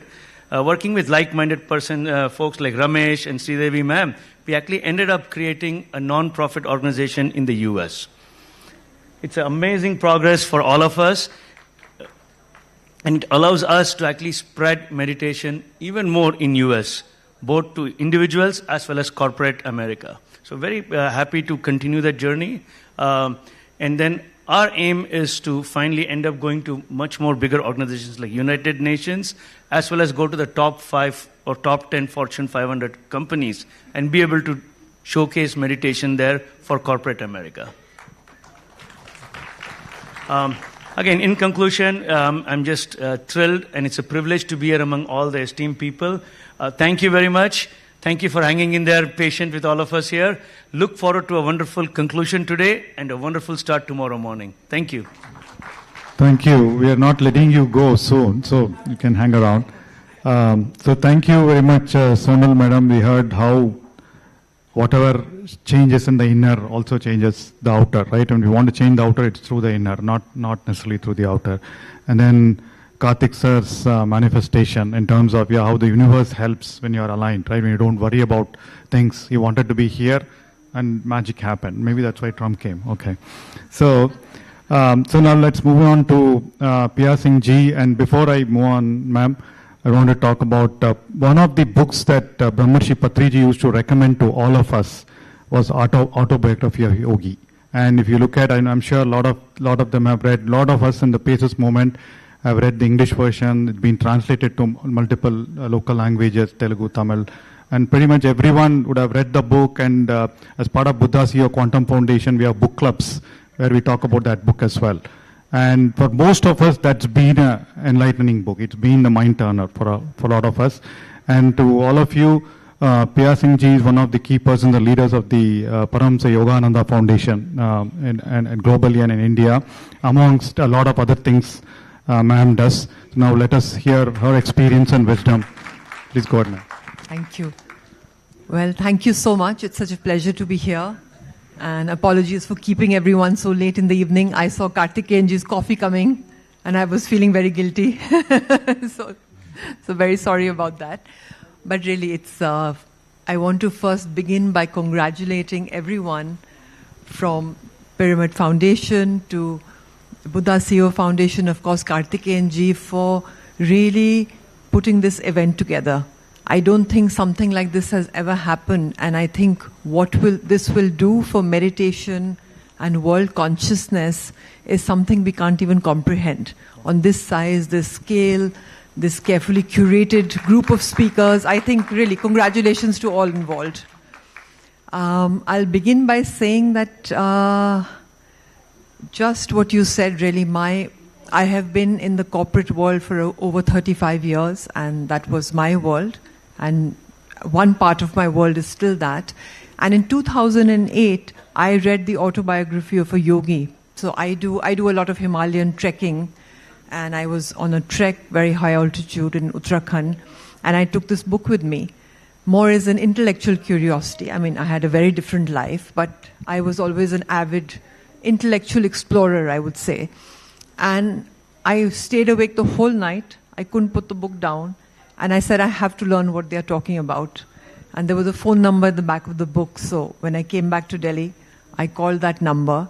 and they said schedule of meditation classes, and you can come. And over a period of 8-9 months, I learned all the levels of meditation, and I took Kriya Yoga initiation, which is Paramahansa Yogananda's highest technique of meditation, in 2009.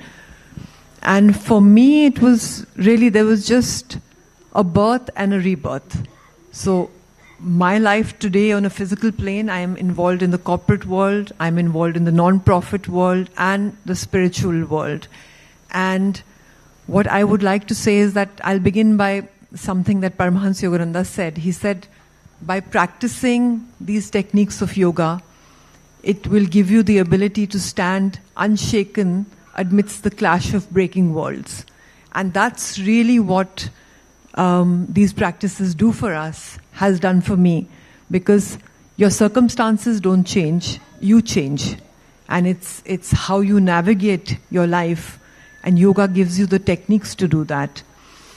If I can just briefly talk about how this change happens and what that allows. We heard in the earlier talk about the changes on the physical plane. And even deeper changes are really on the inner planes.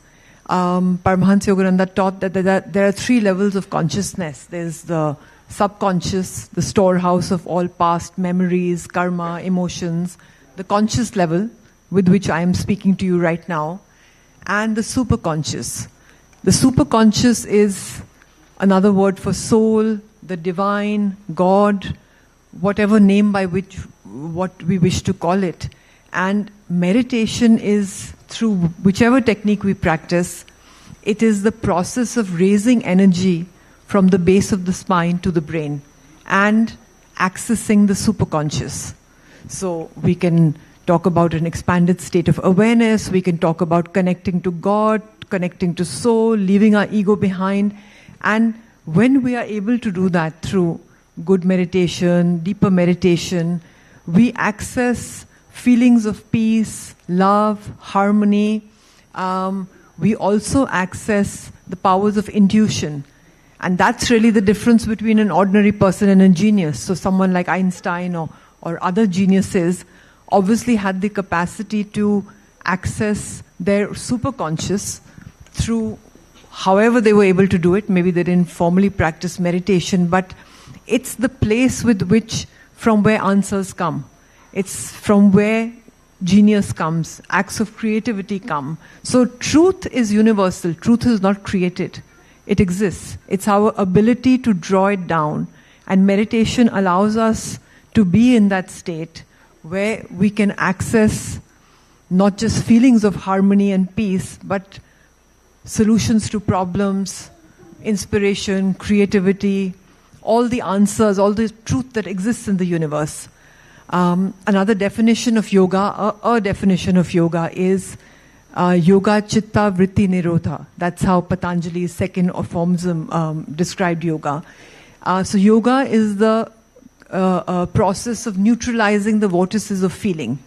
Our whole life, whether we are sitting here or in our work life, we are constantly reacting to outside stimuli. I like this, I don't like this.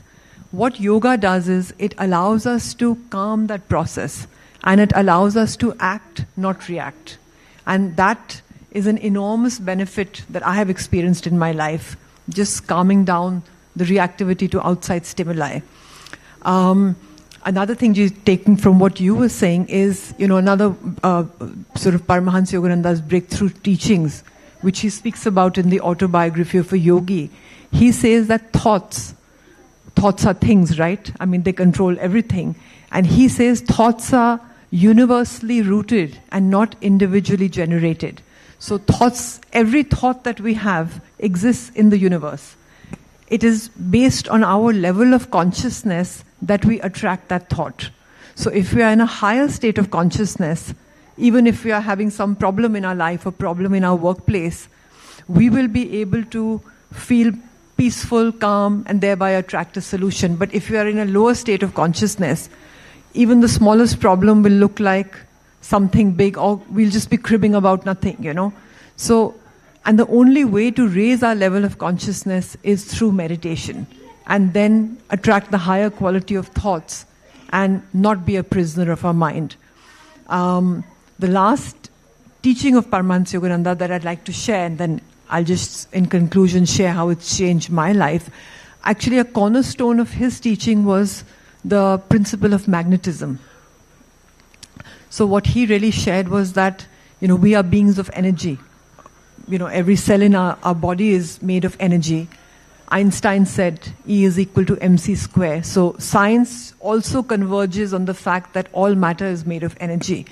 And Paramahansa Yogananda gave this axiom: greater the will. Will means willpower and concentration, the ability to concentrate. Increases the flow of energy. Meditation is also the process of raising that energy from the base of the spine to the brain.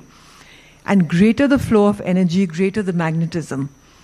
And greater the magnetism, and whatever magnetism, so magnetism can be positive, negative, we can have good thoughts, we'll have, let's say, positive magnetism, negative thoughts, negative magnetism, then we will attract to ourselves whatever level of magnetism we are operating at. And the greater our magnetism, the greater we will be able to attract the thought that we are putting out in that time. Like you mentioned, Karthikji, about the seemingly miraculous way that work manifested for you in Delhi. So many things we can't explain are really, explained by this principle. And the deeper the meditation, the more we are in a higher consciousness state of mind, the higher will be our magnetism. It also explains leadership, which is something I'm sure everyone in the corporate world or any other, even if you're a housewife, you have to inspire and lead your children. We all have to deal with.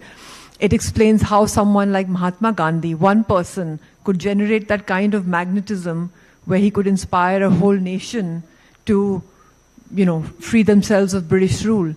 There is also negative magnetism, which explains why someone like Hitler could inspire a whole country to do heinous acts. But the more we can increase our magnetism and do it in let's say, in a positive way, our circumstances will start changing to reflect what we want. All these things that I've talked about, I'm not just speaking to you as intellectual or theoretical principles. I have seen in all my 16 years of practice now doing Kriya Yoga. I practice deeply twice a day. I also teach meditation. I'm deeply involved in the spiritual world in taking forward the teachings. But what I have found, if I could do 3 things well 15 years ago, I can do 20 things 1,000 times better today. So that's the power of these teachings. And I have found that circumstances just manifest around me in many ways that are good for me or that I want, in ways that didn't earlier or I could not at a conscious level make happen. And of course, it improves one's relationships, whether at work. I can say in my life that, I'm able to have far more harmonious relationships. I'm able to inspire people in my workplace, and I'm able to do it in a way that I'm operating more from my soul level than my ego. And I think that is another thing that meditation does. So I've taken up a lot of your time, but I hope that's helpful. Wonderful. Thank you very much, ma'am. I know you can talk a lot more about what you've been telling from Yogananda's wisdom. So definitely we will invite you for one of our master classes. We want you to talk to us more about your practice and experience, right? So great. I think we've heard multiple perspectives on how meditation and yoga helps us in everyday life, right? So one last round, just one question for each one of you, just think about it. So I want you to talk about one incident, right, where you really felt, wow, thank you, meditation. What would that be? I can make it the most current one. When I came to Delhi from US, I came to Mumbai to see my mother on the 17th morning. So I spent 17th and 18th with her. And I was to take 7:30 p.m. flight to come to Delhi. And so usually for Air India, it was, you have to go 2 hours before. So the plan was to be at the airport at 5:30, and I reached. And I guess, we didn't see that it was now changed from 7:30 to 6:30. So I had a big line because it's international, Air India has all the international travel too. So there's 25 people in front of me. And so the lady said, "Ma'am, you're not going to make it. You have to be there 1 hour before and you're already late." So I said, okay. And so I requested, I said, "Do you mind if I go in front?" And they said, "No, please." So everybody moved without me even thinking anything. I moved. Earlier it was there. I would have been, oh my gosh, and it would be so much stress into that. So I go still here. The inspector says, "There's 4 people in front of you. I'll take you in." So here they made me go inside. When I go, they said, "Sorry, the counters have closed." And I said, "I got to be there. I have a conference. It'll be great." It's saying, "Okay, let me see what I can do." And I didn't even realize that change has come until that minute. I was so grounded because Chandra sir has inculcated in me that the consciousness knows where you need to be, what you're doing. And wherever I need to be, I will be there. I have great intention. I've taken all the right steps to be there, and I surrender. And that's exactly, he said, "Ma'am, you're only allowed 15 kilos. I said, "I know," but I said, "I have a Himalaya trip. I have a conference. There is no way I can travel with that much." But so they're like, "My God, the gate is closed. She wants to go. Now this overweight bag. How do I make this happen?" And I'm so peacefully standing, and it's all thanks to meditation. And they didn't charge me for any overweight. I was almost, I think, 7 or 8 kilos more. Instead of 15, I think I had 30 kilos or something. So everybody knows, right, where I need to work on. Travel light. But the best part is, with all of that, she also took my check-in bag and, she said, "I'm sorry, can't give you the upgrades, but I'll take this, And I said, wow, this is amazing, So, and they sent a person, they said, "Ma'am will not know which way to go." So came all the way to take me to the gate. So I boarded like 15 minutes before. And I said, wow, this is thanks to meditation. So thank you. Yeah, wonderful. That was magnetism at work, right? But then again, this is a very special case, not applicable to everybody. Yeah, so that happens. Don't make it a habit. Yeah, it's like, don't make it a habit. Yeah, so Karthik ji, yes, go ahead. I did share an earlier example of my dream of actually having factories in India, making things in India. That's happening, so I won't repeat that. But there's one more incident which happened in the last few days, which is more personal. I have a teenage daughter. So those of you who have teenage daughters or had teenage daughters who are grown up, some of the challenges at that time. In the last few days, obviously, she's going through her own thinking process and she's independent. She took a test and she didn't do well. So my initial reaction would have been, "Why didn't you do well?" Right? Like any Indian father, Indian father. "Why didn't you do well? What's going on? What can we do different? Tuition, whatever." This time, thanks to meditation, I had this internal feeling like I'm not going to react. I'm just going to respond. I'm going to engage with her and ask what did not work with her. What happened in that test which did not work for her? How can I help her? Ironically, my wife, who's the other way around, the calmer one, actually snapped when I was traveling. So my daughter actually reached out to me yesterday and said, "Dad, I want to talk to you." And she actually told, "Hey, this happened, that happened." I said, "Don't worry, you can retake the test." So it's actually a little bit of a emotional maturity in me as a father which came up, thanks to meditation. Wonderful, wonderful. Good. My daughters are listening to me, so I hope I am also behaving the same way.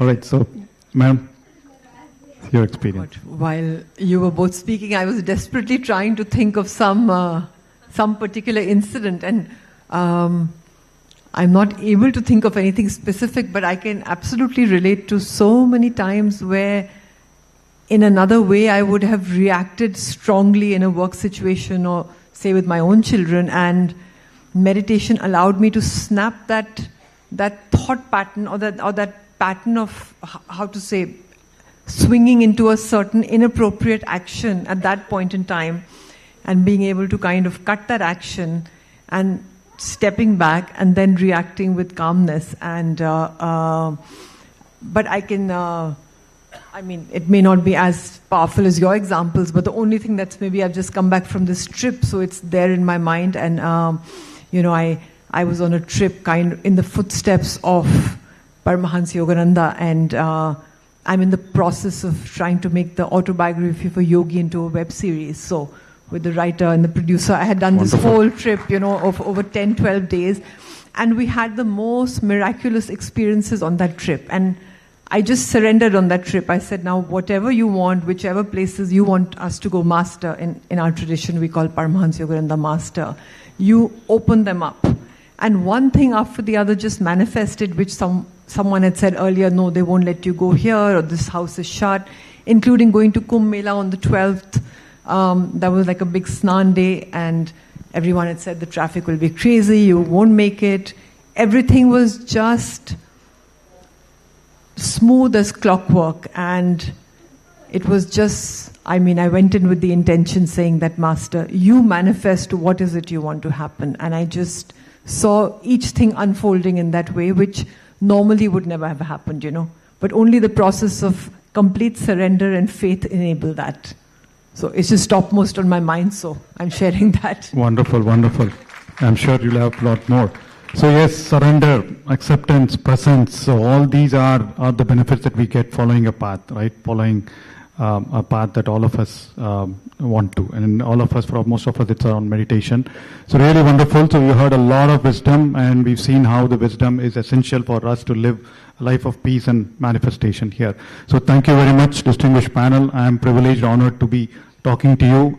And thanks to all the masters and friends here for staying so long. So we'll want to felicitate you. I hope I got it right. Felicitate you before we leave.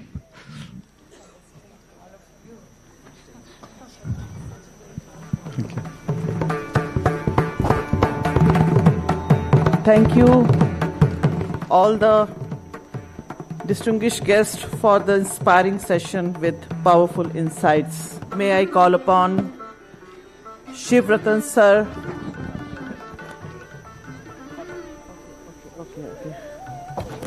Shiv Ratan sir and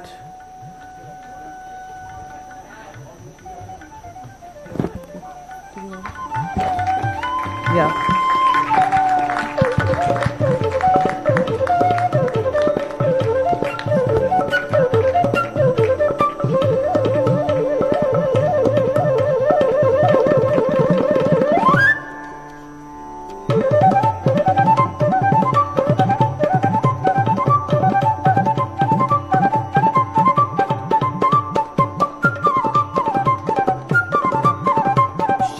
Is an advocate, chairman of Vash Mahavidyalaya Trust, which is running for last 30 years, more than 30 years. He has been running college and various institutions, imparting education to more than 8,000 students from nursery to post-graduation.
and masters, thank you so much.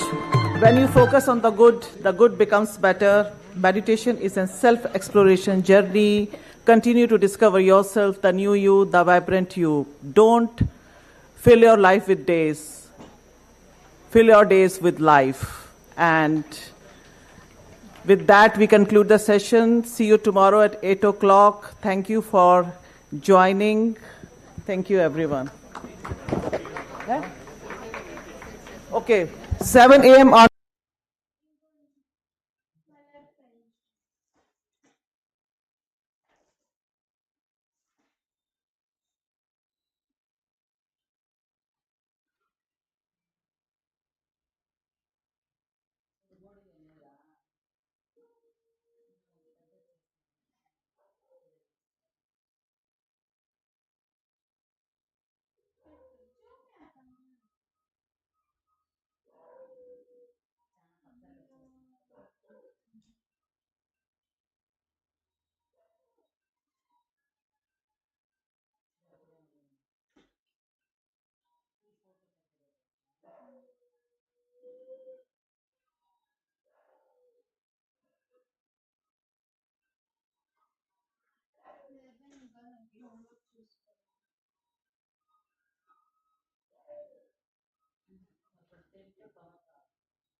షార్ట్సే తీసుకుంటున్నా